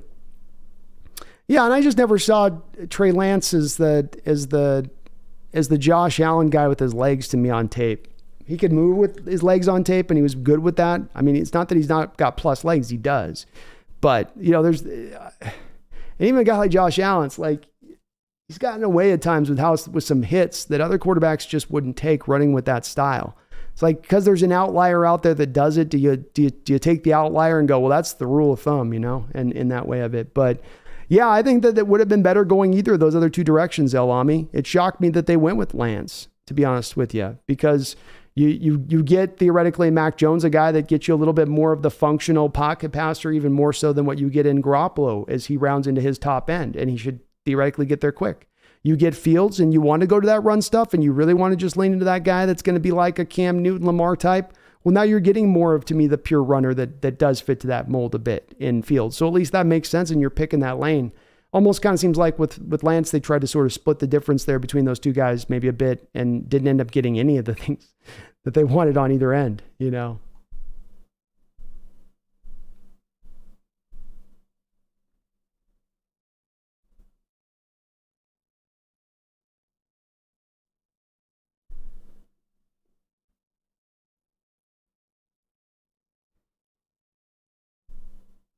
Kid Andy, do you think if 80% of our last two drafts hit, we can become a dynasty? Dynasties are very hard to predict, Kid Andy. You've got, I mean, even over the last, we've got 20 years, we got the Patriots is basically the only dynasty that's come to bear. And maybe now the Chiefs are starting to kind of round into that too. But you don't tend to get a lot of them happening at one time. And they are very tough to predict. You have absolutely got the draft capital. And on the paper, you've got the return to be able to get to that point of being a dynasty. Or get to it done, but it's so rare to happen, and it takes a lot of things working in your favor kind of perfectly to occur. So I look at it more as that they've got in hitting 80% of the last 2 drafts at Candy. It puts them on a trajectory to getting to a Super Bowl. I don't know if you can get to the point of really predicting dynasties, though. That's a little bit too far with it on that, you know.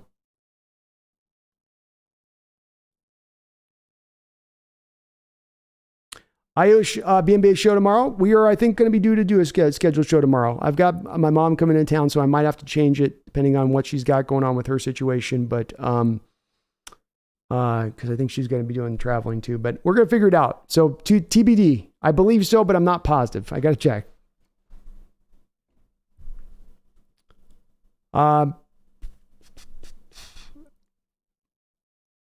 D-boy, you are right. I am the best wingman, man.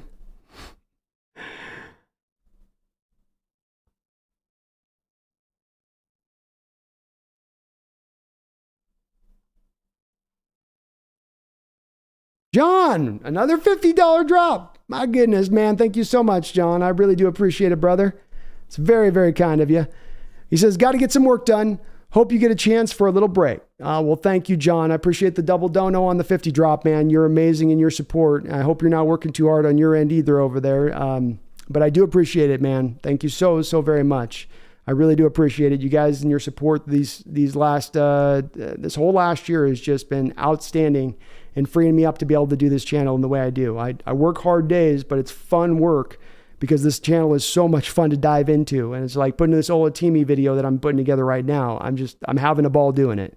And it's all, as I say, it's your guys' support that makes this happen. It's you guys that have allowed this to open up for me in this way and to really just go hog wild like I am too. So I do hope, I say my thank yous on these big donations, but it's never quite able to get across the level of gratitude I do absolutely have for what you guys do in supporting the channel. Megan, John, my folks, Taker 610, from the big to the smalls to the in-betweens, everybody that puts anything down on this channel as you guys do, you are definitely helping things out in the manner of being able to allow this channel to continue to grow further, faster, bigger, better, all that much quicker to that spot, so to speak.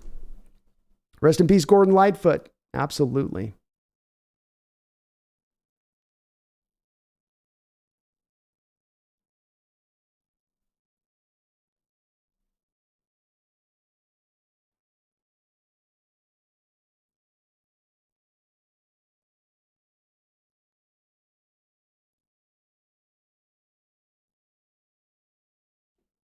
Daniel Berry Sports Highlights. How you doing, man?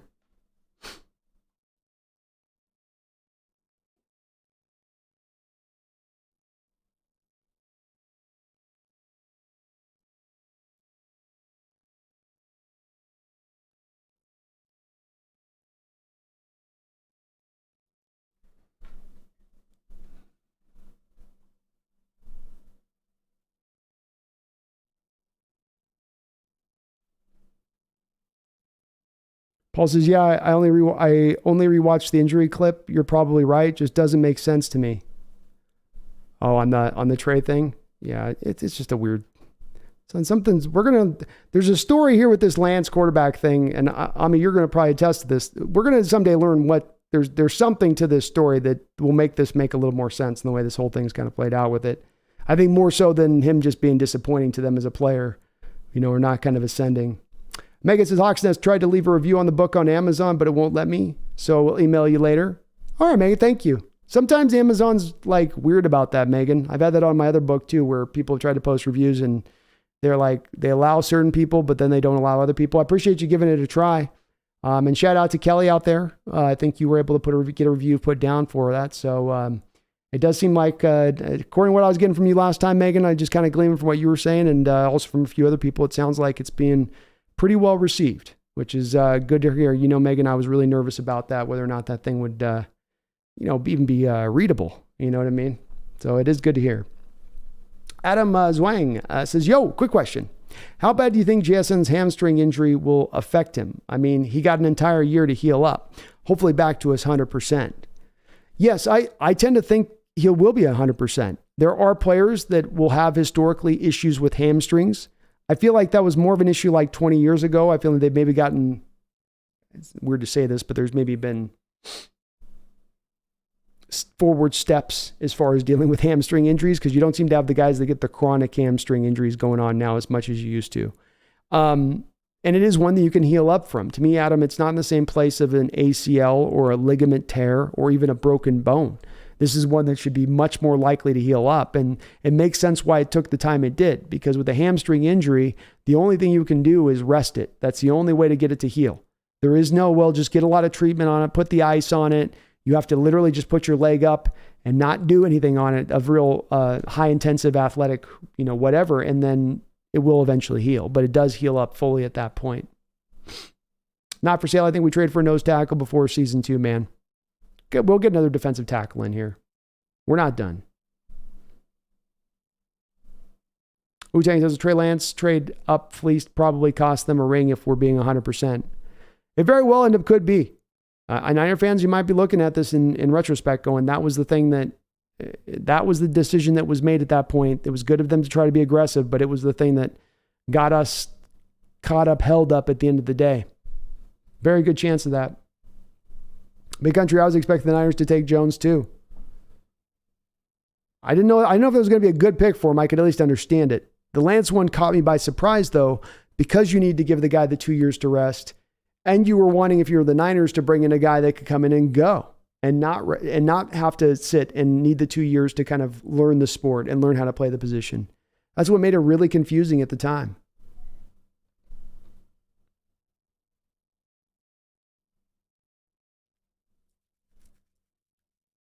Oh, John, you blew yours? It took you a year to get yours right? Hamstring-wise? Yeah, when you blow it, isn't that when you blow it technically, that's when it goes like off the bone and stuff, right, John? That's when it's like gnarly.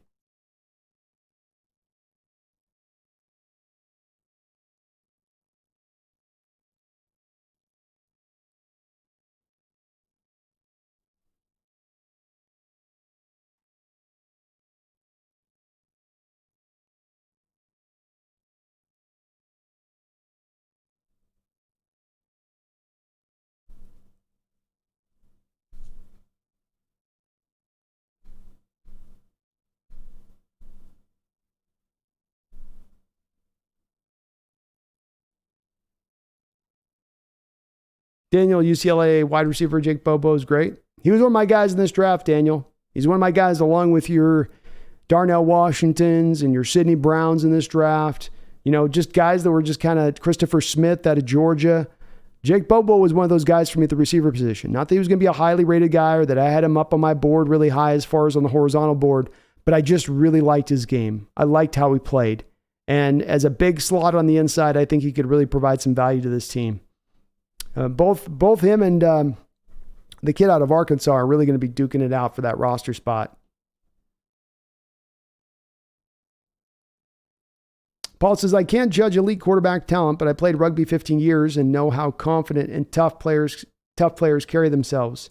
Geno towers over Lance. 49ers drafted a kid in a man's body with a granddad's hairline.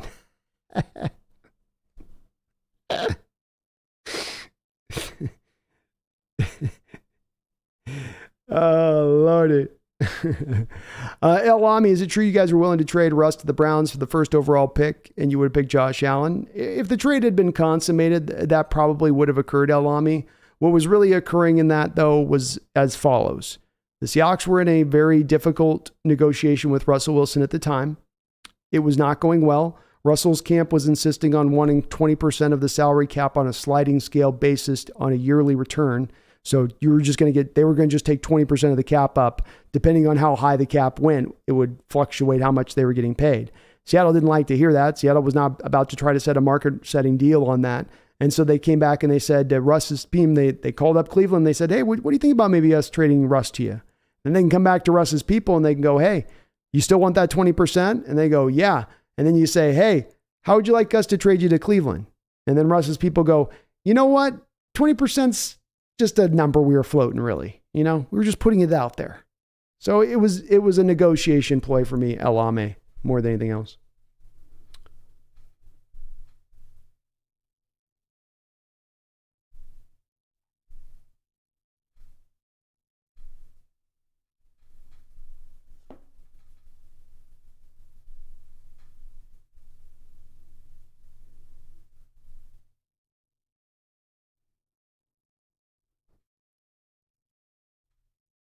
Greg Kemp, Julio Jones had bad hamstrings, doesn't he? That's true.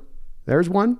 There's a guy that throughout his career, and they never kind of went away with him. He always seemed every year have his hamstrings jump up and bite him. So there is that guy.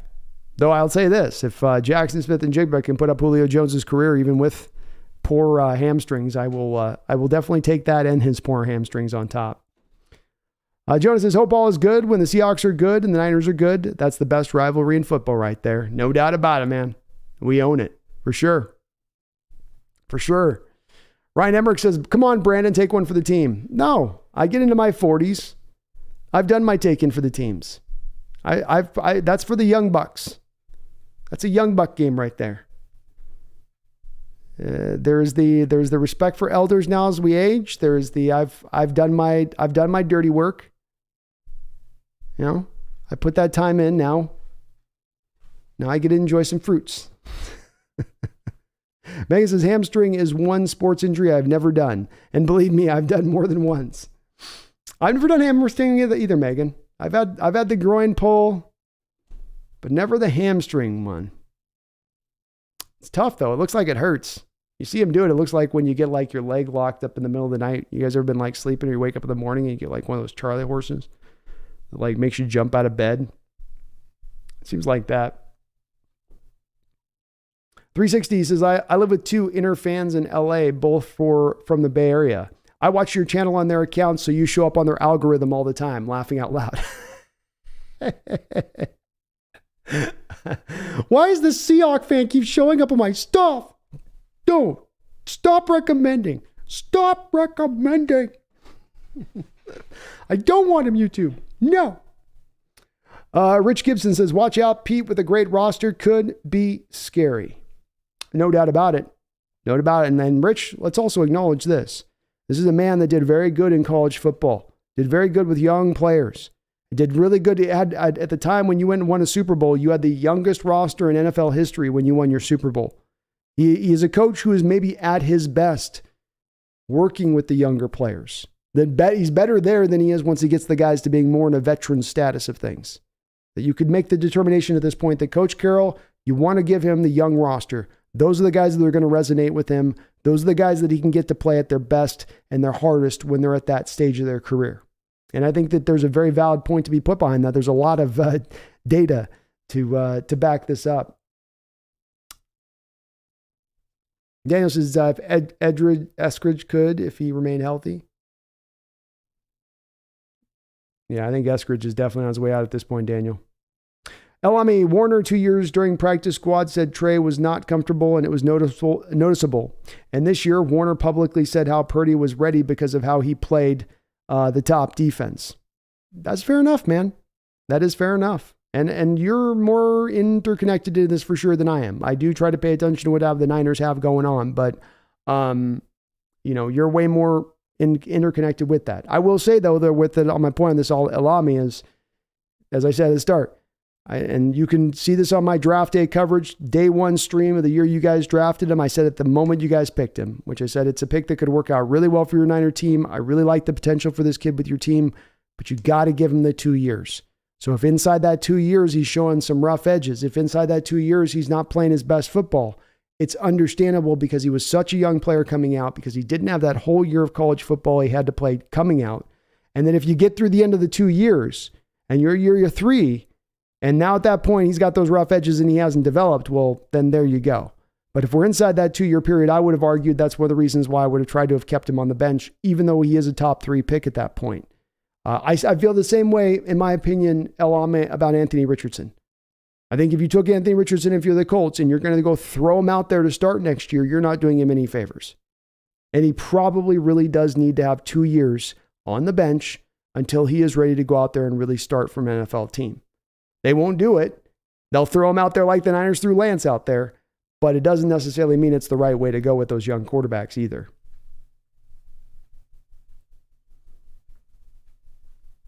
John Catalano says, I think D. Eskridge can find a way to be a good wide receiver 4. John, he's got a real uphill battle here, man. I'd love to know kind of where you're coming from in your belief of this. Because if you take out the fact that he's a second-round receiver of where you picked him, the issues that he had in college are the very same issues that he continues to deal with now. You are stacked up right now 3 wide receivers deep. Derek Young, in many ways, showed more last year, John, in what he showed and displayed on the field than anything Eskridge has shown throughout his time here. The other thing with Derek Young that he has over the top of Eskridge, John, is he can play outside and inside. Eskridge is only a slot guy in this league. He will never play on the outside. So I think, John, at the end of the day, the reality here with Eskridge is that he's not likely to make the roster at this point.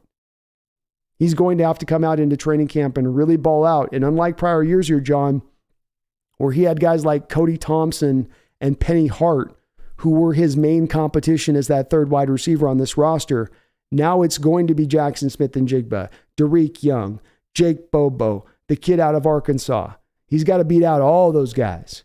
And I don't think he beats out any of them when it's all said and done. On top of the fact, John, we don't even know if the guy can stay healthy. He's been injured in every single year of his career and injured multiple times in every single year of his career. This also goes back to him in college too, where that was also consistently how it was. It's really hard to make that prediction at this point with him. It really is. And I think he's probably on his way out.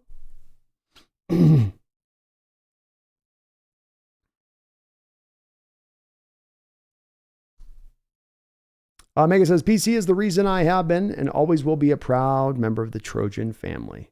He had a great run there. He certainly did. El Ami, listen to the All-Pro and Pro Bowl players. They know what quarterback should lead the team. It's fair enough. And if Purdy comes back for that surgery on time, El Ami, and he's in there and Donald's in there, Lance isn't going to be given this job. And so if he can't win it out at this point in year 3, then those people that, are talking as they've talked on him, that he just kind of sucks, he's a bust, which I think you're kind of intimating a little bit here. If that is the case, then that's going to be proven to be true here in this training camp. And there isn't just a matter of they're just going to hand him the job. So I think that's the nice part about this, is that we'll ultimately get the truth of the situation, one way or another with that. It'll be interesting to see how it plays out. Flag Sabbath says, I think they like Derek more. Eskridge can't catch a cold. Yeah, there's 3 major issues with Dwayne Eskridge's game. Number 1, injury. That's the biggest one. Then the 2 other ones are still almost as big right behind that, and that is route running and catching the football, which are kind of important if you're a wide receiver.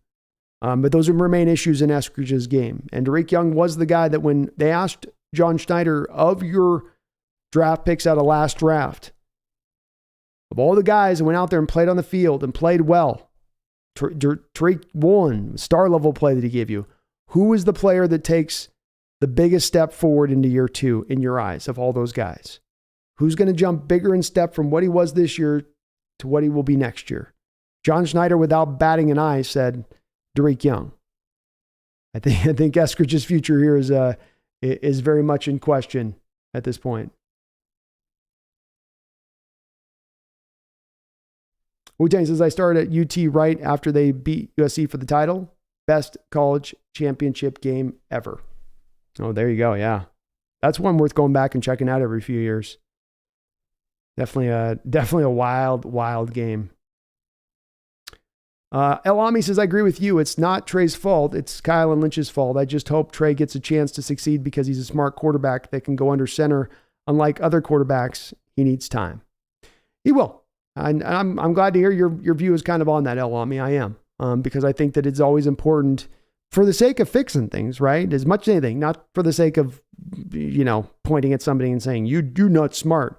And El Ami, I do believe, I'm not sure, I go back and forth with Lynch a little bit as a general manager, but I do still, El Ami, I know I'm throwing some shade at him, feel like Kyle Shanahan is one of the best coaches in the NFL. I am a big proponent of Kyle. It's just this particular situation with his one that I'm like, what are we doing here, Kyle? Come on. He knows better on this stuff a little bit, quite frankly, me. You know what I mean? He knows better. That's the part I kept coming back to on this with the trade thing, is like, you kind of you're playing this a little bit like you're finding your way through this on this a little bit. And come on, from how the selection went down to how the developments happened, there's been something just odd to it. That's also where I come to. There's some story unyet told that we'll come to learn down the line as to, what was really going on with the situation there at the Niners. That it, like, for instance, it could be that we come to find out, it was Lynch's pick and Shanahan really wanted Mac and he forced him onto him. And then Shanahan was like, I'll show you, Lynch. And then, tit for tat. I don't know if it's that, but something like that. I feel like we're going to learn down the road that helps this make a little more sense. Kevin Mullen, thank you for the $5 donation. He says, good morning from San Diego. Good morning, San Diego. With no proof, John Schneider talked about upsets on day 2. They wanted Byron Young, defensive tackle, Alabama, hence the trade out of the 3rd round. Glad they missed out on that one. And it was interesting to hear John talk about some of the upsets that they did kind of deal with. He gave you a little bit of the view behind the curtain on that one a bit.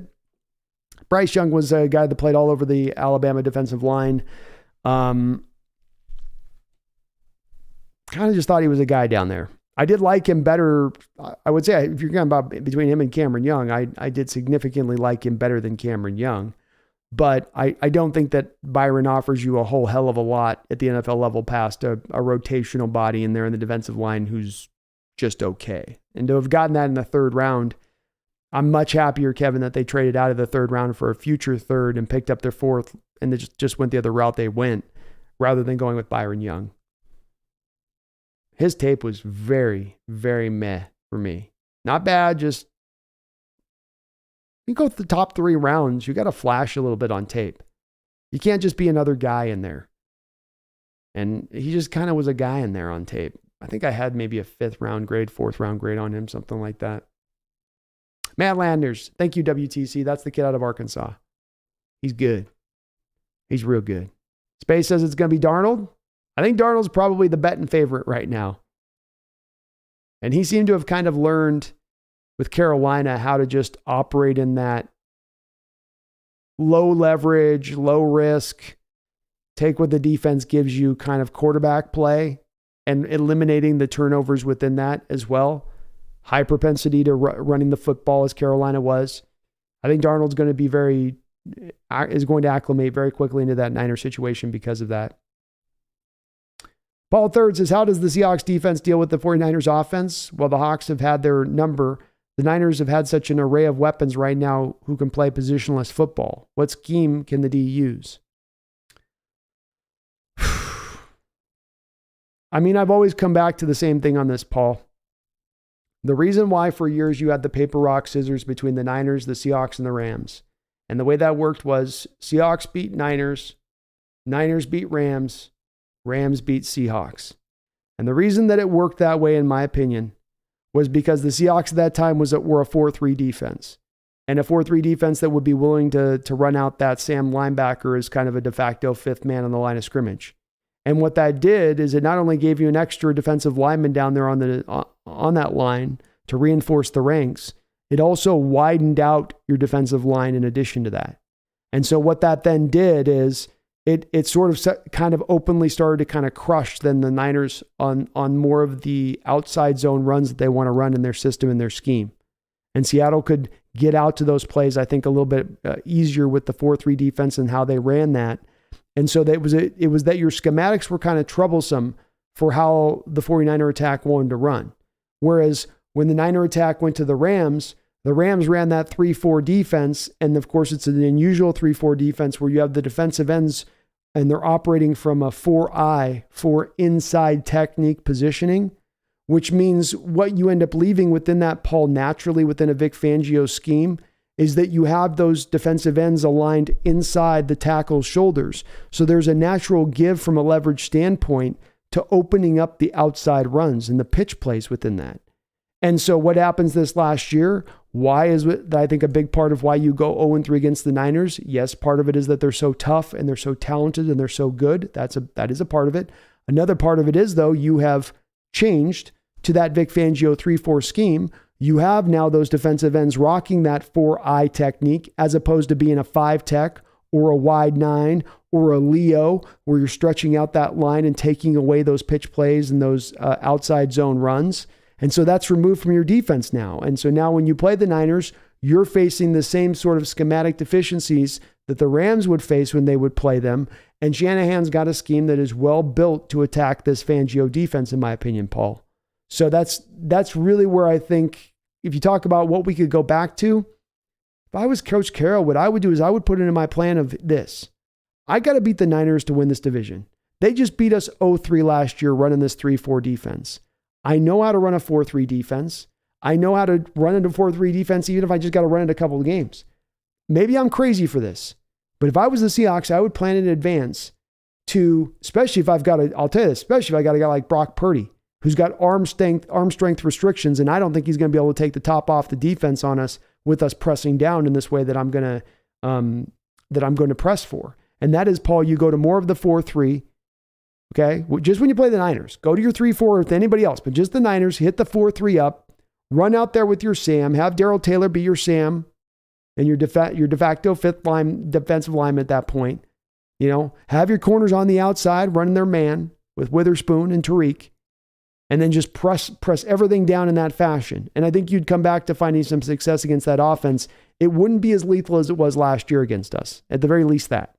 You'd be pulling down, Paul, some of their effectiveness a little bit, I would think, by going back to that. You don't have to do it every game, but be a good way to, I think, hamper the Niners.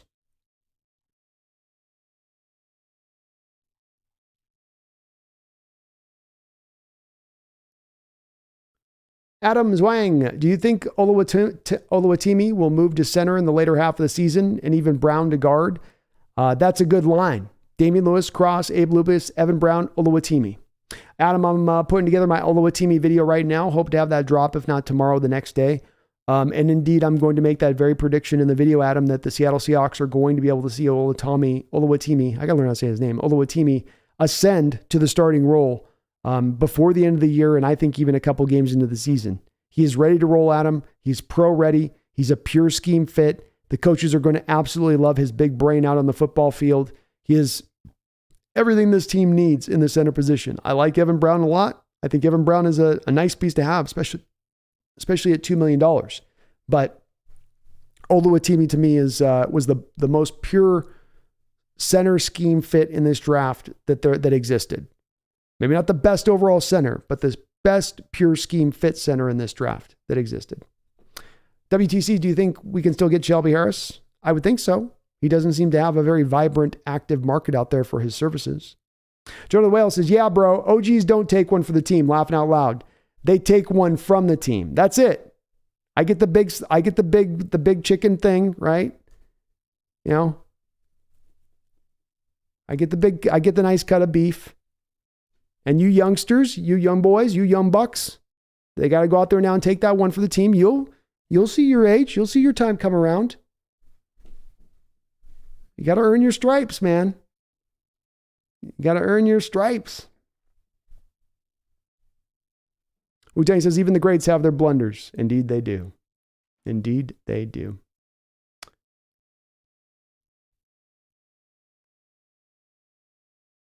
No, I mean like starting at center. Oh, yeah, I know what you meant by that, Adam. And yeah, I think he's going to be starting at center.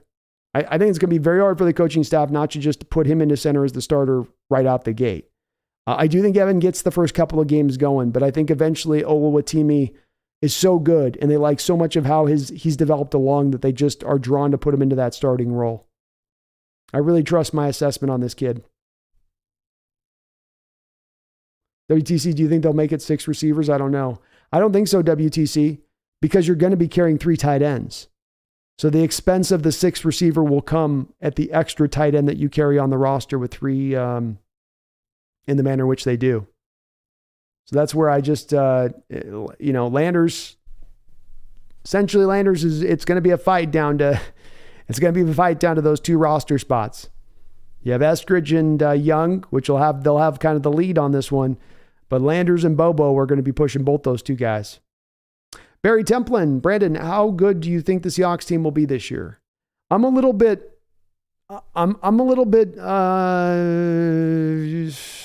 slow rolling a little bit on this year's team, Barry. And it's not that I don't like this draft, but we've got to acknowledge something here. If you had the coaching staff in the front office said at the end of the season that they are a long way away from Niners. We got a long way to go. And what that meant was to me then that you need to go out there and you need to really hammer free agency, fit in as many contracts as you could, and then go out there and have a killer draft. If the team was truly trying to aggressively go for it this next year. But what they did instead is they fit more to their modern designs and what they do in free agency. I know there was the Draymond Jones signing, but overall they were pretty conservative in free agency. And again, they leaned back into a lot of those 1 and 2 year deals, which then ate up all of the cap space very, very quickly. All of that cap space was now suddenly gone. And so this meant then, Barry, that you weren't going to really draw that aggressively forward in free agency, which then meant the draft had to be the kind of sole way you push this team really far forward next year. Down the line, 2024, 2025, no doubt about it, this team should be competing for Super Bowls. But if we are talking about next year, you have a very, very young team you're putting out there, and you did not maximize free agency in this year in the way that you could have if you really wanted to build a team out there that could have been, I think, a really true contender to go out there and try to win a Super Bowl or even get to the conference championship. Just to me, Barry, too many 1 and 2 year players. The thing that we have to acknowledge on top of this is though this is a better team, though this is a more talented team right now, there is also some regression to the mean type statistics that are going to come into play this year. The two that stand out to me are number one, the schedule. The schedule last year was very, very easy. That might have been the easiest schedule that we've had here in Seattle in the last 7 or 8 years. You're not likely to get that easy of a schedule going forward. 2 of the division foes will probably suck in the Rams and the Cardinals, but the rest down the line are all going to be probably pretty tough when you look at the schedule and you look at the people that we're matched up against. So I think that the schedule, Barry, is going to be much tougher first, and then you're also going to see more injuries. Historically speaking, we've been one of the most injured teams in all of the NFL. Last year, we were able to get around that just a little bit. I think there's a bit of more of a regression to the mean on that too. So you're technically a better team next year. The results just end up coming out to right around the same places I think they were this last year, but you are taking steps forward and the long-term future is absolutely very bright. And Olu is,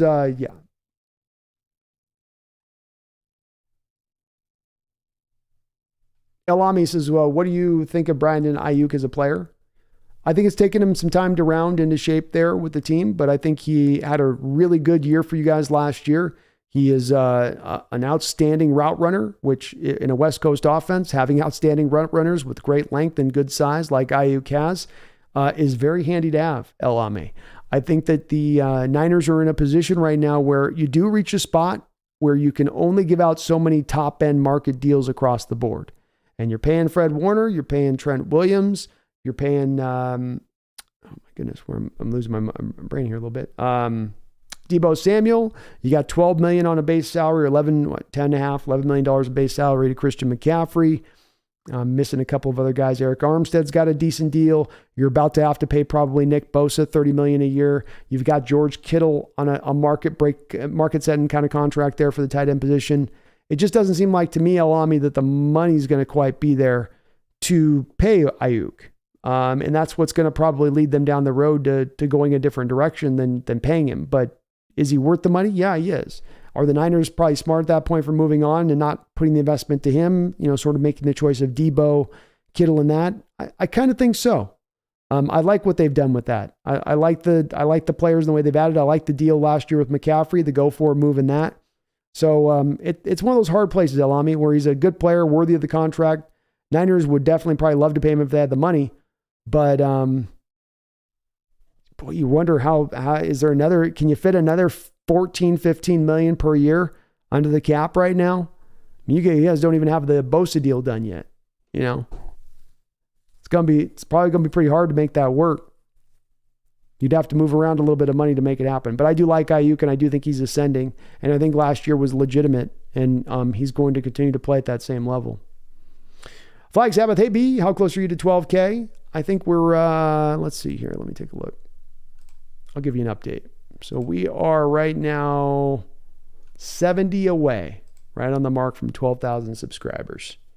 We're knocking on the door, man. Knocking. Can you hear me knocking? Anonymous, I'm almost 100%. This is the starting line. Offensive tackle Cross, guard Evan Brown, center Olu, guard Bradford Lucas. Wow, Anonymous, you got Damian Lewis getting kicked out for Evan Brown. Anonymous says Evan Brown was graded higher at guard than center. It's a good point. It's a good point. Though Damian Lewis had a pretty good grade last year at left guard, man. It's going to be hard to knock him out of there, I think. Especially with him going into a contract year, you know. He's going to be out there hungry. Elami, play Purdy like Jimmy G if you're the Hawks, but I think Purdy has a better arm and is a quicker scrambler. I don't know on the arm on that one, Elami. And I'm not a big Jimmy G arm. You might be right on that. I mean, let's face it, Jimmy's got definitely some arm limitations when it comes to really pushing the ball down the field. What helped a big part with Purdy, and there was the advanced stats that really backed this up last year, Alami, was, you know, his receivers were generating as much separation as any receivers in football over that period of time where Purdy was really lighting it up. You know, he's throwing to kind of wide open guys, and they may be able to replicate that again this year. It is to be true. You've got an offense, McCaffrey, Debo, Kittle, Ayuk on the outside, a running back stable that works around that as well. In addition to that, with Elijah Mitchell there is kind of some help. So it's hard to defend. You can't just key in on one thing, which then does open up some of those routes, especially when you talk about the defending of the run game specifically. But I do think that if Purdy was never at any point in the games I watched, Elami really pressed into that spot where his arm was really being tested, where he was being pushed to make those kind of throws where it's, you know, consistently have to make NFL throws, not just kind of toss into a wide open guy that you got just sitting there in space because he's been schemed open beautifully.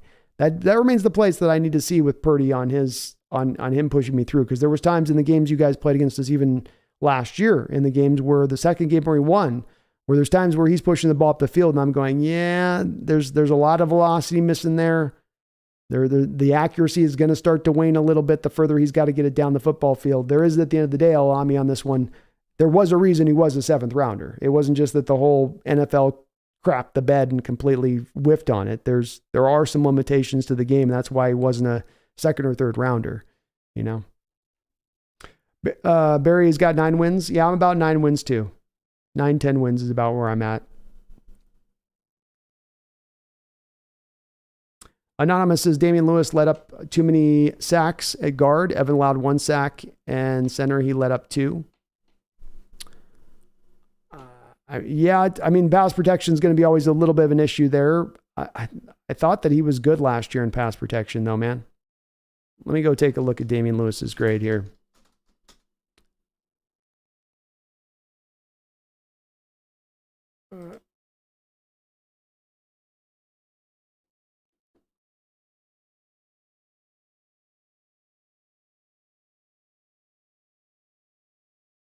I mean, he was braided as a better pass blocker last year at 72.6 than he was a run blocker.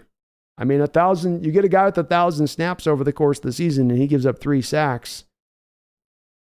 That's not a lot of sacks at that point. And while the other guy, like you're saying, may have given up less sacks, he also had less time out there at left guard than Damian Lewis did. Keon Fuko says, do you think Bryant gets moved to outside corner or safety or stays put? If he stays put, does he play in the slot in front of Love? I have been asked this a couple times, Keon, and it's hard for me to make a prediction on this because I'm doing so blind. My given instinct on this is that Julian Love is going to be the guy playing the slot for you. But there's a possibility here that you're looking to move Jamal Adams down, up, around, and have him become like a de facto linebacker on certain formations. And that would mean that you'd have Julian Love as your strong safety. And then if that's the case, Kobe Bryant would then be your slot. But my instinct on this is that they're going to eventually try to, I kind of don't know on this one, Keon. I wish I had a better answer for you on this one, but I have to wait till we get to training camp to see what the team's showing you as far as their intentions. Brian's going to be a jack of all guy, I think, between slot and outside corner. I don't think that he probably ends up starting at either of them. But there's a competition that probably does play out between him and Love to some degree on the slot, and we have to wait to see how that competition plays out in training camp to see who is the guy that's going to run over the front of the other. But I'm not a guy that's quite on board with this Kobe Bryant's going to safety thing. I'm not quite putting 2 to 2 together on that. And I think that if the team had the intention of moving him to free safety, and that's where they were standing with it, then I think that they probably wouldn't have looked at taking a guy like Jarek Reed. Even though that is a 6th round pick, I think that's one that they have with an intention of, eventually being their free safety of the future. Anonymous says 12 wins minimum, bro. Just with Jackson alone, we win 3 more games. It's possible, man. I've looked at the situation very closely, and I do think you're a better team, but I think that the schedule was a lot easier last year, Anonymous. Think back to those games. Go back to those games. Go look at that schedule week in and week out, right? Go to a game against New Orleans when you got the Red Rifle going against you, and they're at one point or another down Landry, the Michael Thomas, Chris Olave's out. They're down their top 3 wide receivers. Or Detroit coming in, down DeAndre Swift and the DJ Shark guy on the outside. I think they were down one of their offensive linemen.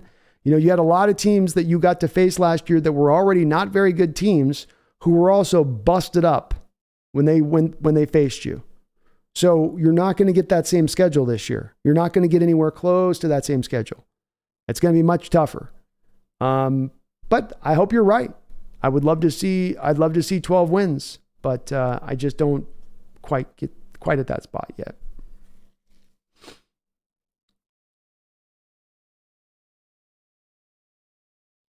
Elami, the closest I got to Seattle was I worked at the Dalles and visited Hood River. At the Dalles, there's a beautiful river and you can see the volcanoes. Nice. Sounds pretty. That's a very beautiful area, my Hood River. You got to come up sometime. Ioke's a Sacramento native too. He's a good player, man. Great routes, great hands, long arms. Not to like. Carson Fleming, what are some free agent interior defensive linemen you like? There's not really any guys out there right now, Carson, that I think do a whole lot to upgrade you out there in free agency on the interior defensive line. The place to go make this move is to try to go and do it through a trade. And the way that you go and get that done, in my opinion, is you've got some draft capital now. You've got some players you can move now. We got a glut of some edge rushers. Could you package a guy like Darrell Taylor in that 3rd round pick that you got from the Denver Broncos for next year's draft? Put that together and then go get a defensive tackle out there via a trade? Can you work something creative in that fashion if you're the Seahawks? I think you can. And my bold prediction on this one is that there's going to be a move made probably more to around training camp or at the end of training camp either. Rather than it's going to be made right now. So also remember that at the end of training camp now this year, all of the cuts come on one final day. Rather than the cuts being piecemealed over a couple weeks fashion, we're going to have all the cuts come on one final day. Seahawks could be looking to target that day to go get their defensive tackle or their defensive lineman. But Carson, it was a weak class already for interior defensive linemen from a free agency standpoint. The best guys have been plucked out now. So it's been removed down to its just bare minimum. Wang Lee says at least 12 or 13 wins. Love the confidence, folks. Love it.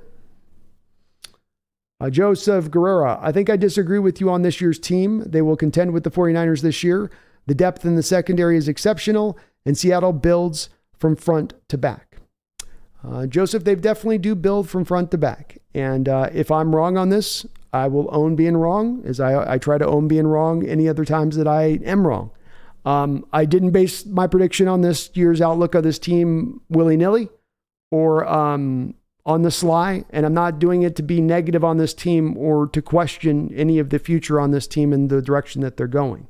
The team up until this point for the last couple of years, Joseph, have been building from back to front.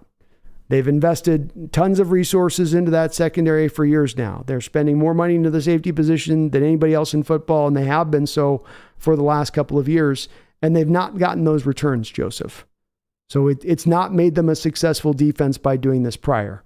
This year might be the year that brings that successful nature to it. I tend to be one that does lean towards saying that it's really, you want to build a good defense, you go from the front to the back, not the back to the front. But this runs counter to a lot of how other people believe. This is just my personal, kind of outlook on it and where I see him at on it. So I feel pretty strongly of where I am with this. I do think the folks that are looking at the 13 wins and 12 wins a little bit are not looking a little bit of where the success came from last year, of the opponents that we played, of the times that we hit those opponents at just the right spot, of our injury situation, which was an outlier versus prior given years. And that those work together to allow you to have that successful year on top of the players playing as well as they did.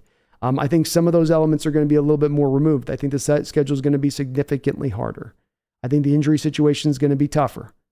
I also think that, while it's great to play back to front and all that other stuff, teams are going to hammer you, I think, at times in the run game. And I don't think you're always going to have a solution or an answer there to stop the run.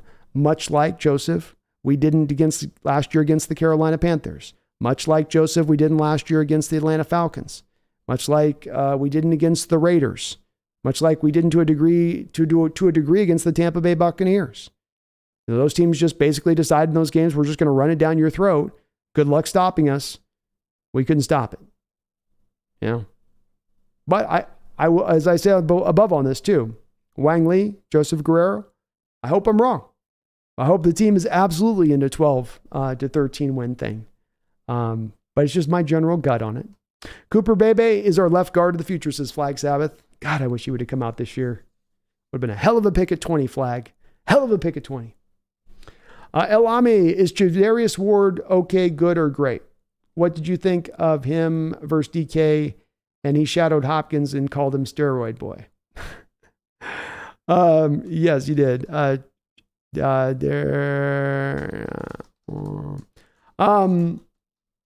like him okay as a player.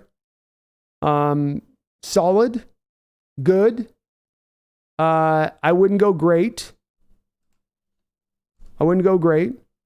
Elami, I watch all the 22 film of every single game of the Seattle Seahawks. And much of the time I watch it multiple times over. And the thing that I think that drives me a little bit crazy from oppositional fans at times when talking about DK on days where DK doesn't do as well or doesn't make as many catches, is that the amount of double teams that roll over the top on him on a given basis, he gets doubled as much as any receiver in this sport, Elami. It's not an overstatement. It's not being a homer. The statistics back this up, but he gets doubled a lot.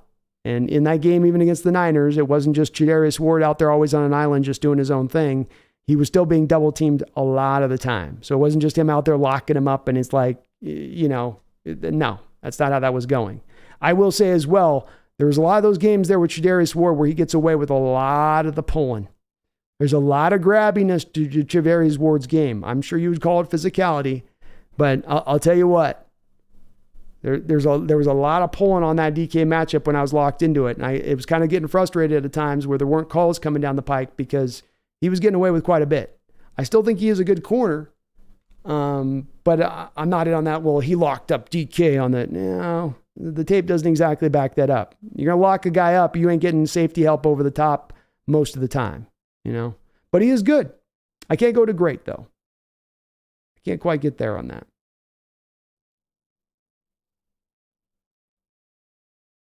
Andrew, Seahawks restructured Jamal, Quandre Diggs contract, re-signed dudes like Nwosu and other impact, then draft and boost the trenches, then just round the overall team up and we can compete in 2024. Yes, sir. Sign me up.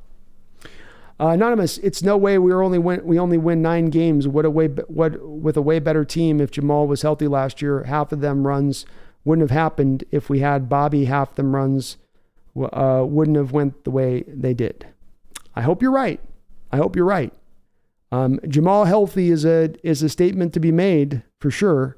And it's a statement of hopefulness there, Anonymous, but it's also one that we can't necessarily root in the exact certainty, can we? He's been injured in every single season he's been here up until this point. He's had 2 of his fingers fused. I hope Jamal can come out and play healthy. I absolutely hope that's the case. Let's also remember last year, though, Anonymous, your best defensive player on the football field was Ryan Neal. The guy that took over for Jamal Adams last year, Anonymous, was your highest graded player by PFF by far. Not by like this much on defense, like by this much on defense. And he was good against the run, and he was good against the pass. Was Jamal Adams' presence of the play that you got out of Ryan Neal going to be so much more significantly better if he had played all of last year than what Ryan Neal gave you? As what, an 90 PFF grade, something around there last year was his grade? I don't think so. You didn't have necessarily some gaping hole in your defense, anonymous, that was with the strong safety position. I like Jamal. Jamal is going to help this team, no doubt. But I don't think there's a savior prospect in that in itself. And Bobby's definitely going to help in the run stuffing element for sure. But again, as I said, there's some other things that I put as other points on this, anonymous. Please address those points. The schedule getting harder, the injury situation. Go over the last 7 years of football in the Seattle area here. And what you'll notice is that every single year we're top 5 in injuries. Last year we didn't have to be top 5 in injuries. So what do you take away from that? Do you go, well, I'm going to count on that thing that happened once in 7 years, or I'm going to count on the thing that happened 6 out of the last 7 years? And so I do lean to tendencies.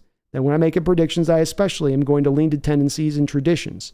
And the traditions tend to be that the schedule is going to be way tougher than what you dealt with last year, and the injury situation is going to go up significantly. I think that's going to offset a little bit of the increase that you've had in talent. I do think that we're going to be competing more into the 24-25 range. But like I said, I hope I'm wrong. Elami says it's noticeable Trey trusts him more than Trey or Jimmy. Makes sense. It does seem that way a little bit. Joseph, I think we should trade Jamal since we have Love now. He just gets injured too much. Yeah, there's no trade value there, Joseph. You can trade him, but you're not getting anything back from him, and you're not saving any money by moving off from him. The dead money hits too substantial. Adam says, yo, last question before I dip for bed. How bad do you think Jamal Adams' knee will impact him? You think he might injure something again? I got a bad feeling and have high hopes. I'm more worried about his shoulders and his fingers than the current surgery he had. It's a bad surgery. He's got to get back from it. There's a chance he re-injures it, but the fused fingers, remember, before he even had the major injury last year, he had already re-broken one of the fused fingers. I'm worried about that. The shoulders injuries have gone back to high school, and he's had it happen multiple times here now in Seattle with both shoulders, I believe. So those are the ones that have me most injured. Joseph Guerrero, schedule won't make a difference. Good teams rise to the challenge.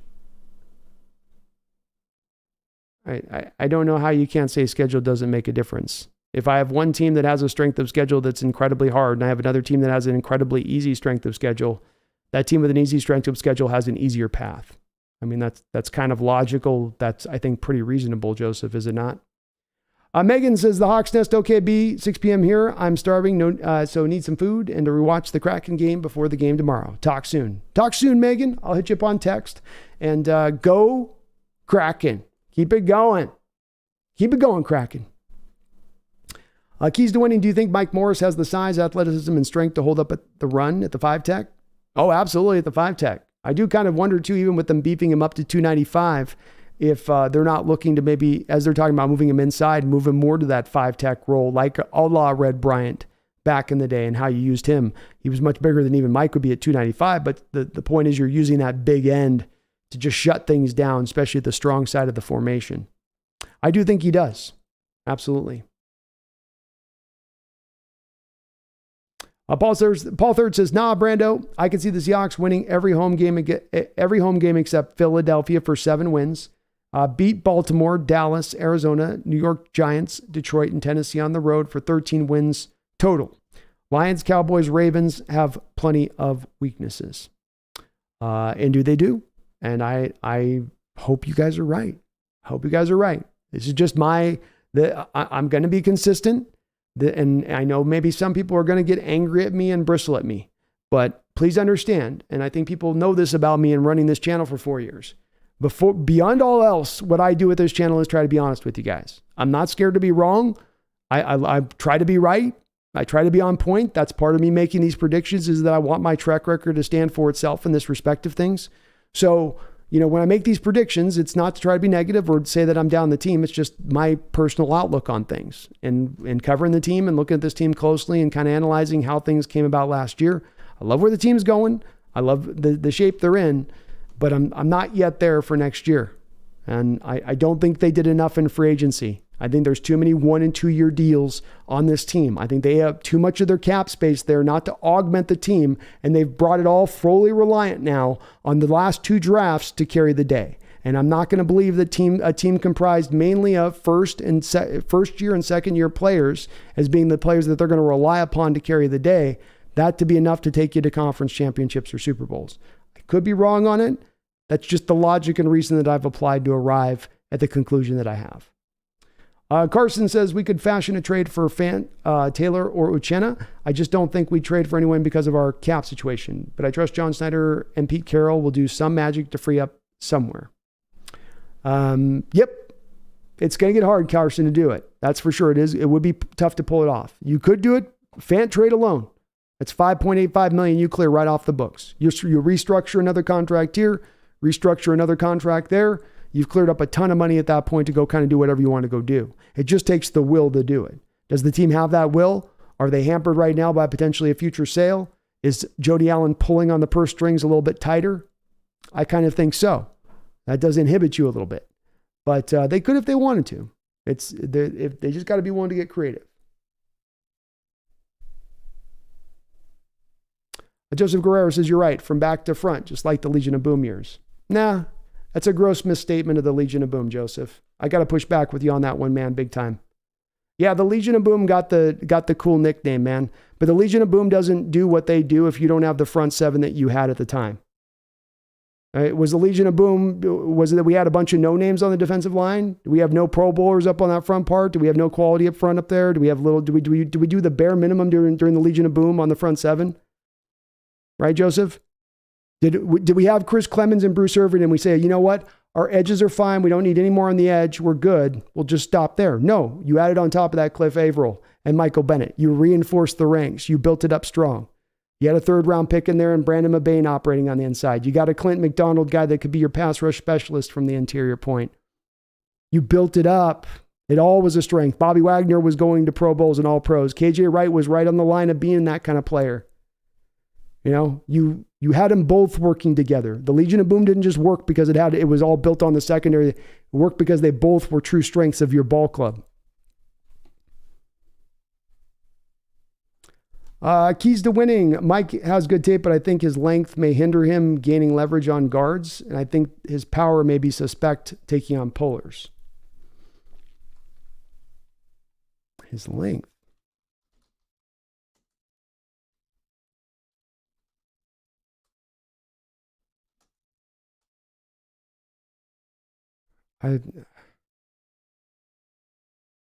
Mike has good tape, but I think his length may hinder him gaining leverage because he's too long, you're saying? He's got 33.5-inch long arms. Can you explain what you mean by that? Usually the long arms help you, don't they?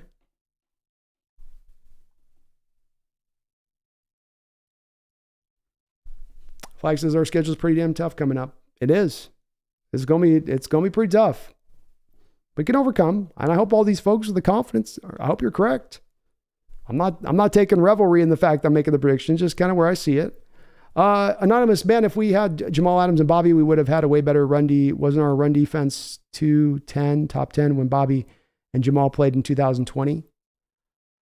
Anonymous, it was. But as always with these things, when we try to make a simple thing like that, and we don't really unpack the details of what caused that, we kind of lose the thread a little bit.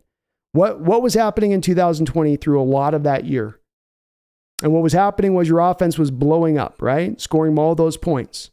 So if we go back and we look at the first 9-10 games of the schedule in 2020, how often were teams truly trying to run against us? Why were they not trying to run against us? Because they were having so much success in passing against us. It didn't mean that we were great in stopping the run. It just meant that teams were able to get so many more yards and going through the air. They'll help a bit. They will help a bit. It's still a big question mark whether or not Jamal Adams can still play a full year here, Anonymous. He's yet to do it in his entire time here.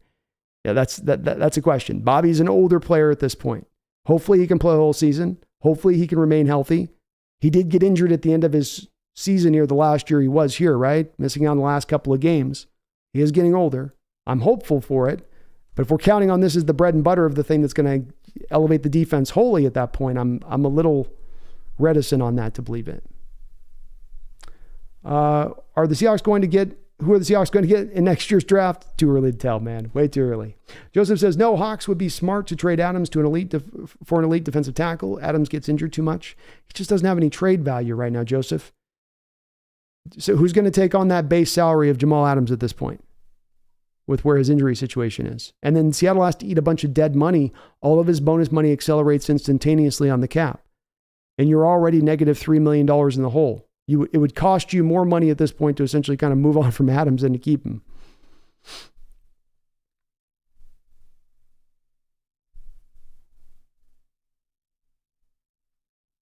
Paul Third says, last year didn't have Wags or Wadhams, didn't have Geno with a year of starting under his belt. The team can take off like a rocket and shatter their perceived ceiling. Certainly could. Certainly could. Elami, in the playoffs, DK beat Ward on so many plays. I'm asking you for your honest opinion. I didn't expect you to sugarcoat it. Well, I do like it, man. I do like it. And you know, look, your Niner team does the opposite of us. We're trying to go back to front. You guys go front to back. So this is a little bit Elami of a philosophy thing. Just like with any defense, any way you construct a defense, there's always going to be some weakness somewhere.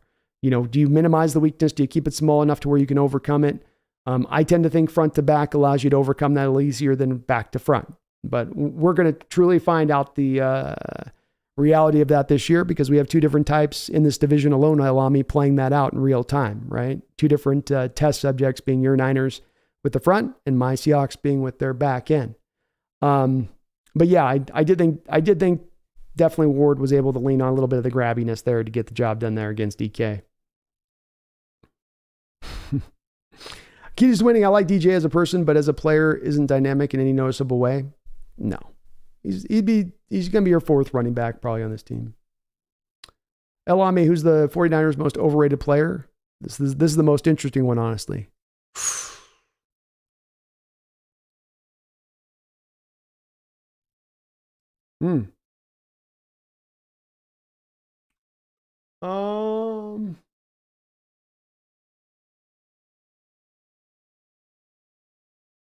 Probably Armstead.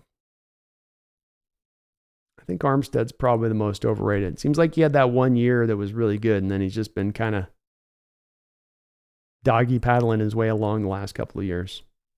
Larry Murphy, is Witherspoon one of the most physical corners you've ever seen? I think undoubtedly. If we call Larry, especially if we call it in a good way, right? Because you call college cornerbacks physical, and you get guys like Joey Porter Jr. that are definitely mauling guys up the field. They're taking advantage of the college rules, which allow for you to be able to really get physical and pull and tug. And Witherspoon can get a little pulley tuggy, but not to the extreme degree of other corners. So when you talk about physical, I would say as a clean physicality, non-flag drawing physicality, Larry. And yes, from that standpoint, you're not going to find a more physical corner coming out in a draft. As a hitter, as a tackler, willing to press guys that are even bigger than him off the line of scrimmage. Yeah, that's the part that does stand out to him. So physical and cleanly physical, which is so unique usually from what you see in these college corners tape where they get grabby as hell. Ame is Jonathan Abrams a cheaper version of Adams? No. Adams is legitimately a really good talent when he's healthy. You got to use him in the right fashion. In Elami, at times, we didn't use him in the right fashion in his first given year here with a lot of cover two and single high looks. But get him down near the box, and he can absolutely be a problem. Elami, you guys saw this 2 years ago in the San Francisco game that would have been at home, the one that was in the sun. That was the one that I believe was not the one that we knocked Garoppolo out, and you had to bring Trey Lance in that game or something like that, I believe. And in that game, remember how well Adams did in that game. He was all over the place in the run game. He was on Kittle, locking Kittle up throughout the course of that game. That's Jamal Adams at his best. Put him in that kind of position, and he can be a really, really good player. Anonymous says, and when I get paid, bro, I'm going to support, bro. It's 4 a.m. and I'm not complaining. Laugh my ass off. Hey, no worries, man. I appreciate you watching. And I understand we're in a tough economical time right now. So not everyone can come through. It's all good, though.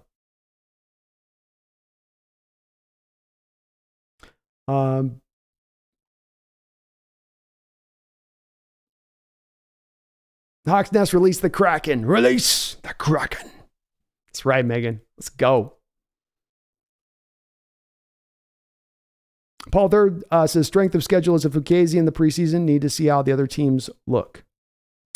Yes, definitely. And I'm not even really making this a prediction on teams looking or that I've looked at the opponents that we're playing next year and I've made this ultimate determination by that for the reasons that you give, Paul, because there is some of the fluctuation that exists there year to year. I'm more making this prediction on the historical norms of what we see given this team and the normal schedules that we do deal with. And also, Paul, what comes of this is how weak I believe the schedule was last year. I think you had one of the weakest, easier schedules to run through as you've had in many, many years. I don't think you benefit on that in back-to-back years in a fashion from that. We might. It could play out that way. And I'll say this, the division's not going to be good. Two of the teams in this division are going to suck. That should be a free 4 wins right there. But I'm just leaning into historical norms here. And also acknowledging, let's acknowledge for the folks that are like, no, the schedule will be this. We can all acknowledge, right, Paul? The schedule last year was easy. You got a lot of opponents that not only did you have easy opponents, you caught those opponents when they were highly beat up, highly injured, in disheveled shape. You know? And even against some of those teams, like you got a team like the Raiders down Waller and Renfro and one of their offensive linemen. All they had was Jacobs and Devontae Adams, and they still beat you. Or the Panthers with Sam Darnold at quarterback and Dante Foreman as the running back. You know? But it was a really easy schedule last year in a lot of respects when you look at it in retrospect. Atlanta, New Orleans.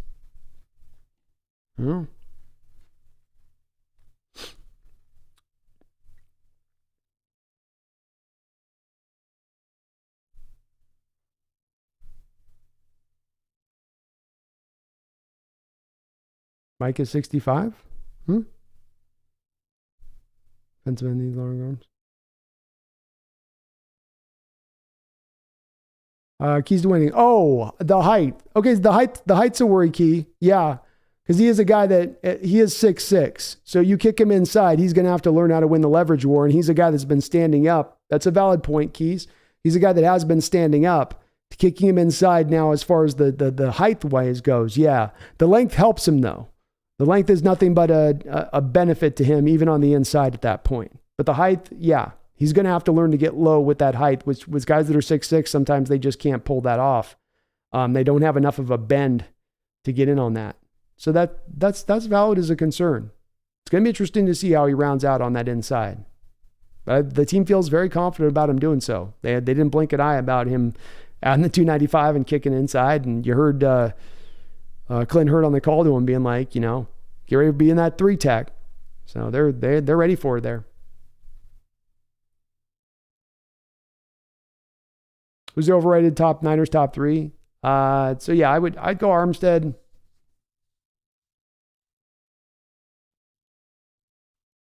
I don't really have 2 overrated guys. I like all of the guys on your team. We talked about Ayuk. I like Deebo Samuel. I like George Kittle. I like Fred Warr. I like Dre Greenlaw.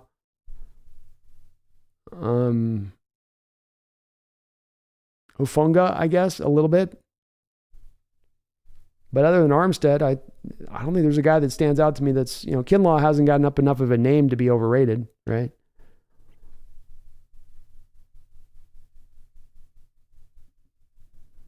Yeah, I don't have anybody else, man. I like the rest of your guys. I don't have anybody that stands out as like a guy that's not viewed appropriately in their view,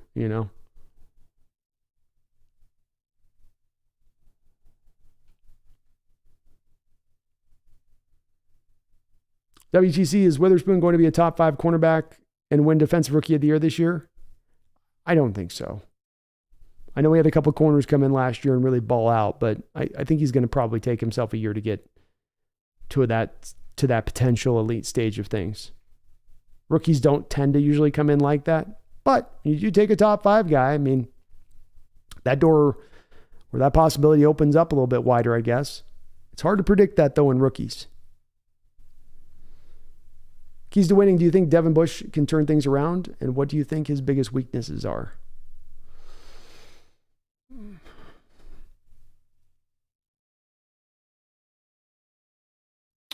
based on what the Steelers said, the instincts weren't always the best with him. Getting to the right spot, knowing, getting his reads correct pre-snap, not always awesome. I think one of the biggest weaknesses that he can't really do much about is he is a little undersized. I think he was guys like a 5'11" guy coming out, barely sub 6 feet. And if you remember a couple of years ago when we were in Pittsburgh, Will Disley in Devin Bush's rookie year really gave it to him in that game. I think Diz had a couple touchdown catches, something like 80 yards, and it was really on Bush. And there were some catches there against Bush where Bush was step for step with him in coverage, and he just didn't have the height or the length to stay with a guy that's 6'4" with some long arms. And that's where you worry with Bush running up the field with those kind of guys if he can kind of pull that off. He doesn't have the greatest ability to kind of turn around and locate the ball either on top of it. But he can run and he can kind of hit. At least he could before that injury. But those would be the main places I'd worried about with him. Bretta says, at first, when I mentioned Seattle going to 6-1 slant defense with one middle linebacker, I was half joking. Not now. It's all about that 6-1, Brettas. 6-1. It's the new hotness defense. Valencia Taylor says, yeah, it's funny to look back because we should have been something close to 12-5 or 13-4. Agreed. With that schedule, even with being quote unquote a rebuild year, I think with that kind of schedule where it was, Valencia, that's where I saw it too. You should have been more to that point as your schedule. The fact you ended out with 10 wins is kind of you underperformed versus where the schedule was really at. I know you had rookies. I know you had a lot of stuff that you were working around that was new and all that, but that schedule was easy. That schedule was real tender. Anonymous E65? I had my notes at 6'6". Must not have updated off the combine. My bad. Nagasa says the defensive scheme was an abomination last year. I have little faith in Carroll. They need to fix some things, man. They need to fix some. Elami Armstead is the run stuffer in the middle. I disagree. He is overrated.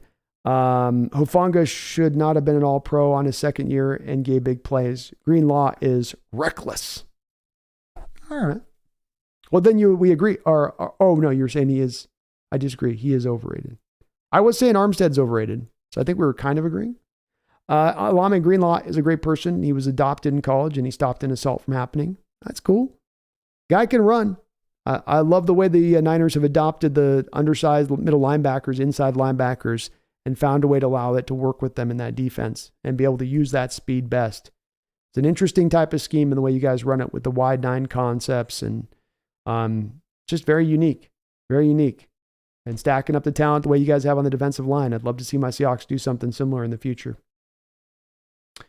Keys to winning. What do I think of JSN's blocking ability? To be honest with you, I haven't locked in on it a whole lot. I didn't really take a whole big check of that on the tape.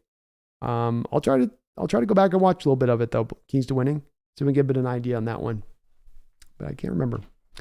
Elami, so who would you choose, a Buckner or Armstead? 49ers chose Armstead, and he's a Sacramento native and has a couple of cherries and donates money for every sack he gets during the year. I think Buckner is a far superior player. I think if the Niners could redo that Elami, even with Armstead's connections, I think that they would have just run with Buckner instead of paying Armstead. And they would have traded Armstead instead. That rolls off the tongue. Nagasa Bush was Pittsburgh Barton last year. He is really bad. Yeah. It's not good. There's not a lot of good there with him. You're hoping he can get his legs back under him. Elami says Armstead's underrated. My bad. Armstead's underrated. My bad. I'm tipsy. No worries, man. I get it. It's all good. Well, to my credit on this, Elami, and it's part of why I do like the way you guys have constructed your team, and I do really have a lot of respect for the players in your team, and that it's not easy for me to come up with an overrated list. I think people view the Niner players appropriately across the board, both locally and nationally. That's also part of why we consider you such a big rival right now. You know. Keys to winning. Do you think the Hall pick was insurance for Taylor possibly being too expensive next year, or is it just a can never have too much of a good thing move? I think it's can never have too much of a good thing move. If you lose one of your defensive ends this year, if one of Mafe or Uchenna goes down and you only had Darrell Taylor, you don't have a run-stuffing edge to fill in at that point. And that's a problem, because if you start putting Darrell Taylor down there on early downs, he's going to get absolutely decimated in the run game, and teams are going to attack him.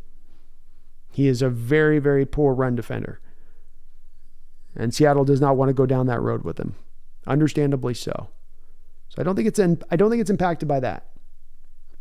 I'm not sure if it's impacted by that. Dom H says, yo, B, what's the plan for the channel between now and the start of the season? Well, I'm going to keep doing my live stream shows. We're going to try to stick for the most part to the Sundays and the Wednesdays. I'm going to finish up my draft coverage content here. So we'll be getting out the individual draft videos over the next week and a half or so. UDFAs. Brendan and I will be doing the schedule reaction show next week on Thursday on his channel on the B&B show. And then I'll just probably be diving into some random content. We're going to be looking at, we'll be having a show built around at one point, looking at what the other teams in this division have done, looking at our opponents, seeing what they've pulled off, what we've got to do to kind of contend with them this year, kind of track them especially. I always like doing a show around that. So it's going to be a little bit random and all over the place a little bit. I'll also be doing a lot of streaming over my Mariners channel with Mariners coverage. So if you're not subbed up to the Crow's Nest, please do get subbed up to the Crow's Nest. I'll be live streaming a lot of baseball games here over the next 2 months over on that channel. So a little bit of the dead period here, but I'll still be rocking it. I know everybody's super hyped right now for the next year. So got to keep striking while the iron is hot. Keys to winning. Sorry for picking your brain so much. I appreciate your views. No, man, this is what I do here, brother. This is what I love to do. This is why I love to do it so long, is that I enjoy this. I love talking football. I love turning over the possibilities. I love having the debates back and forth with you guys. I love talking to you guys about the record. I love seeing the optimism in the chat. And I hope you guys are right on this. You know, I hope I'm off in my assessment a little bit on that top end. No, it would not make me more tickled than to come out of this and see this team ready to go out there and be elite next year, that they're tapped into it that quickly. That would be beautiful. But anytime, keys to winning, anytime. Keys to winning is Hall any good at run defense? He's great at run defense. He's very, very strong. So where it begins with him off the gate, keys to winning is he is absolutely going to be able to set the edge. And when you talk about Darrell Taylor and why he fails at being a good run defender, where it begins with him is his inability to set the edge. Darrell Taylor's a guy that just he looks like he weighs enough, but the second that a tackle gets their hands on him in the run game and starts plowing him forward, well, he just gets sent on a ride. But you saw the difference between him and Boye Mafe when Boye came in and he could root down, hold that point of attack, disengage the blocker, and then go make the tackle. Derek Hall is the same way. If you put Derek Hall against a tight end, rocking outside, he's going to destroy that tight end as a run blocker. That tight end's not going to move him an inch. The biggest thing that he had working for him was his strength and his power coming off the edge. But he's also still very explosive and has some twitch to him, does Derek Hall. He's also a very high effort, which is part of what you need as a good run defender, is that high effort to go with it.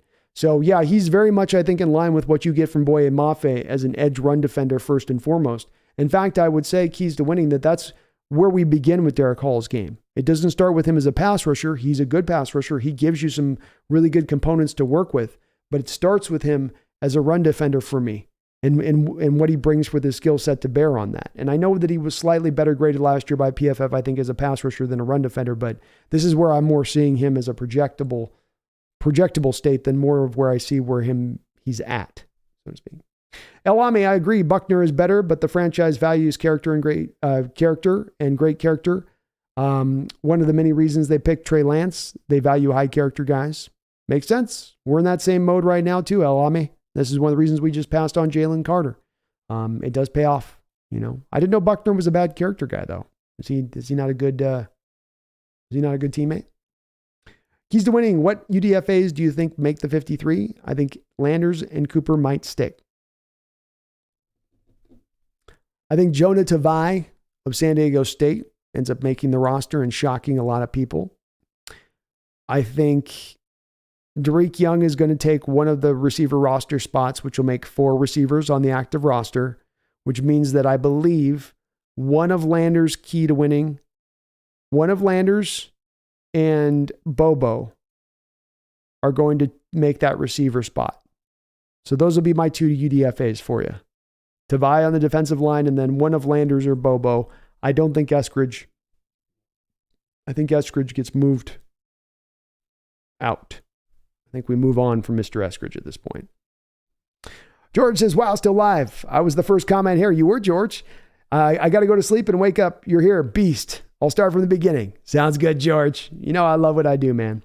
UHUK says, the last two drafts validate my thoughts that the front office's incompetence wasted the team's championship window and squandered Wilson's prime year and should have been fired years ago. You coming in firing shots. Well, you definitely have changed. What's nice is that it's better late than never at times for me here, Yui. And at the very least, they are changing now. I think that we're definitely going to look at this historically speaking at that run of Russ, 2015 to 2019, and we're going to say, yeah, they, much like I think Yui, the Packers are going to look at the Rodgers and Favre years and go, we didn't get everything out of that. We definitely had a methodology that didn't bear us out the best fruits from that situation. We could have taken a couple of other different angles, but indeed now at least they are changing, and at least they are starting to run things in a different fashion. And not only is that bred success over the last two drafts, Yui, it's likely to continue to breed success into the future. But I understand your frustration. I know it's been a long, frustrated point for you, going back now years, in your outlook on it and just in your view. And I don't think you're wrong. You know, I don't think you're wrong in that they could have done more to maximize. And, you know, I've been pretty consistent in saying that. El Ami, I think we were splitting the series. We're losing Seattle, but winning home. That would work for me, El Ami. I'd take that, man. If we do that, then that means we went 5-1 in the division, I think, at that point. That's going to go far to helping out our record.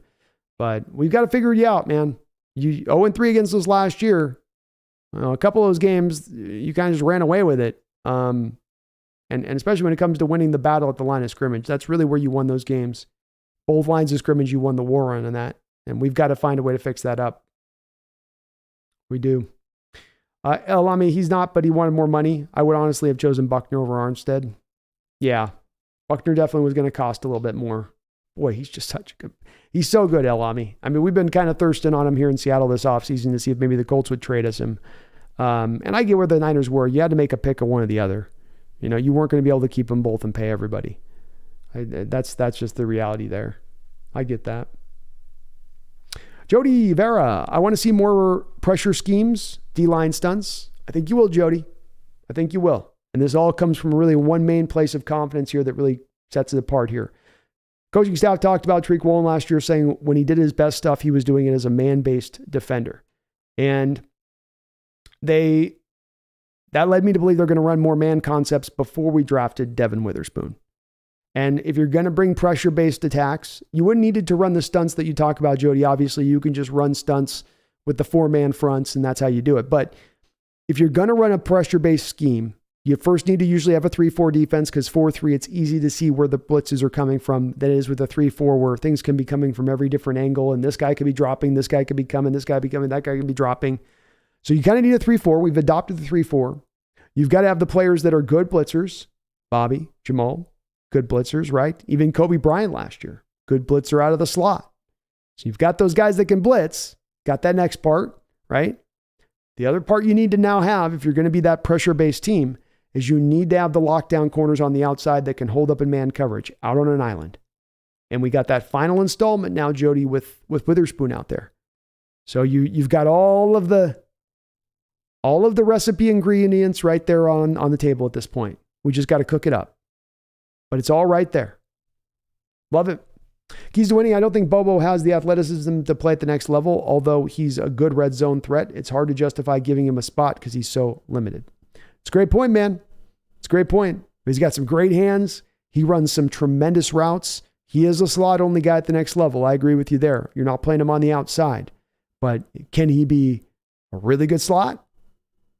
You know, are his hands going to show up and be really good? Is the route running going to be as clean as it looked on tape for me? We'll see on that. What's nice here is that you have a guy in Landers who, you know, you've got a real good competition between just those two guys alone on if Landers can be that guy that takes off the top of a defense and can be an outside receiver, and he offers that over the top of Bobo. Well, Bobo's going to need to be significantly better from the inside to overcome that essential flexibility that Landers would have than over the top of him. It's going to be a great battle between the two, but I think Bobo's got a puncher's chance. Elami says but Buckner got us a top 15 pick, and Armstead probably would not. Wasn't that the top 15 pick that you ended up using to take Trey Lance, though? Wasn't that the beginning pick that you used to trade up at that point? So maybe we can backtrack this, Elami. The whole place where the Lance thing went bad was on the Buckner trade. Megan says, I'm not sure what I'm hoping to see this year, B. All I know is I'm so damn excited for whatever happens. Well, make no mistake about it. No matter whether I see the outlook of the team maybe not being to the highest heights, I'm excited about this team. And I love the future. You know this about me, Megan. I love the future and direction of this team, and I think that they're doing things now smartly and correctly. As UE2K said, you get your past where you weren't necessarily doing things as smartly and correctly, but that's what makes this stand out so much more as to why this now looks so smartly and correct. Because it didn't before. Because when you're in 18 and 19, you're having issues with the draft and having issues with how they're spending money and having issues with what is the direction, the guidance, the philosophy of this team. And you don't question that right now. Everything is pointing into that same direction. And that is something that can help you get to that elite status that much faster. Because you're not having other things pulling away at the main purpose at hand. It'll be interesting to see. But excitement, Megan, is the way to put it. I'm completely over the moon excited right now for this team and where we're heading. I can't believe it. Megan says, even more excited than last year. And you know how well I was excited after last year's draft. I do indeed. I do indeed. D Nugget in the house. What's up, D Nugget? Elami, why do you guys struggle versus the Lamb? Why do you guys struggle versus the Lambs? Or am I tripping? We struggled a little bit. We obviously did a bit better last year, getting both of our 2 wins in that game. But McVay's been a problem. The main ways that McVay has attacked us, historically speaking, is we have been a team that the way he beats us is really off of the flood zone concepts. And it's not really all that intricate here, Elami, but it has changed because we used to run so much zone, so much cover 3, and we would run predominantly cover 3 all the time. And McVay knew where the holes would be in the cover 3, and he also knew that the Seattle defenders would have a tendency when you flood a zone with the first given player coming through the zone, that defender will pick that player up and leave his zone. And if you just run a secondary player right behind the first, the zone will be wide open for that secondary player running through the zone. And you could just hammer us all day without getting very intricate in that fashion. And that's where the Rams really hit us matchup after matchup after matchup. And you kept watching them do the same thing. They would run really the same kind of route concepts. But it's just, and at times it would be funny, Elami, where it'd be one guy running the route and another guy like he was right there in the hip pocket, as if he was almost holding his hand like it was a baton race. And the first guy just runs the defender out. The second guy then just sits in the zone by the vacated defender and bing, bam, boom, you got yourself a completion. And you're not tripping on that for sure. Keys to winning, I think third down conversion rate is going to go up significantly compared to last year. JSN's very savvy. I think we're going to be able to convert via pass more than our OTs got under them. I do too. Our offensive tackles, I do too. For sure. Elami says Bobby Wagner's going to injure one of our players. I'm calling it now. It's possible. You know, Bobby plays like that sometimes. He's got to play like that sometimes. Pandalorian, can Bobo serve a functional purpose on special teams and then maybe have a spot duty for goal line situations? It's possible. It's possible, Pandalorian. Both Bobo and Landers are going to have to play special teams. And that is, you're kind of on point with this, where that could be the determinant on who makes the roster more even than maybe the receiver skills. Who's the guy that's going to be the gunner on special teams? Who's the guy going to run wild and free on kickoff coverage and go down there and make a tackle? That very much could be the deciding factor there if it comes down to being even down the line. Keys to winning would like us to move off of Eskridge. Wasn't a fan of overdrafting him from day one, and he hasn't done anything to justify keeping him around over someone with unseen potential. Well said, keys to the winning. And I am 100% in agreement with you. I was certainly as out as you were on Eskridge from day one, though, so I probably have some built-in biases, but the kid has not shown me anything as far as development's concerned, and his injury situation has gotten none the more figured out. Megan says, I think you are only slightly more excited than I am, B. I'm just remembering a couple years ago when we were both thinking, what is happening with this team? Oh, absolutely. It's so much nicer to be able to talk about these decisions and be able to back them fully because I do support them fully. And it's nice not to have to pick apart things on this team because they're being done so stupidly and sillily. That's a new word. That's a 5 hour, 15 minute into the stream word right there. Silly. But I love the direction of this team. I'm okay if it's the slow roll on this. I'm okay if it takes another year to get to elite status because they're doing things right. That's all I want in my organization. And you know what me, Megan, I'm a guy, when the window's open, then go for it. But if the window ain't to the quite open spot, I'm okay with taking a bit of a more of a patient approach to kind of getting there. You will get there. We will get there because of this approach. Alami, we drafted Kinlaw, who has bad knees and didn't get a 5th-year option picked up. The Kinlaw one hurts you. That one stings. I liked Kinlaw coming out too, Alami, so that's one that I missed on as well. I thought he was a pretty good 3-tech coming out. But boy, it just hasn't worked, has it? And maybe it is just the knees. But I missed that. I missed out on that one. Diego says, looking forward to the Eagles of the Seattle. It's going to be a hell of a game, man. Hell of a game. Hexagon 7, I love some good late night streams. Hey, you know how I gotta do it every once in a while. We are getting close to 2 a.m. here, so I probably should put a button on this here pretty soon. Megan says, why is Landers having to play special teams B? Did I miss something? Usually the back end receivers and cornerbacks on your roster are going to be having to play the special teams. You only got so many bodies, and those guys tend to be the ones that are fleet of foot. So they're going to get up the field as opposed to, extra defensive linemen or offensive linemen. You're not really going to have playing special teams.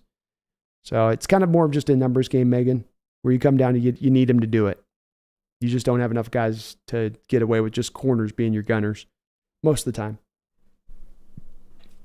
Or at least on kickoff coverage in addition to that. Like they had Megan, we had, for instance, Doug Baldwin for years was your guy in your punt. He was your, the punt guy, Megan, that's in front of the snapper, in front of the punter, but behind the snapper. Doug Baldwin was your guy in that role for many years. Elame says, so quicker, agile players, and we have physical, and Donald owns, quicker, agile players, and we have physical players, and Donald owns Kyler and Russell Wilson. He does. Yeah, Donald used to kill us. That was another part of it too. We had no answer for Donald. We also had a weird thing, Elami, where for years we've decided to never double team Aaron Donald, or rarely double team him. I don't know why, but that's just been the way that we like to roll. Doesn't make a lot of sense to me. I don't get it. Elami, do you guys hate the highlight green in jerseys or love them? I don't like them. I'm good with them. Megan says, oh, right. Makes sense. Sorry, be exhausted, still tired. Makes perfect sense. I'm with you. I'm running low energy today a little bit. Charisse. Come on, Charisse. Don't be like that, Miss Armstead. Did I say something bad about Eric? I didn't mean it, Charisse. Sorry I said that about your brother, man. I'm sorry. Alami was asking me a question. He's a Niner fan. I was just being honest. Spaces, I'm just here so I don't get fined. That's right, man. See, if you notice for Charisse, she's got Armstead in this, and I'm talking junk about Armstead. So I don't know. She spells it a little bit differently, but we might have Armstead's sister or wife in here, and she's taking umbrage. Heavy, heavy umbrage. Oh, goodness. All right, well, folks, let's go ahead and we'll put a bit of a button on this. I got 5 hours, 19 minutes in. I think we have a good stream here going today. Where'd she go, Space? I don't know. Charisse, I'm sorry, guys, but go Niners. You don't have to apologize, Charisse. I appreciate you on that. In a stream, if we don't got a couple Niners coming on in, flaming a little bit, Charisse, it's a healthy rivalry. Healthy rivalry. And nothing but love right back. Megan, I was thinking Mother B. Yeah, I can't wait to see Mother B tomorrow. I'm so glad my mom gets to come down. I so hardly get to see her. She's always in Hawaii, so I am so stoked about tomorrow. Elami says, it's funny how Seahawks owns us and Rams own Hawks, and we own Rams, but we all own the Cardinals.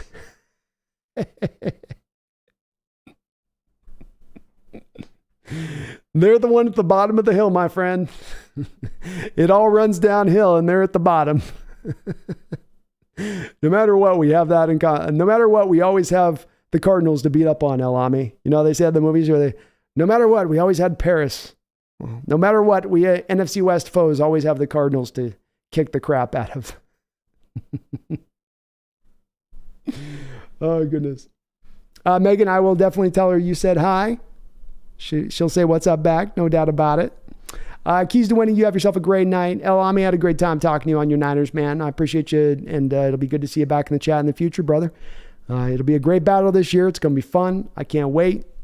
Best rivalry in football. Best rivalry in football, I tell you. Megan, you have yourself a great night as well. Appreciate you, Space. Have yourself a good one. Had herself one of the best drafts of the last 10 years. You just happen to have yourself a historical draft last year, so this one looks like it's got a little bit less gleam, a little bit less shine on it, but don't let it be that way. Don't look at it that way. This is an A- draft, and you just stacked up two really amazing drafts back to back as you had a ton of draft capital to bring that load to bear.